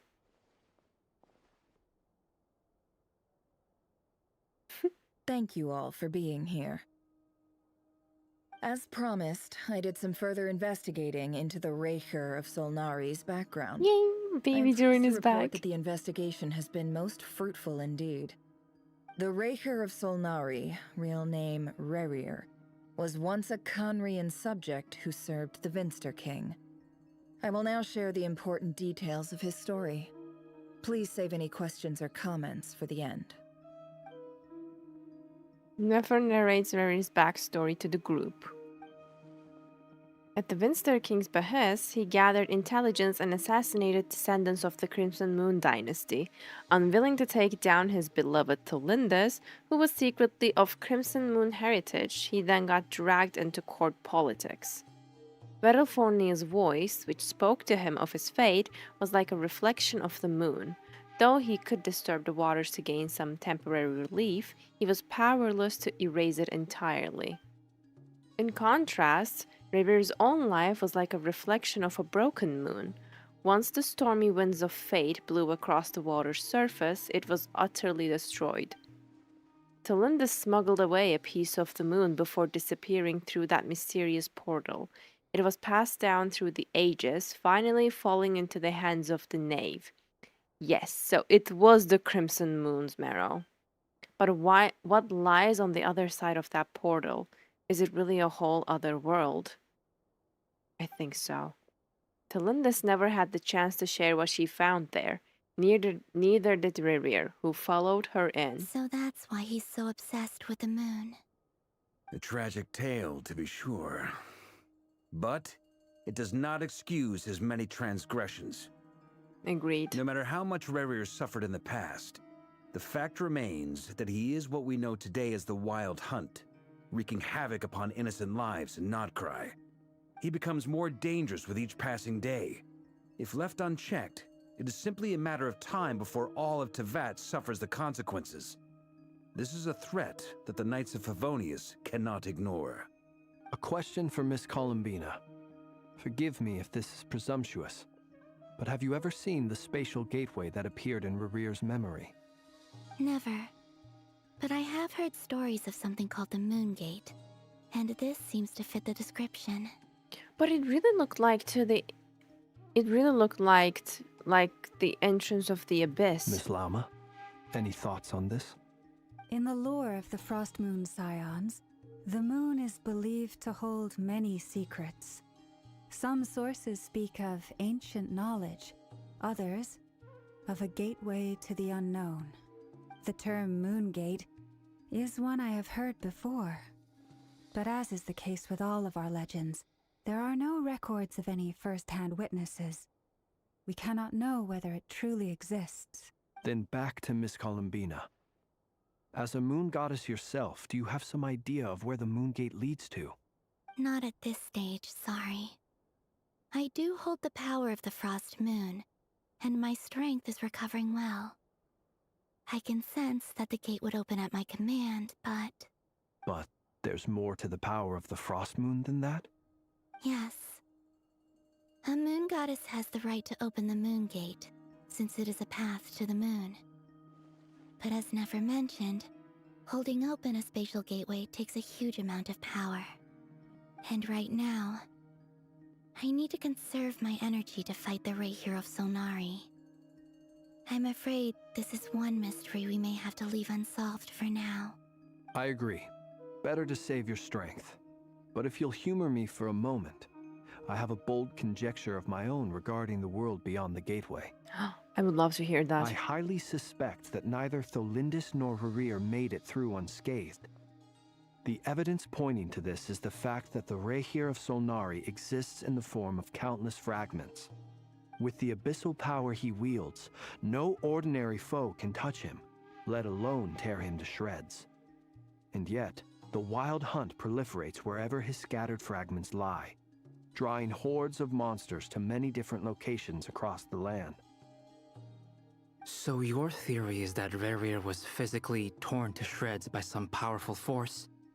Hence, why the Wild Hunt is a distributed phenomenon, rather than a unified one? Makes sense to me. Same. Explains why the Wild Hunt is so pervasive, and why he's been trying to piece himself back together. He was whole to begin with, and he wants to be whole again. Without the power of the Abyss on his side, he almost certainly would have perished the moment he was torn apart. But the Abyss, much like a curse, has kept him alive. I could not agree more. The power of the Abyss is most surely a curse. It is a compelling explanation, and one that accords with my present understanding of Abyss creatures. Whether the life form in question is primitive or advanced, if a curse has extended its lifespan unnaturally, it will continue to survive in spite of everything. This raises some interesting questions. I will run some experiments and see if there is any validity to my suspicions. That being said, regardless of whether my research bears fruit, I would like to thank Miss Nefer for conducting such a thorough investigation. Already, it has greatly enriched my understanding of the entity we face. My pleasure, Mr. Albedo. I too hope that the information I have shared today proves useful as we look to formulate the next stage of our plan. Hey! What is it, Dainsleif? You look really upset! It's just... when I think of the man I once knew as Rarir, I struggle to understand why things had to turn out like this. The two of you used to be friends, didn't you? I don't know if these words will bring any comfort, but my heart goes out to you. Mine too. I always feel so bad when it comes to Dainsleif. We can never know all the hows and whys of the way things are. The moon and stars are full of untold secrets and lies, and the skies are host to many more mysteries than these alone. Yet, none of that can begin to compare with the complexity of human life. Those are the first comforting words I've heard in a long time. Aww. Thank you, both. Well, I think this is a good place to end today's meeting. I'm sure Nefer needs some time to recover. She's been through an awful lot today. That's very thoughtful of you, Llama. Of course. Sounds good to me. Take some time to rest and digest before She's so we reconvene thoughtful. to nail down a plan. Back at the hotel, you sit with Paimon for a while and discuss what lies ahead. Hey, is this a bad time? Hope I didn't kill the conversation. Sure. Nice room. Oh, I'm not coming in, though. Why not? It's just a hotel room. If it's all the same, I'll just stay out here. I might not look the part, but I'm technically a knight. Barging into people's private quarters isn't the kind of thing we do. What a gentleman.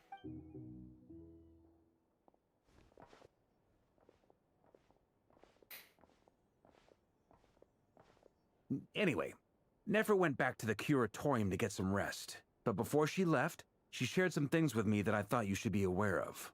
Oh, I'm all ears. Firstly, although she managed to trap the Raker of Solnari inside her chess set, there's no guarantee that the power of the Ibis King is any match for one of the 5 sinners.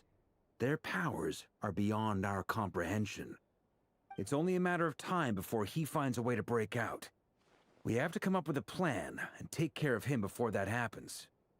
I mean, if that happens before they figure out a plan, we are all cooked. Honestly, my mom figured that might be the case. So, how long have we got? Well, I asked her that same question. She talked for a long time, but for the most part, it seemed like she was trying to convince me how precious her chess set is. What a long and storied history it has. It felt like some kind of sales pitch, you know? The kind where you end up handing over Mora against your will.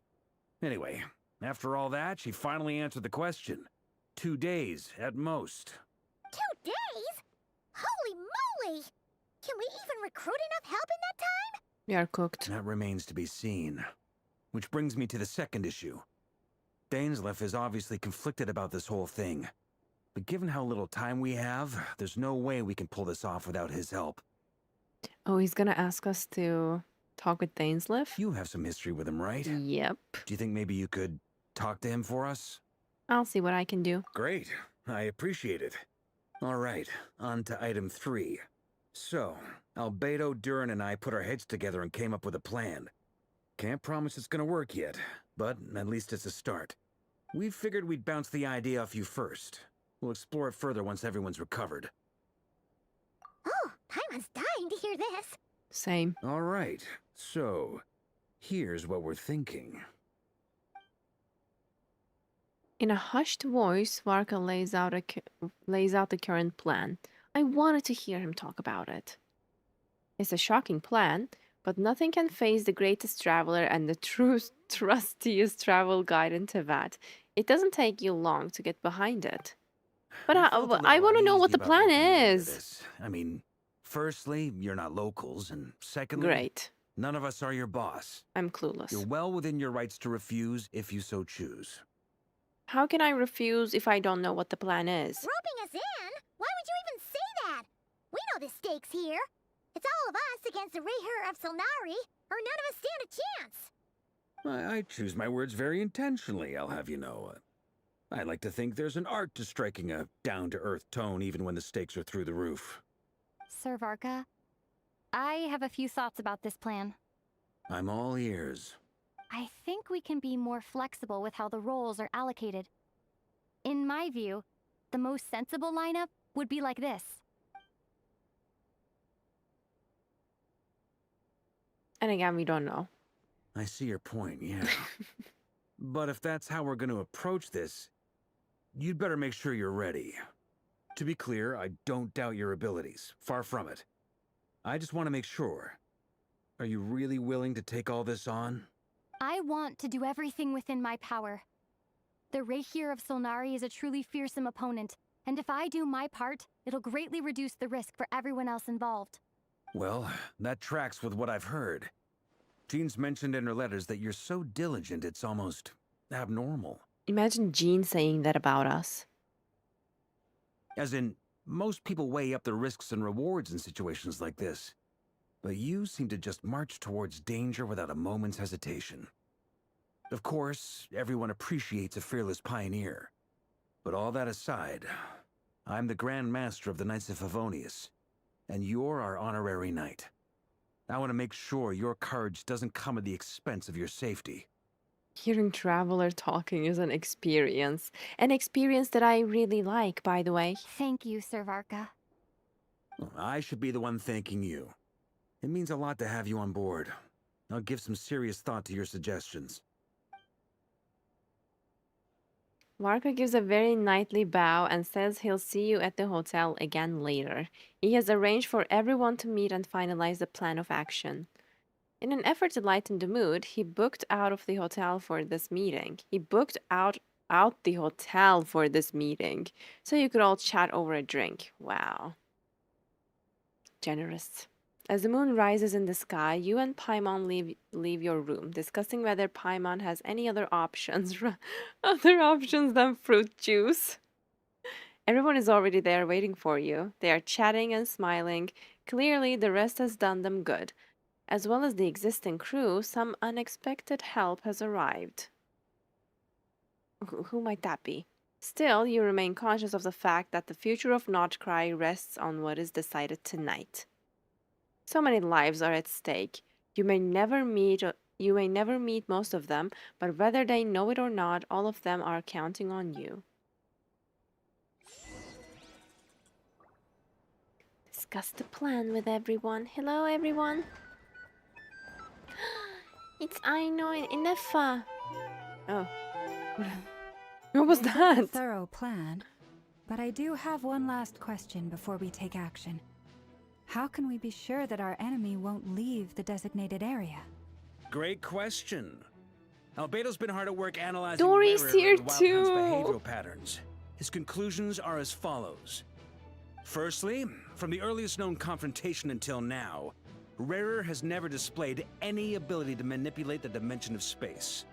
So it's unlikely he has any power in that domain. Secondly, he seems to have a particularly strong vendetta against our group. If we put him in a fight-or-flight situation, he'll choose to fight every time. Thirdly, finally, and most importantly, he is consumed by hatred, both for the moon and for his enemies. Turns out, we tick both of those boxes. We have a reincarnated True. moon in our ranks, and a spy who accessed his private memories without permission. He'll be baying for blood, not looking to escape. As someone who's had their fair share of interactions with the Wild Hunt, those all seem like valid observations to me. Understood. Then I will defer to the verdict of the group. Well, everyone, that's the plan in full detail. Albedo and Durin are carrying out their part as we speak. What is their part? I don't like being clueless about the plan. By the way, what Dory is gonna do? Bring more artifacts to save our butts? Plan approved. Scheduling. Okay, any firepower you need, I got you covered. Let's light this baby up. The Frost Moon Scions are behind you as well. And the rest of you? Good to go. No objections? All right, then it's settled. This is the plan we're going with. Next up, an old tradition of mine. Anyone who wants to back out, now's your chance. Wait, we can still back out of this? Everyone says things they regret, right? I don't want anyone feeling trapped because their mouth said yes before their brain had time to think things through. He gained my respect for this. A very people-first approach. Mm-hmm. I hear that's common practice in the Knights of Favonius. Heh. Who'd you hear it from? D-Luke? Shh. We don't use people's real names at work. This contact will be known only as Owl, please and thank you. D-Luke. Codename Owl. This plan can only work if everyone does their part. Flint's and I will absolutely support it. We shall indeed. You'll be glad you accepted our help. Also, you are the last person I expected to see here, Miss Dory. He couldn't help himself. So he pointed it out. It's not often I get called Dory in a work context. My peers usually call me Lord Sangama Bay. So, the longer your name, the higher your net worth. Is that the idea here? In that case, Mr. Flint's here must be worth a fortune. That's right, I know your full name. It's... If you speak another word Dory. It's not gonna be good for you. The walls are thin here. I'd appreciate you keeping that a secret. Okay, fine. I'm actually only here as a favor for someone else. Do you have any idea how much it would cost to hire me otherwise? Oh, does this mean someone out there actually has the power to boss Dory around? It most certainly does not. We have a long-standing and mutually beneficial business partnership. She's actually the mom of a friend of yours. Wait. Alice? She's actually the mom of a friend of yours. I think she's talking about Alice here. Said mom supplied me with a great little trinket, but now that lady's ruined everything. If I don't start building a little goodwill now, my whole business in Krai is gonna go down the drain. Well, you're saying the lady ruined everything, but that little trinket saved her life. Okay. So what exactly is so special about this pendant? It's a lucky charm that a great mage made for me. We have a business Miss relationship, Alice. and she was worried that something bad might happen to me. So, she wanted me to have something that can store power to protect myself with. I finally got it all fully charged up with Kuvaki, and then never went and used it all up at once. Never lost so big in my life. She's so funny. But again, Dory, she almost died. If it wasn't for that trinket, she would be dead right now. Come to your senses. You're right. It was all my fault. I didn't mean to drain all the Kuvaki in the pendant, but I'll make it up to you. You will? Well, in that case, how about you give me your chess set, and we call it even? I knew you'd say that. Well, it's yours if you want it. In fact, take it now, and I'll even throw in a free Rapier of Solnari. Deal? You're putting me in a difficult position here. It's a very useful thing to have around, but I have a funny feeling it won't be around much longer. I guess we'll see in a couple of days. Yeah, I think it's gonna get destroyed along with Rerir too. Or Rerir is gonna destroy it. For me. Hey, don't be so pessimistic. See this through and you never know. You might find a new business opportunity on the other side. With an action plan in place, everyone chats. Great. You and Paimon decide to check in and see how... Nice.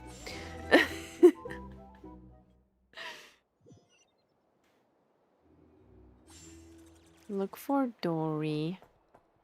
Dory. Where are you? Where are you? In her shop. Dory! How are things going? Feeling ready?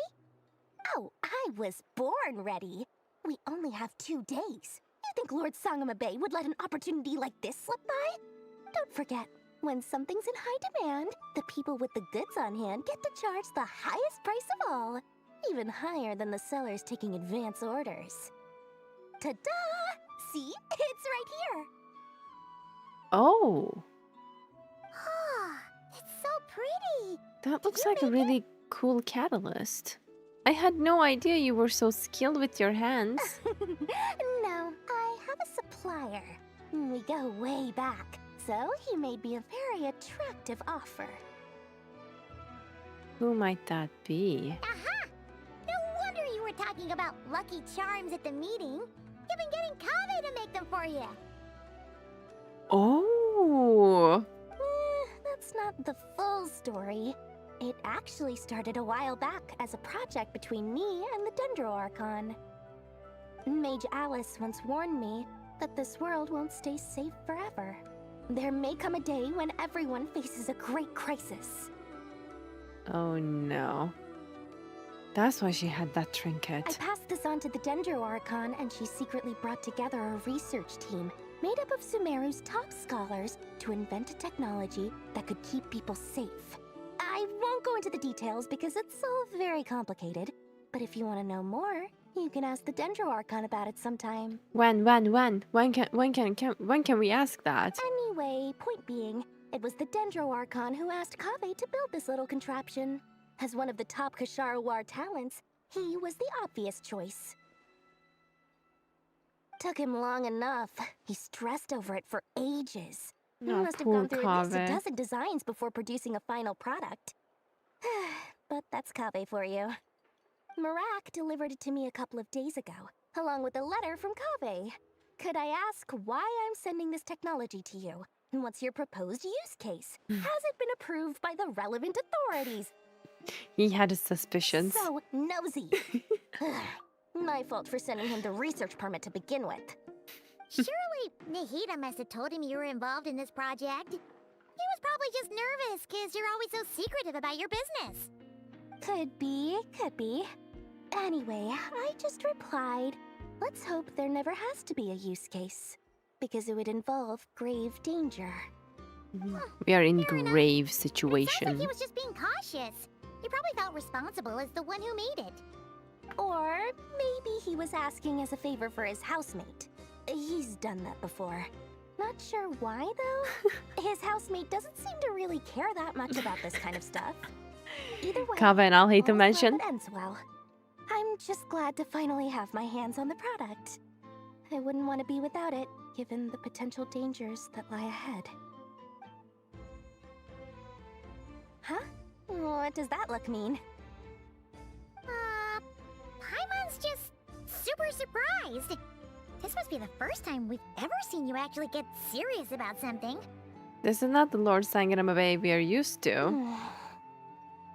Well, a long time ago, I made a promise to myself. I promised that I was gonna live every day of my life with a big beaming smile. Obviously, Mora plays a big part in that. But there are always gonna be times in life when you have to give something back. That could Wow. mean paying back a debt, returning a favor, or showing some kindness. Alice has been a huge help to me over the years. She was the first investor I ever had. And I want my investors to know that Lord Sangamabe is the best in the business. I'm glad she And showed then, her mature side no one here. knows what the future will bring.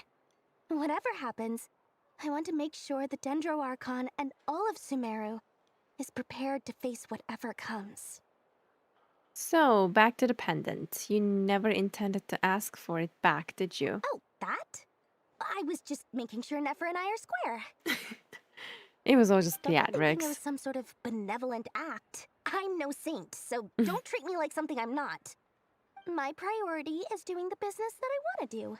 So long as my conscience lets me, but it usually does. That's the Lord Sangamabe business model. All right, if you say so. I do say so, and that's the whole point. I'm a businesswoman. Don't go trying to figure out what kind of person I am. You'll exhaust yourself. Much easier for everyone involved if you just take my word for it. Oh, and could you two help me get this stuff where it needs to be? Thanks so much. You're my favorite assistants. I mean, if she asks nicely like that, how can we say no? Yay, finally! Oh my god, I love this sketch. Here's my baby dragon. Yay, more screen time for Duran. Traveler, Paimon, it's good to see you. Good to see you too. Everything going smoothly over here? Sort of. As you're probably aware, Varka, Duran, and I captured some abyssal creatures from the Wild Hunt. Per the Oh. plan, we dissected and analyzed some samples of these creatures. They The experimented process on went very them. smoothly. The findings, however, come with some troubling implications. Tell us, tell us. You can actually dissect the Wild Hunt? That's so That depends on interesting. your definition of Wild Hunt and dissection. I want to know more. Harmless, lifeless. These words are accurate descriptions. The Wild Hunt is an interesting phenomenon. In and of itself, it doesn't seem to possess anything akin to a human personality. But taken as a collective, the medium through which the Wild Hunt is summoned does appear to have a soul. Master griped a lot about the wise Horoptatir, and seemed somewhat fascinated with the Faust Certology. but she barely mentioned Rerir at all. I don't I think that wonder was because of his why. lower social standing, though. Anyway, it's a pity. I should like to hear her thoughts on the nature of the life form he has become today. It's a strange mix. The furious energy of an abyssal being channeled through a fractured physical existence. A consequence of being torn apart by an unknown power. Perhaps the only explanation for his survival in this state is that he sacrificed a degree of individuality in exchange for a continued existence.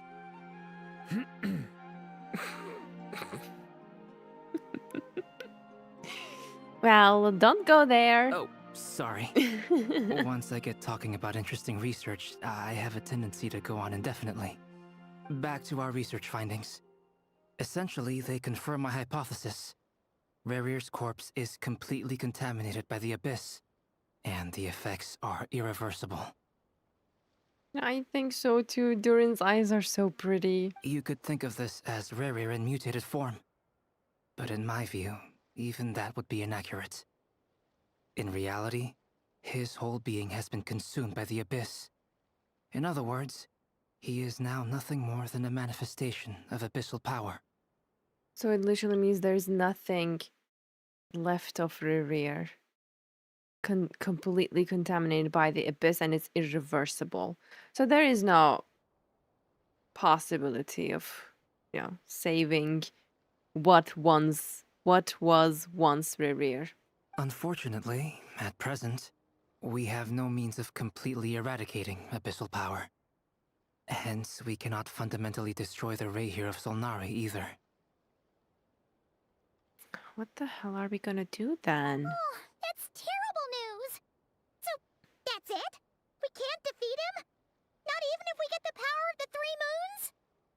Miss Columbina's situation is a difficult one.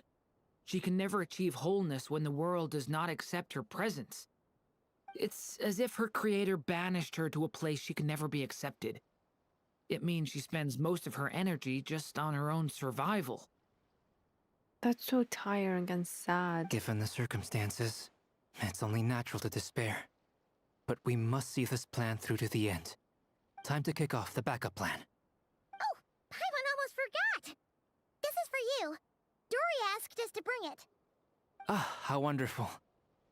Well, thank you for making the trip. Durin and I will be heading off shortly. I'm sorry I won't be there to protect you in person this time. Please be careful. We will. All right then. Stay safe. You too.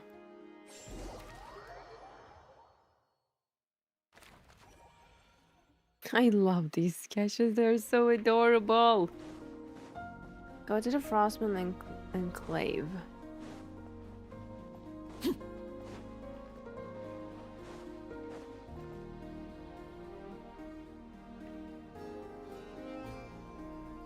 Miss Lauma, is everyone here? Yes.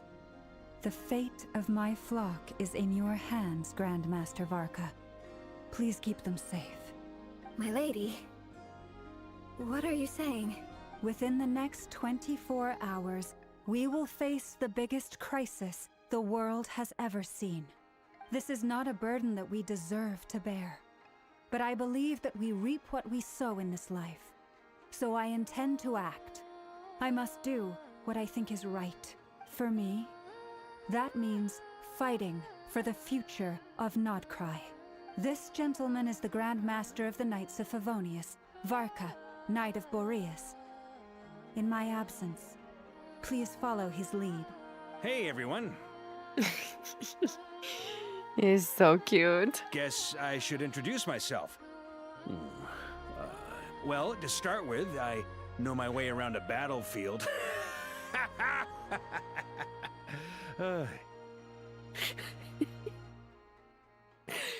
He's so awkward. Guess I should introduce myself.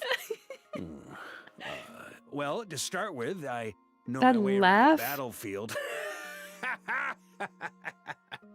The way he thinks he's so funny.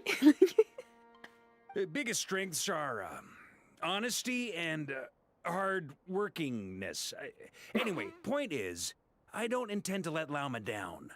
I'm gonna do everything in my power to keep every last one of you safe and sound. He has such a good heart and he's so sincere. Just adorable.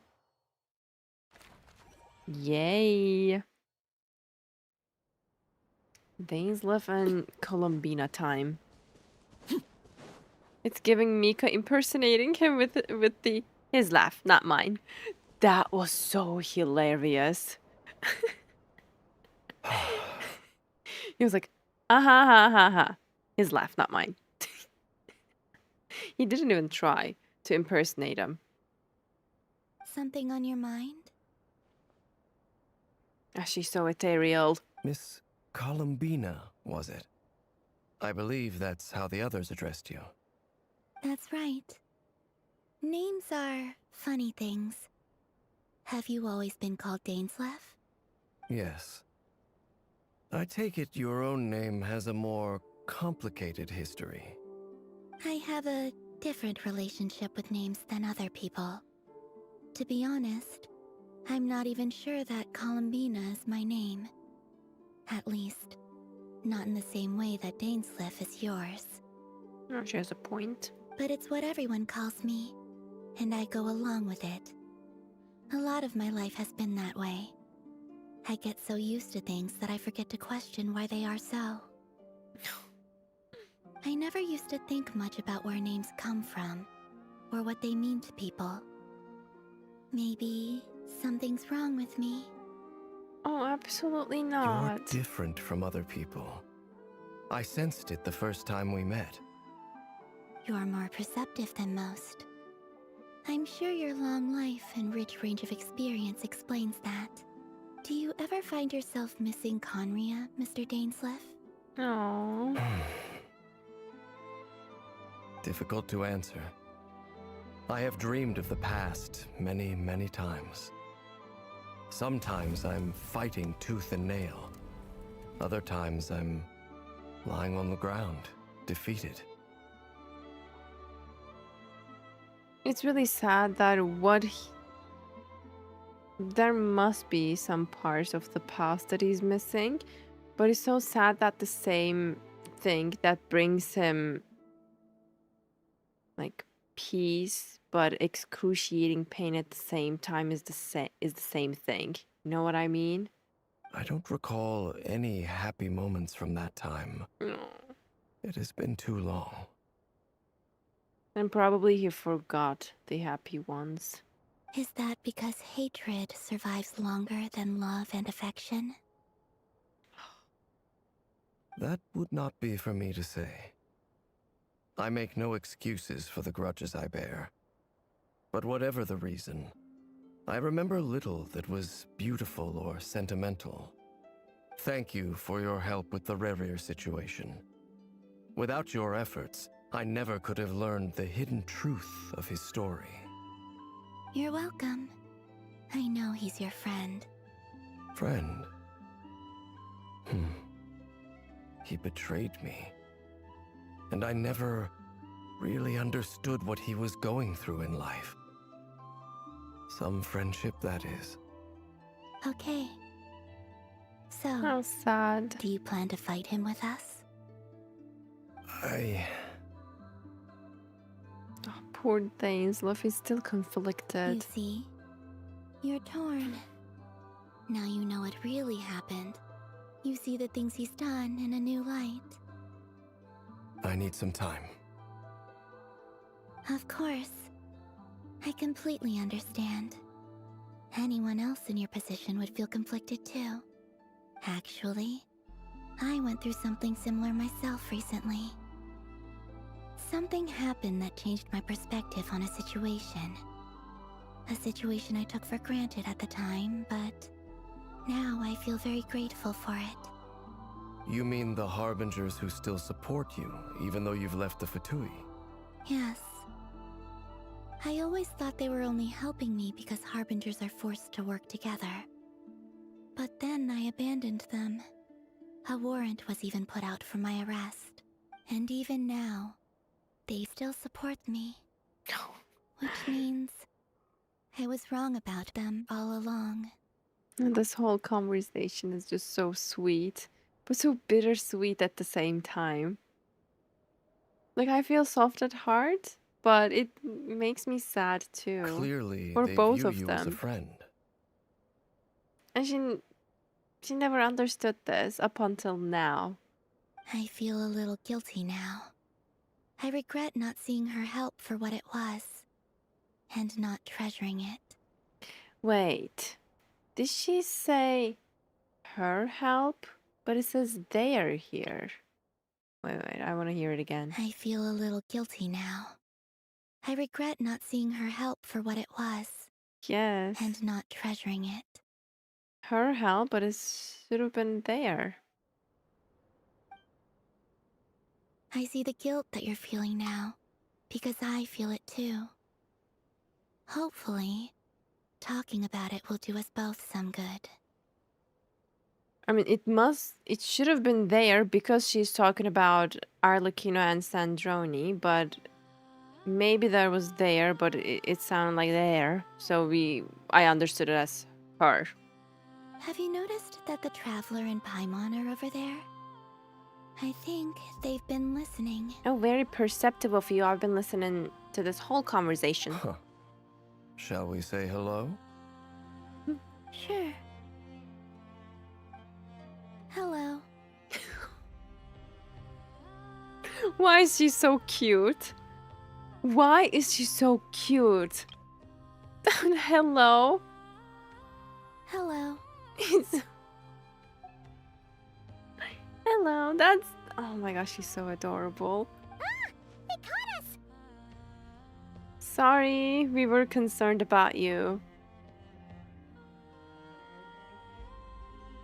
I apologize for making you worry. It's alright. No doubt you wish to know where I stand on the plan to take down the Recher of Solnari. I'm afraid I need a little time, but I will seriously consider joining you. Poor Dainsleif. You will? Oh, thank you so much! Everyone will be so grateful to hear that! I'm knowing his character, I trust he's gonna join us. It's just a really difficult decision for him. They needn't be. This was something that I was going to have to face up to eventually. True. That doesn't matter to them. They're grateful to you regardless. Mm-hmm. You can't control their gratitude, so just accept it. And then, have a think about whether you're willing to join us.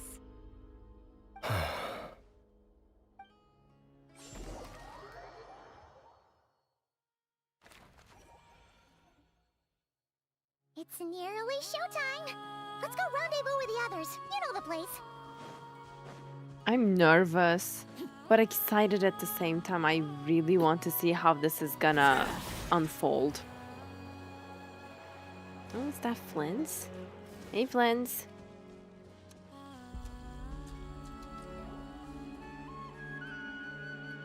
Ah, you're earlier than I expected.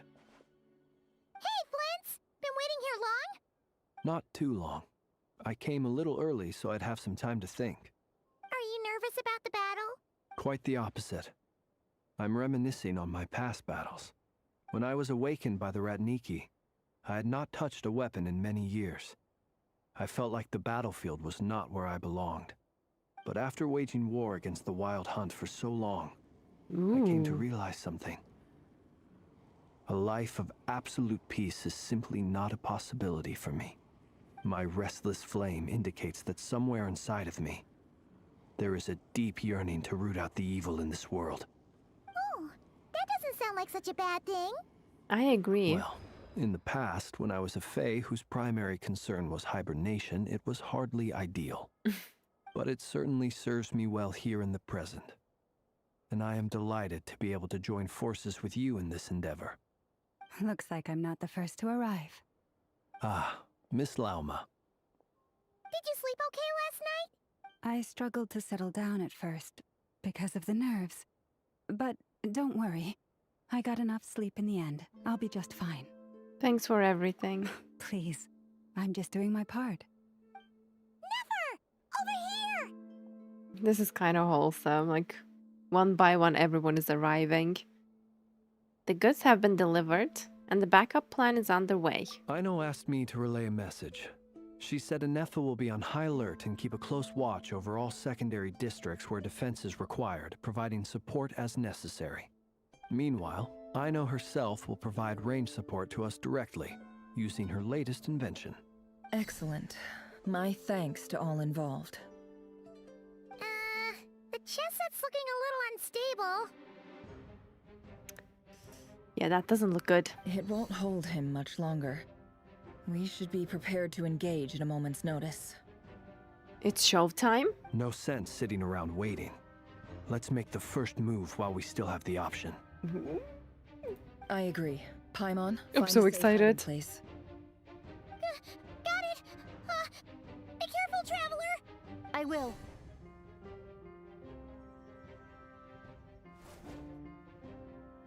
Slay. Everyone, take your positions as soon as the battle starts. Every ounce of strength we have in our bones, let us bring to this fight. Literally, my heart rate increased. Let's go. I've seen all your futile ploys before. You have become the authors of your own demise. I wouldn't be so sure about that. He's on time. You are merely a moment of sport before I tear down the moon. Oof, look at that scene. Huh? Oh, oh, hey, let's go. Yep, you too. Let me help you guys. Eat this! That's not good. No more lies. Time to come clean. Absurd. Oh god. Can't hide the truth. Let's see what you're made of. Moonlight. Great. Observe to dust. No, no, no. With one heart, we pray. Be silent. Do you fear the dark? Close your eyes. What's gonna happen now? And so I'm just so locked in. end. The moon will protect you. Hello, Llama's hymn of hunting the... What? Wait. The moonlight betrayed you. Uh-huh. He's Shadow.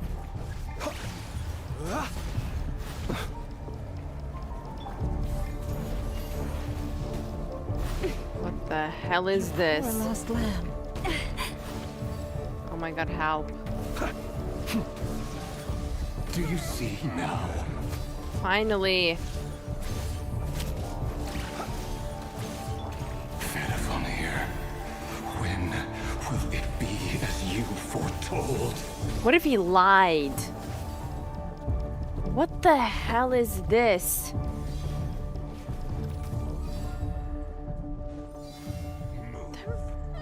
There are two. Uh-huh. This is a different. What the? Steady now. Gosh, this is hard. Where is he? Where is he? Your foul spirit is not welcome here. Close your eyes. Beware the creatures of the night. Be silent. To dust. Are you quite finished? Observe. Oh my god, he's so annoying. Steady now. Literally so I brought annoying. this on myself. Llama's gonna die. It all adds up. Let's see what you're made of. Futile. No more lies. Time to come clean. Betrayed. all adds up. Oh my god. I swear. Futile. Leave this place. With one heart, we pray. Close your eyes. To dust. Be silent. Observe. To dust. Moonlight. I swear. Game of heroic. Stop! Who wants to go first? No. Don't go into that shadowy mode again. That was so annoying. Get out of my sight! Okay, we are cooked. He pulled out the pole arm. What a weapon, by the way. You okay? Never! Where are the others? Stuck outside the barrier. I guess he really doesn't like us. Destroyed. I can't even charge attack with Knowing too much. Nefer. Is always a death sentence. Be careful what you wish for.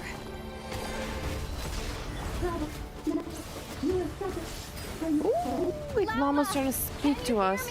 Hold on, where? Silence. Voices are gone. But at least I know they're still there. I need Crazy. to stick to the plan. I hate when Remember when Nefer once before he misses her charge attacks. stalling him. If I can stall him for long enough, the moment will come. Oh my god, this part is just... You thought the first part was bad? Water jet! Girl. I couldn't put Hydra on him. What the hell? Water jet! Wipe out! Can't hide the truth. It all falls into place. Why can't I use my own characters? It all falls into place. Go! Can't hide the truth. No more lies. Great. Look at the amount of damage I dealt to him. Oh. Absorb Kawaki 3 times. Where is Kawaki? Girl, I'm stuck. Can't move. Where is Kawaki? What the hell is this controls?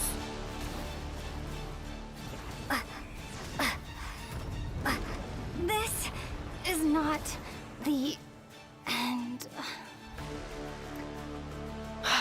Deserved. It's so bad that I'm stuck with keyboard. You know, I don't play with keyboard. Wipe out! The deception ends here. It all adds up. Time to come clean. Destroyed. Can't hide the truth. I'm gonna cry. It all falls into place. He's back to full health because yeah, I died.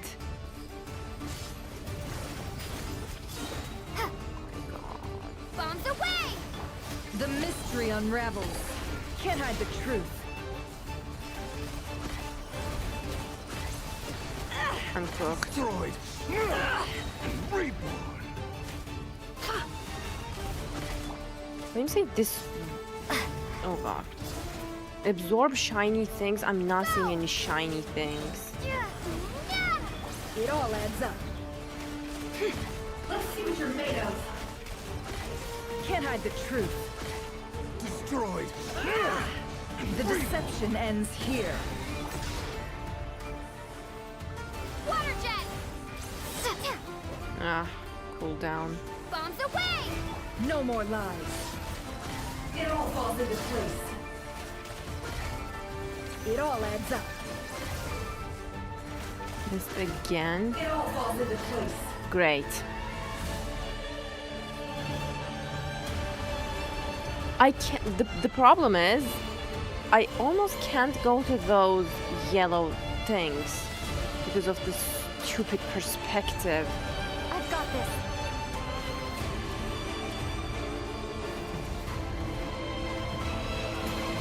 I should be safe now.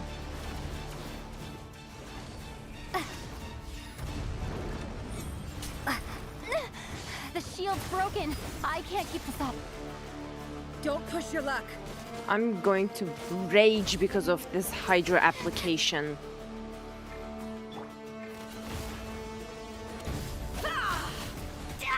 Destroyed. I mean, amazing. Within my grasp. The mystery unravels. Can't hide the truth. Let's see what you're made of. It all adds up. Let's see what you're made of. Great. No more lies.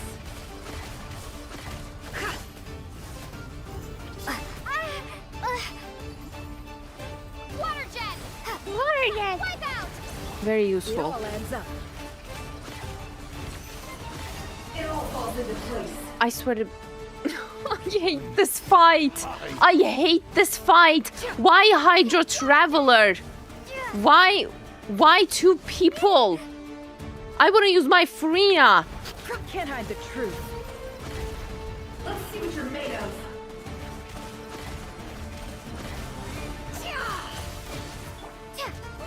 If it was Arlecchino, if it was Ayato, I was already out of this stupid battle. Look at that stupid bubble of water. Water jet! It all adds up. She used the stupid ult. Oh, she did not. Amazing. Amazing.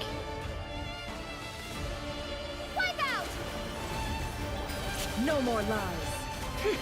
He's not even in the trajectory of that water bubble. Great. Destroyed. How farcical. This brings back so many memories. Like Raiden's fight before she was nerfed. What the hell is the same rear saying? I can't switch to stupid travelers. What the hell is this? Let me out, bro. Let me out. Oh no, you have to. I just want to switch to my controller. What the hell? It all adds up. I doubt I'll be able to beat this even with controller, by the way. This is so stupid. Go! Time to come clean.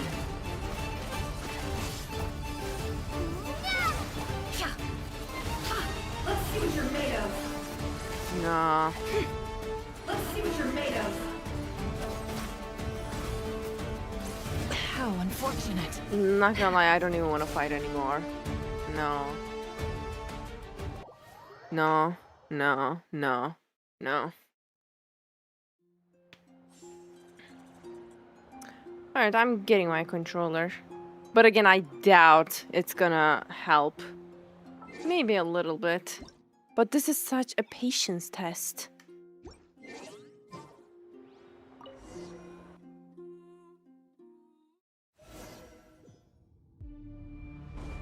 Ugh, let's go, I guess. Let me help you guys.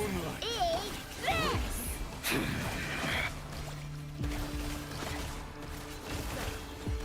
It all falls into place. By the frost moon of old. You poor lost lad. The way he keeps going away and then reappearing, it's so annoying. Dark. Close your eyes. With each weekly boss, it keeps getting worse. I swear.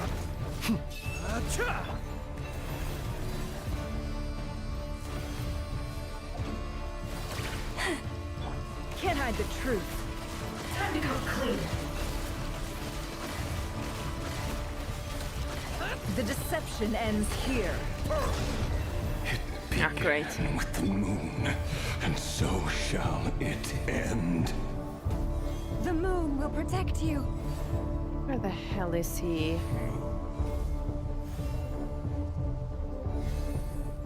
What the hell? Ow. Oh wait, did I miss him? Wait, what am I supposed to do? Do you see now? Be silent. From here, when will it be as you foretold? There are two deers, it is confusing me so bad. Where's my lantern to attack him? Your foul spirit is not welcome here. Close your eyes. Night falls. Observe. Close your eyes. Keep your distance. Bro. How can you recover so quickly, first of all? It all adds up. Time to come clean. Can't hide the truth. The mystery unravels. Forest, protect us. By the front. Observe. Steady now. To dust. Are you quite finished? Be silent. I hate him. Distance. I hate him with a passion. It all adds up. Let's see what you're made of. Futile.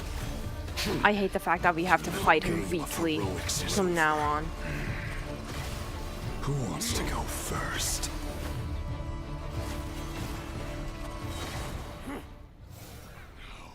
Oh great. Here comes my favorite part. This will be a weekly boss, guys. Look at this. Separated. You okay? Never. Where are the others? Stuck outside the barrier. I guess he really doesn't like us. I told you before, knowing too much is always a death sentence. Be careful what you wish for.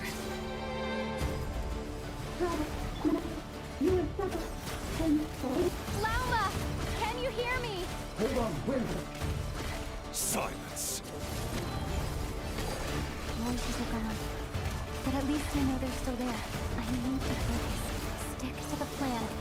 Remember my most important task. Just keep stalling him.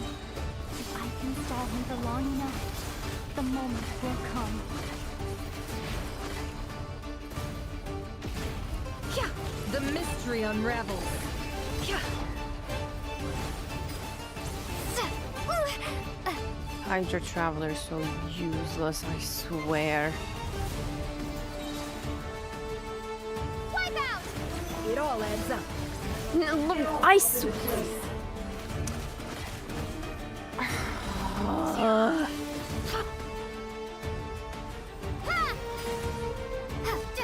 Can't hide the truth.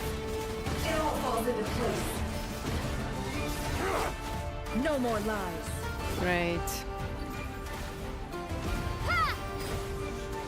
Bombs away! It all adds up. Time to come clean. No more lies. Where is he? Oh, great. Help, help, help, help, help. I've got this. The soundtrack is awesome, as always.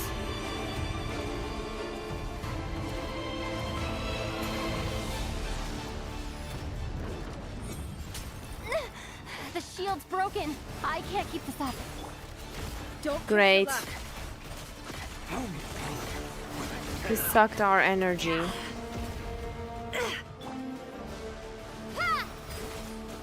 No more lies. It all falls into place. What the hell? Who's gonna tell her about phase 3? There is phase 3? It all falls into place. I hate this. It all adds up.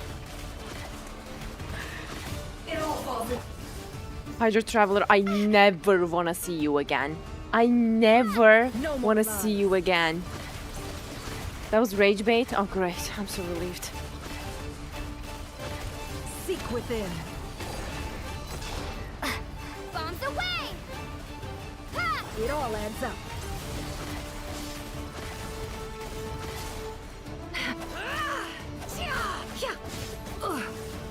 Why couldn't we get Aino instead of stupid Hydro Traveler? Destroyed. Yeah. The truth.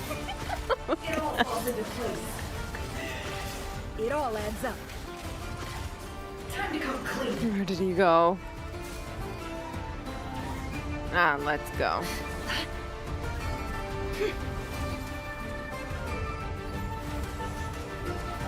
Curses. There's no other way. What do you mean there's no other way? Oh. Oh, am I free? Oh my god, I'm free. Thank you. Holy.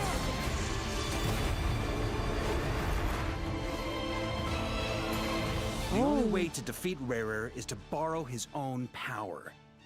And how are we gonna do that? That means Columbina will have to disappear while you two bear the brunt of his attacks. You have to hold on. Find a way to keep him focused on killing the two of you. That's exactly what we've been doing so far. Never! Your eyes are bleeding. Why is this black and white? I would love to see eyes bleeding. Soon you will be powerless to resist. And then I will reduce you to dust. Nah, this is an intense But that scene. dust will plague your memories. Come on.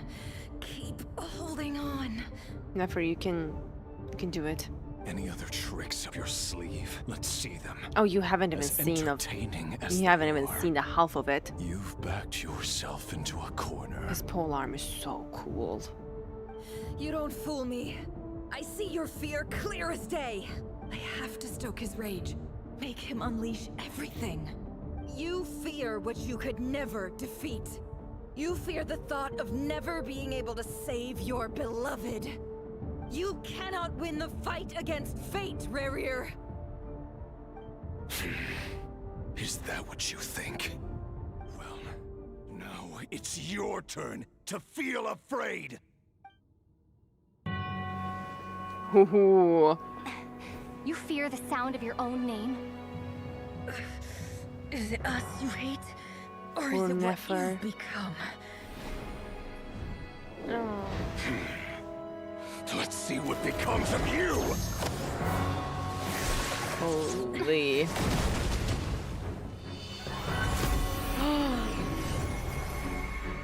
What's that? Oh, it is sucking his own power.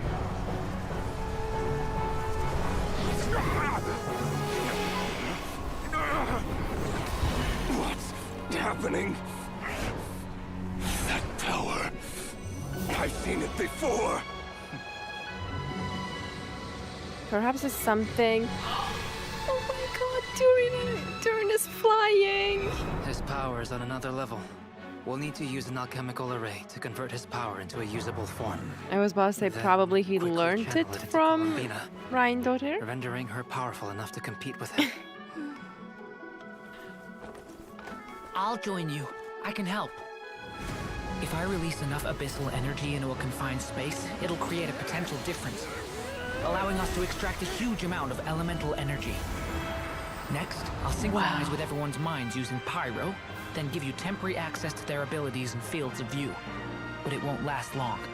What the hell? That's a good Can you plan. see? Well enough.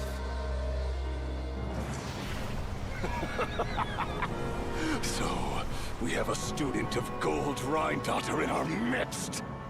How about that?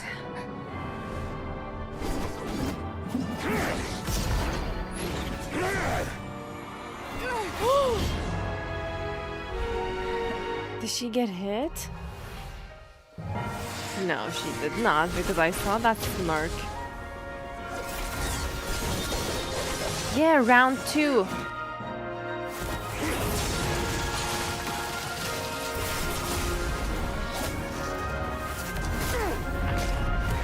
I don't even want to blink. You use my own power against me? Good morning. Just like how you stole Kuvaki. Look familiar.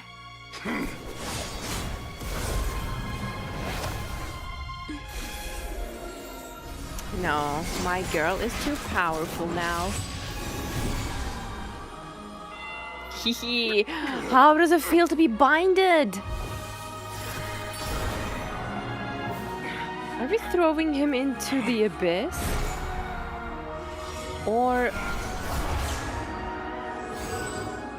Oh, Don't wait. you realize you don't have the power to hold that gate open? That's the moon gate. I don't, but someone else does.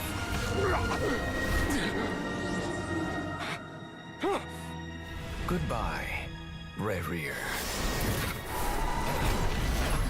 That was so iconic. Dance Slave having the finishing move. Pure cinema. I literally got goosebumps from that. Wow. Yeah, that look of realization in Rerir's eyes. Ugh. Oh, poor Nefer.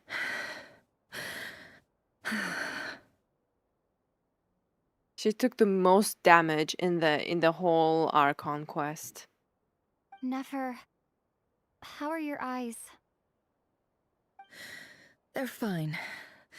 Apart from the blindness, of course. I think that's gonna be temporary. It's not too late.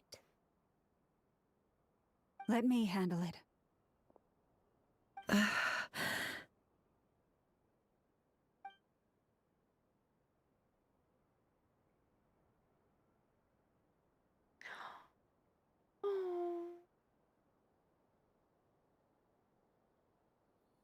She's using her own blood to heal her.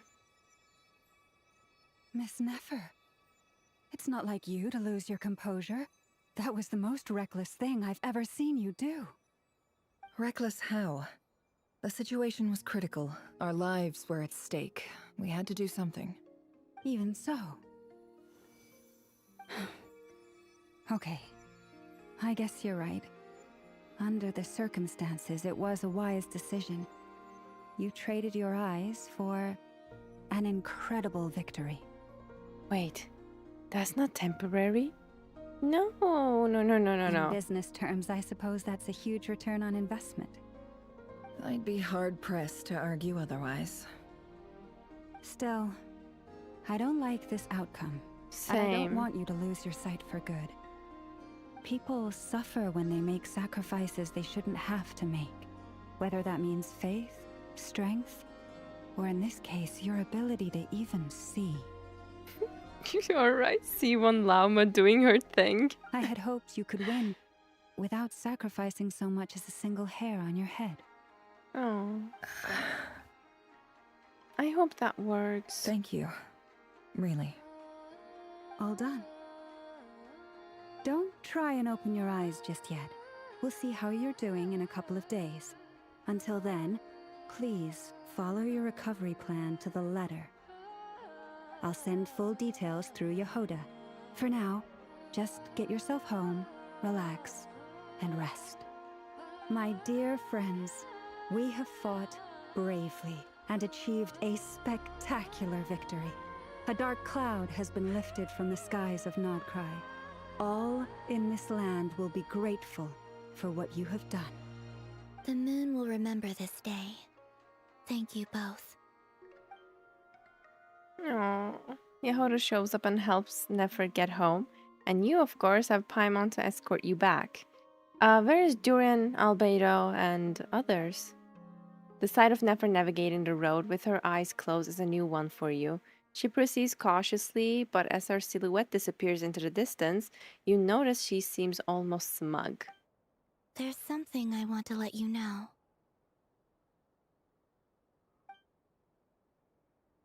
What is it? When Durin connected everyone's minds so I could access their powers, I also felt everything they felt. Oh. And since Nefer's eyes were injured, my eyes are hurting now too. Huh. Hold on. Let me try. I only feel the pain. There's no actual damage. I just thought I should tell you. Basically, she's letting her know Nefer's in pain. You're right. There's no damage. That's a relief. But I must say, I'm surprised to hear the Kutar share something like this with me. In the past, you never used to open up about yourself. Things are a little different now from how they were.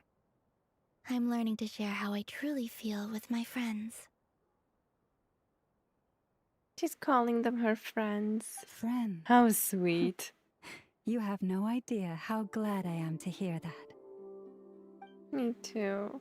You can't help but break into a smile at the word friends, as a warm and fuzzy feeling fills your chest. One by one, your fellow teammates report in to inform you that everything is under control.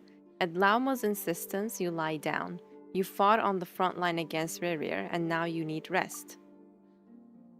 Now what?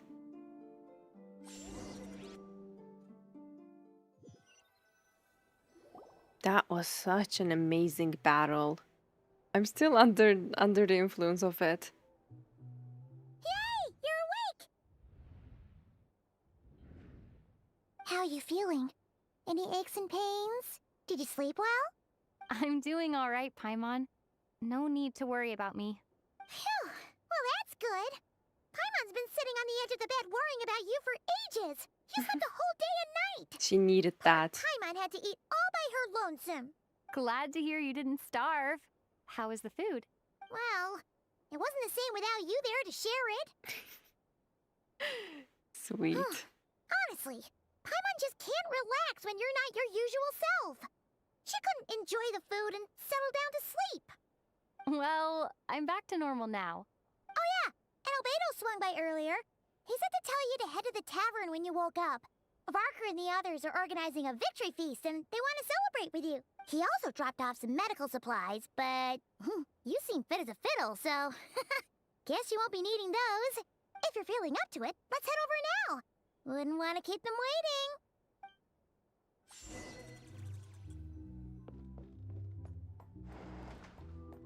Time for that well-deserved victory feat. We're here! Oh, look at these little cuties. Traveler and Paimon! Dory's here too. Perfect timing! We were literally just saying how there's no way we're holding this victory feast without you any longer, and we would have postponed it till tomorrow. How are you feeling today? Much better, thanks. Don't worry about me. Relieved to hear it. If that changes, just let me know. Happy to check you over at any time. Yep, we're here for you. Anything you need, just let us know. Oh wait, where's Nefer? How are her eyes doing? Nefer's right over there. I'm sure she'd love to catch up with you.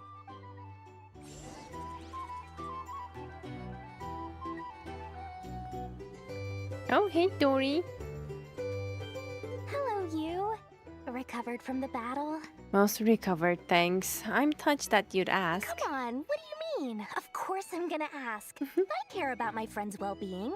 And we are friends, aren't we? Get yourself a drink. You've more than earned it.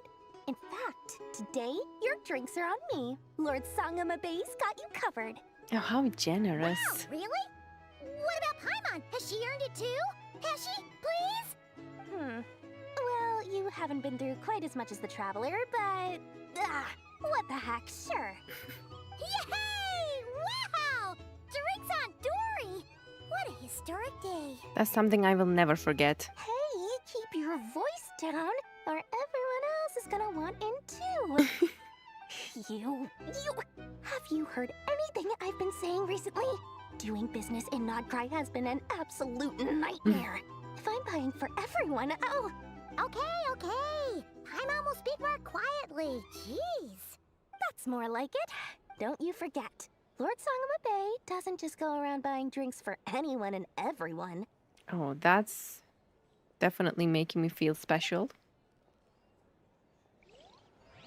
What else? What else? There is no. Oh, I can talk to Varka too. Or perhaps a room for the knights? I thought of 1,000 ways to congratulate you, but now you're here, words are failing me. The honorary knight stuns them speechless once again. That pose was so cute. Well said. The honorary knight showed us all how it's done. The other knights tell me that Mondstadt was the first stop on your journey. All of us are truly delighted to count you as our friend. I'd like to thank you for supporting the Knights of Favonius, and also for helping us save Nodcry. Don't mention it. Nonsense. Of course I'm gonna mention it. This is more than just business. It's a relationship. And there can be no relationship without showing gratitude where it's due. Yay, talk to Nefer. Oh my god, I can't believe I almost didn't see you here. I see you've recovered. You bet. Snoozed her way to a full recovery. I'm doing much better. Thanks for checking on me. Glad to hear it. A healthy body is paramount. Nothing else in life is possible without it. So take it slow. You can't afford an injury. I'm so grateful that you decided to help us in the end. Paimon, too. You really saved the day when you swooped in to open that gateway. I came to accept that although Rerir was my friend in the past, here and now, he was an enemy that must be defeated. Unfortunately. Though I will never fully understand what happened between us, I could not let this crisis deepen any further. We fought a very necessary battle, and you played your part admirably. Thank you. I know it was hard, but you will get through this. Yeah. And if you ever need to talk, just remember, we're always here. I'll do that. I hope he remembers. No, this was wholesome. I hope Nefer's eyes are all better. Yes.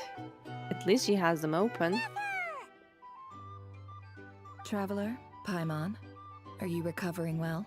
Much better, thanks to a good rest. You're looking well too. Turns out that moon chanter has some real talent after all. My eyes were mostly recovered after just a couple days rest. I'm relieved. I can actually open them again now. Yeah, but you gotta be careful. Lauma says not to strain your eyes while they're still healing. Yes, thank you. I'm well aware. Yehoda, could I borrow you for a moment? I could do with an extra pair of hands. Oh, sure. Why is Dainslave standing there by himself in the back? Did you hear that? I gotta go help Lauma for a second. You guys chat among yourselves. I'll grab us some drinks on the way back. Paimon, you still like 'em sweet? You bet. Make it extra sweet, because Paimon's earned it. Sure thing.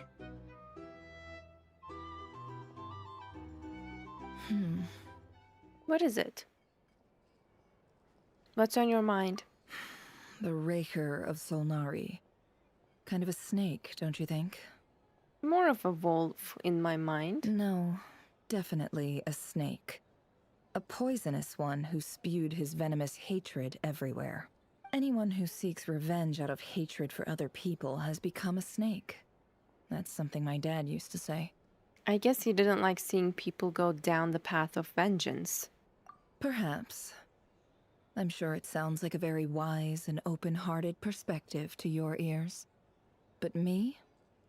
I think hatred is a perfectly justifiable emotion. What else is left when everything you depended on in life gets stripped away? Something's gotta fuel that drive to keep on living. When I look at your life, I see a lot of things that you can depend on. If you're worried about me, you can nip that in the bud. I'm not someone who gets stuck in the past. It's just... I suddenly feel like I was wrong to call my father a liar. He was just a fool. That's why the Academia turned their back on him, and why the other tribes ganged up on him. Oh, father. How much better things could have been if you were a skilled liar. Look at the Ibis King. Thoth is a fiendishly cunning liar. And yet, strangely, he feels more like a father to me than my real dad ever was. Whoa. He's never brought it up, but I'd bet he feels the same way. Why else would he give me the power to perceive the truth, while at the same time training me in the art of deception?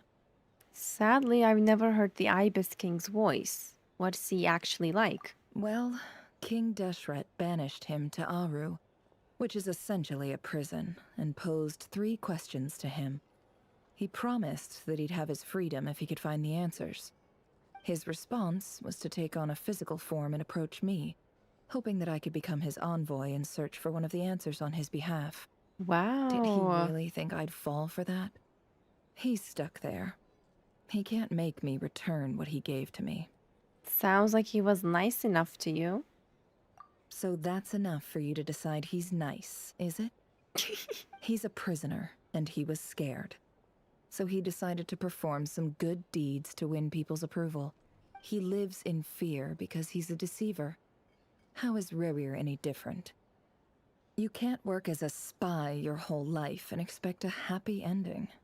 It's preposterous. Yet I can't say I don't understand it. Liars live in the darkness of their own making. But it's still human nature to want to go on living. They say that a liar's soul is the most worthless thing in the world. What do you think? I would agree with that. I have to disagree. Does it matter what I say? I mean, I don't see it as this black and white. But in this case, since we're talking about Rerir. Good. If you understand that, it means you're smart. And you see things objectively. If you ask me, the soul of a liar really is worth nothing. Because all they care about is themselves. Again, I don't think it's that black and white, because sometimes people lie not because all they care about is themselves, but to protect their loved ones' feelings and stuff. So I don't think it's that black and white. For example, when something good falls into my lap, I don't go sharing the news around. Stops other people trying to steal it from me.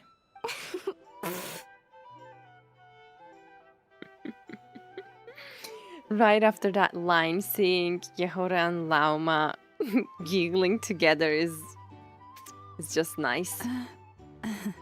I have a feeling some people over there may have overheard that. So be it. They have sharp ears. I can't keep anything from them. Is that your way of saying you've warmed up to them now? Oh, is that what it looks like? What it looks like is you're starting to see us as your friends. Well, you all know my past now. And I can't simply eliminate everyone who knows too much. So I guess I just have to put up with you. For the foreseeable future, at least. When you find yourself in a situation you can't control, the safest play is to keep calm and start monitoring everyone involved like a hawk. In the intelligence world, you need to have a sense of perspective and play your hand accordingly. If you understand what's at stake, please ensure my secret is safe with you. I trust you'll respect my wishes as a friend. But don't forget, I will also be watching you like a hawk. Sure. Very good. Oh, wait!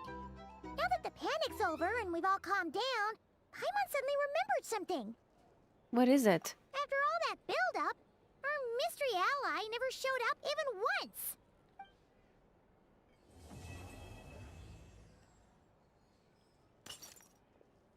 Our mystery ally?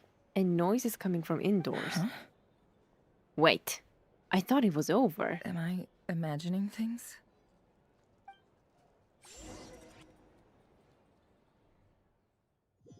What kind of...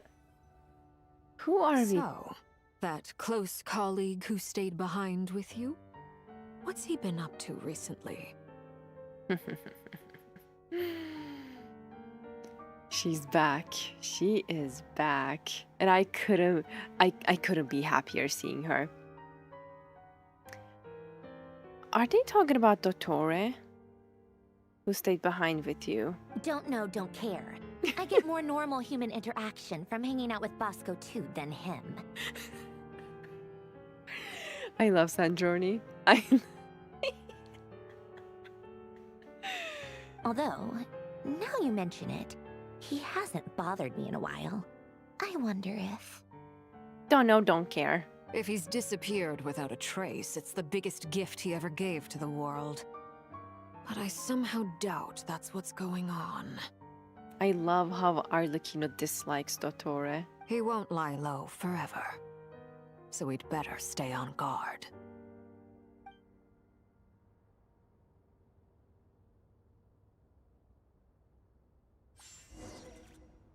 That glass breaking. Listen to what everyone's talking about. Wait. That glass breaking. Who might that be?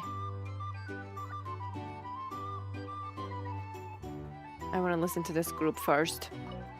How have you been holding up? Any adverse reactions? If you start to take a turn for the worse, make sure you tell me right away. You don't need to worry about me, Grandmaster. I'm fine. I mean, I barely did anything, so... You call that barely? Come on. What? You're too humble, young man. You played an indispensable role in the battle for Krai. We can't thank you enough for your support. Sometimes, when people praise you, it's because you deserve it.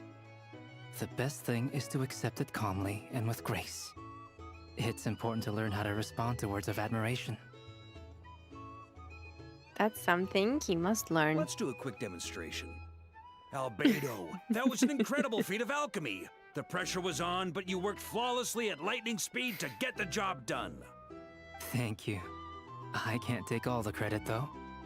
Durin played a big part in forming the alchemical array. See? Did you catch that? A masterclass in how to take a compliment. Okay, yeah. I did work pretty hard to help prepare for the battle. No point denying that. This is so cute. Hey, you guys! Seriously, great work, everyone. You all outdid yourselves. Hey, look who's bounced back. Looking good, traveler. She looks so small near Varka. Seems like you've recovered. You won't need to take any more medication. Can I get you a drink? How sweet of you to ask that. You know how to order at a bar now? You've sure learned a lot recently. We are so proud of you, baby Durin. Handling a drinks order is ridiculously simple compared to alchemy. Don't worry, I'll blend into society yet. Paimon believes it. You're clearly a fast learner, just like your brother. To be totally honest, though, Paimon didn't quite follow all the details when you first explained the plan to us. Oh, so we were Paimon in the quest. Okay. Don't worry, that's completely understandable. Unless you're a student of alchemy, it's we were hard left to in the grasp dark. The principle and how the process works. To put it in the simplest terms, we saw how our enemy stole the power of Kuvaki. And that gave us the idea of stealing his power to turn it against him. Smart. When facing an enemy you have no hope of defeating, it's best not to engage them in battle. So, instead of looking for a way to overpower him, we decided to help Columbina get strong enough to at least stand up to him in a fight. For this to work, we had to analyze his modes of attack, confirm who his main target was, and make sure that he wouldn't go beyond the range of the alchemical array. For added security, we prepared a total of 4 arrays. But to mitigate the impact of the battle, we identified one location in particular as the ideal spot, which is where the confrontation took place. The alchemical array absorbed his abyssal power. Then Durin processed it to render it usable by Columbina. That power enabled her to do what would otherwise have been nigh on impossible. What surprised me was that Dainsleif actually agreed to join us. Given his history with Rerir, he had every right to sit this one out. But we're extremely grateful for the decision he made. Confronting a former friend in battle, that can't have been easy. It must have been a painful choice to make. I respect Thane But so I'm much. sure that making a decision was far better for him than staying in limbo. Absolutely. He was torn between two paths, but in the end, he made his choice and stuck to it resolutely. He doesn't strike me as the sort of person who'd stay trapped in limbo for long. Anyway, however you cut it, everyone gave a stellar performance. And now, it's time to kick back and celebrate.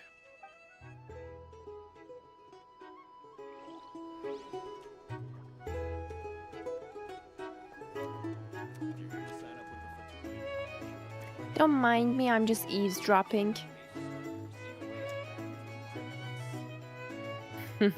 This will be funny. Lord Sangama Bay, how lovely to see you. I must thank you for the device you provided. It was an enormous help. Would I be right in thinking that it was developed by the Academia? Why come and ask me when you clearly know already? I mostly came to thank you. That's more like it. A little gratitude goes a long way with Lord Sangama Bay. Play your cards right, and you might even stand a chance of becoming my long-term supplier. The chance to work with such a kind and charitable investor as yourself would be a great honor for the Curatorium. The way they keep buttering each other up. Must be good for business. Huh? Charitable? Who said anything about charity? First I'm hearing about it. Let's see. The first plot of land you purchased in Krai, your desert interests, and... Stop! What do you think you're doing? Exposing my investment history! She's really Nothing cute. to hide from. They're all perfectly legitimate investments. And some of the land you purchased was with the intent of building a sanctuary? Yes, I heard about that too. How did you... You're a curious case, Lord Sangama Bay. You don't like people finding out about your good deeds, do you? But I'm afraid no matter how hard you try to keep things under wraps, where there's a will, there's a way. I like how this shows like Dory was terribly misunderstood. You did it for Sumeru, didn't you? She's not the selfish, like, scammy little business person. It was empty land that was gonna go to waste otherwise. I figured if I built something there, it might at least get some use in an emergency. Disasters are capricious things. They strike without any warning. I've lost family to a disaster before, and I don't want to lose any friends or business partners if I can help it. My elder sister used to dream of finding a sanctuary. Somewhere with plenty of food, water, and medicine. Where everyone could live happy lives. It was something I looked into, but after discussing things with the Dendro Archon, I decided on a more effective strategy. The tech people handled the tech, and Moneybags provided the Mora. It just made the most sense. It's a pity that so few people know the truth about you. I agree. Everyone says that you view everything in terms of Mora, and all you care about is growing your own wealth. So, what's the problem with that? Everyone wants to be rich. It's human nature. So yes, I love Mora, and it's nothing to be ashamed of. But surely you have dreams of your own beyond just making Mora. You don't get it, do you? My dream is to invest in other people's dreams. And, you know, make a nice little slice for myself along the way. Just thinking about it makes me happy. That sweet, sweet sound of Mora. Thank you. Aww. For the device? And the pendant. Oh, that. I was just returning a favor. Don't worry about it. Seems like we've both been away from home for a very long time. Yeah. So long that I barely remember what my family even looked like. That would be your mother, father, and sister? Yeah, though it's been years since my sister passed away. It's not like I want to forget them, obviously, but memory can be even more ruthless than the most calculating business person. Beyond a certain point, if something isn't helping you, it just gets rid of it. My sister can't help me now. Slowly but surely, her face is fading from my mind's eye. It's become a vague impression. Not everything will fade. When loved ones pass away, the beautiful memories are the ones that last the longest. But it's so painful to think about. Like, you slowly, over time, forget her features. Yeah, that's true. If you ask me, that's the one silver lining in all of it.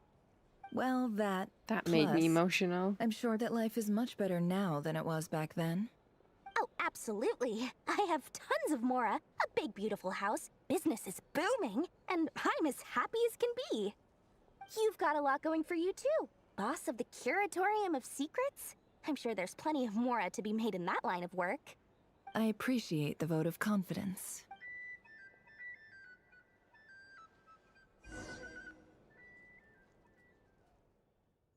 I've always liked Dory, but again, I'm happy that... That's the only reason you're here. Okay, my favorite duo is back. I'm seated. Again, I was saying I'm happy to see that other people now can see what Dory has been hiding behind that mask. Anyways, back to my favorite duo, Sandrone and Colombina. Please, Colombina, can you rage bait Sandrone again? Thanks. Yes. I've thought a lot about it. And I've realized that you, me, and Arlecchino should be friends. This is so precious. I think this is very important. So I felt I had to come and tell you. Well, this is a new one. I'm so moved. I can't even hold my teacup. If that's all, you can leave now. Do you not want to be friends with me? Or is it that you prefer being coworkers? What is this, Colombina? Are you deliberately testing my patience threshold? Right now, my politeness module is active. But if you say another word, I swear I'll shut it down. If your politeness module was active, wouldn't you say the word please at some point? Polonia, please see Lady Colombina to the door. Will you still invite me to your next tea party? What? Yes, I think you will. Bye-bye, dear Sandrone. I could listen to these two talk for hours. Catching up with a friend? And we missed Colombina. Last time, the Wild Hunt escorted you out. Would you rather I handled it myself this time? We just wanted to, see how you were doing now that it's all over. Why? Out of concern for my safety? I hope you didn't seriously think that the Rayhir of Solnari would be able to lay so much as a finger upon me, given how prepared I was. Mostly because you kind of helped us out, so we just wanted to check you were okay. Looks like all your robots are fixed, huh? I spy books and teacups on the table. Afternoon tea. So we are interrupting after all. Oh, don't you worry about that. Tea time is already a write-off. The visitor before you managed to kill my appetite. If you're in the mood for tea, go ahead and help yourself. Otherwise, it's going to waste. My coasters are still missing in action, though. Use this notebook instead. Whoa! Pretty hefty notebook. Look at all those calculations. Isn't that a bit too thick to use as a coaster? You can ignore those. They're just dumb scribblings. I doodle and write in my free time. Sometimes I remember the distant dreamlike past. Sometimes I imagine the far-flung future. Oh, I would love to take a peek into that notebook. And other times, I grit my teeth and note down all the crazy nonsense going on in the present. Some people do the crosswords in the newspaper. This is my equivalent of that. Trying to predict the future is like daydreaming. And writing about the present just makes me furious. The past is my favorite. If nothing else, it's already set in stone, so I don't have to rack my brains trying to figure it all out. Huh. Although, having said that, the only vaguely interesting memory in my past is probably that guy they call Lord Artificer. Lord Artificer? You mean... Who else? Pretty much all the mecha and Fontaine are his personal handiwork. Wait, are you saying you know him? Like, personally? As a friend? What? I mean, I guess we were friendly enough. So you've actually met him? But he lived hundreds of years ago. Yep. In fact, I'm probably the only normal person left who knew him at all. We used to chat occasionally back when he was still around. Before he passed away, he asked me to destroy all his manuscripts. I honored his request, but I did read through everything first before destroying them. So Sandrone has been also alive for hundreds of years. I mean, I couldn't let the genius of Lord Artificer Alain Guillotin disappear like that. Would have been such a waste. So, that's where the formula's in your notebook are from? I just told you. Those are my equivalent of crossword puzzles. They're just dumb formulas that I solve for fun when I'm bored. Alain's work was like epic poetry. The formulas in my notebook are just silly little riddles in comparison. Not that there's anything bad about them. I mean, at least, solving those riddles isn't going to hurt anyone. Except me, because I lose a few brain cells in the process. Anyway, while we're on the topic, I might as well tell you about what happened to him and his friends. I'm all ears. Guillotin had two close buddies, Renee and Jacob. They spent their childhood years together in the Nazissenkreuz Institute. They were all quite competitive, so there was some rivalry between them. But it was a friendly rivalry. Unfortunately, I faintly remember that quest. It's been such a long time. But beneath the friendship and the rivalry ran something deeper, a sense of nostalgia for the past. Unfortunately, childhood would end, the prophecy would come true, the apocalypse would arrive, and the future would never be. A mad dream that would normally only capture the minds of lunatics begin to take root in their hearts. A dream of saving the world. And if Renee and Alain had been people of lesser wits, that dream would probably have ended up as something for them to joke about in their older years. But alas, they were some of the sharpest minds around. They nurtured that dream with the full power of their intellect, and it grew into something that ate away at their souls. The first of them to fall under its spell was Renee. Against Alain's wishes, he persisted in experimenting on a mutual friend of theirs to try and save their life. Alain did not approve and parted ways with Renee. It's complicated. Alain wanted to believe that Renee only did what he did for the sake of their friendship.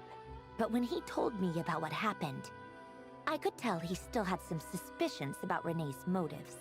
Perhaps the seed that would grow into a nightmare had already sprouted in Renee's mind. Even then, the next time they met, Renee's soul had been completely engulfed by the dream of salvation. His futile attempt to change the tide of fate only resulted in a wave that swallowed up the world, even before the apocalypse came. And although that wave died down eventually, I hear that it just recently came back with a vengeance. As I understand, Renee wanted to live out his dream of salvation once more. But I'm told that the attempted resurgence finally died out for good. At long last, Renee awoke from his deluded dream. Though of course by then it was far too late. What do you think of Renee? Do you admire his transcendent genius? His view that any price was worth paying to achieve the lofty goal of saving the world? Or do you despise him? Dismiss him as an evil madman who wrought havoc on the lives of everyone around him as he pursued his delusional dream? Same difference, really. Just a matter of perspective.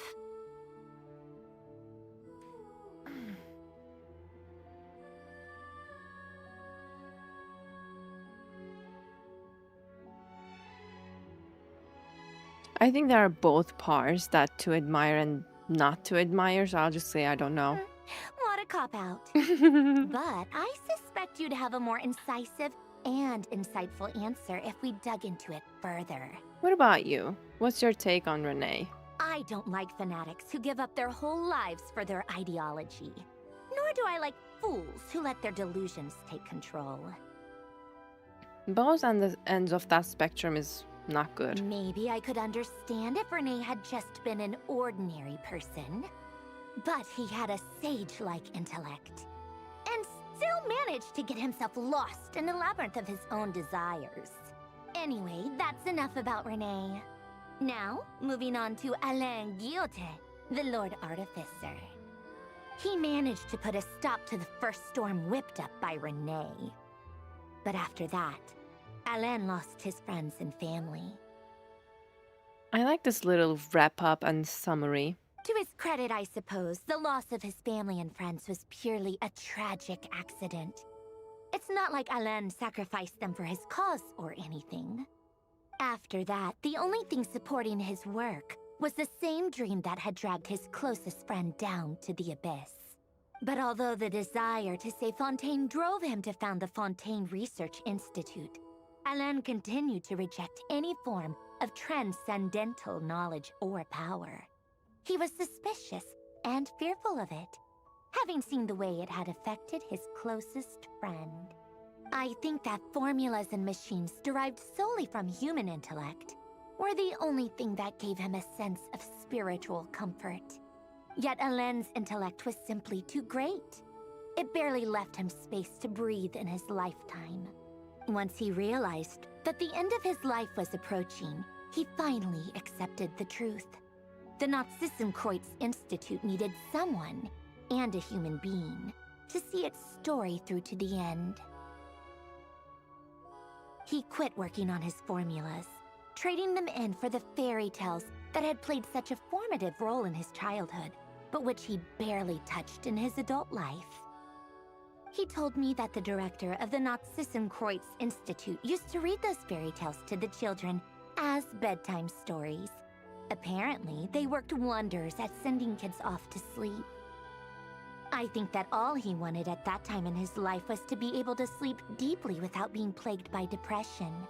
By that point, nothing else really mattered.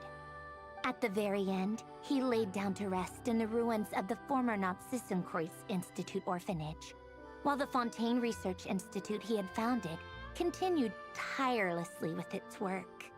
Many years after that, tensions over competing dreams would once again cause a rift, this time between members of the Fontaine Research Institute. But the actions of those fools had nothing at all to do with Alain.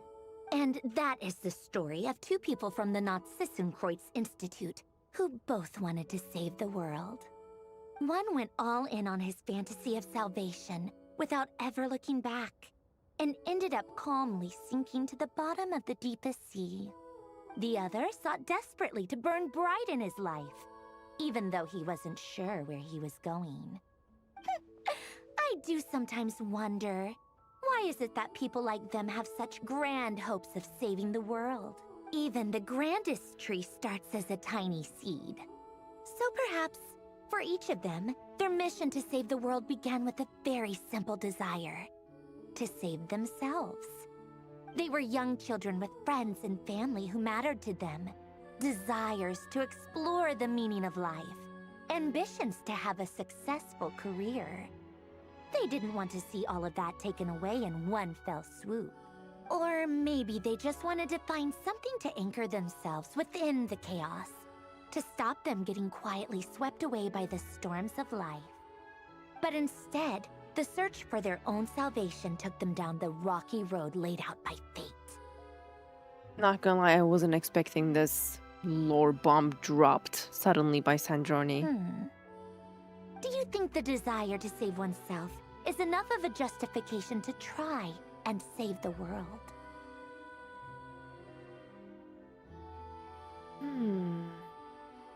It's definitely better than the desire to save only oneself. I would say it's enough. The way you said that sounded just like Alain. I asked him the same question back when he was in his prime, putting all of his energy into his work. He gave the exact same answer as you did.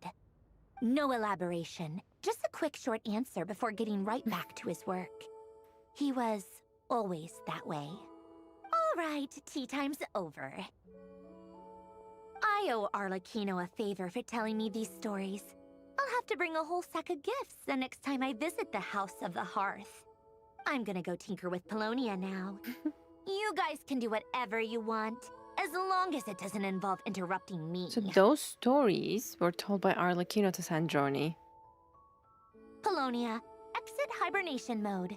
Begin diagnostics.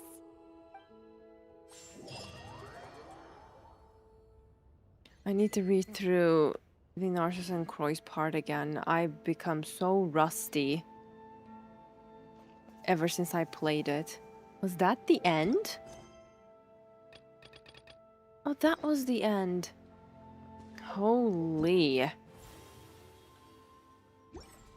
My brain is... It feels tired and literally filled with information right now. That was such a crazy quest, by the way. Thank you for being here and experiencing it once again with me. It was great, especially that battle part. Wow. What is this? Completed. Yay. Got my primos. Let me go get my dailies as well, since we are on topic here.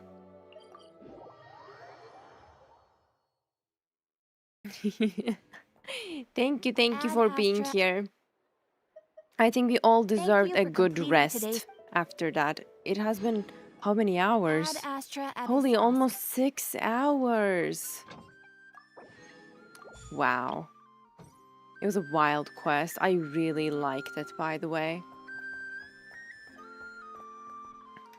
Yeah, I'm gonna go get some rest now. Thank you guys for being here. I enjoyed this quest so much, and I'm looking forward to what's next. I'll see you all on the next stream. Don't forget to drop by Discord or our Instagram broadcast channel if you want to catch up with the later streams. Now I'm gonna go have some rest. I feel tired, not gonna lie. Anyways, see you later. Mwah. Take care until next time. Bye bye.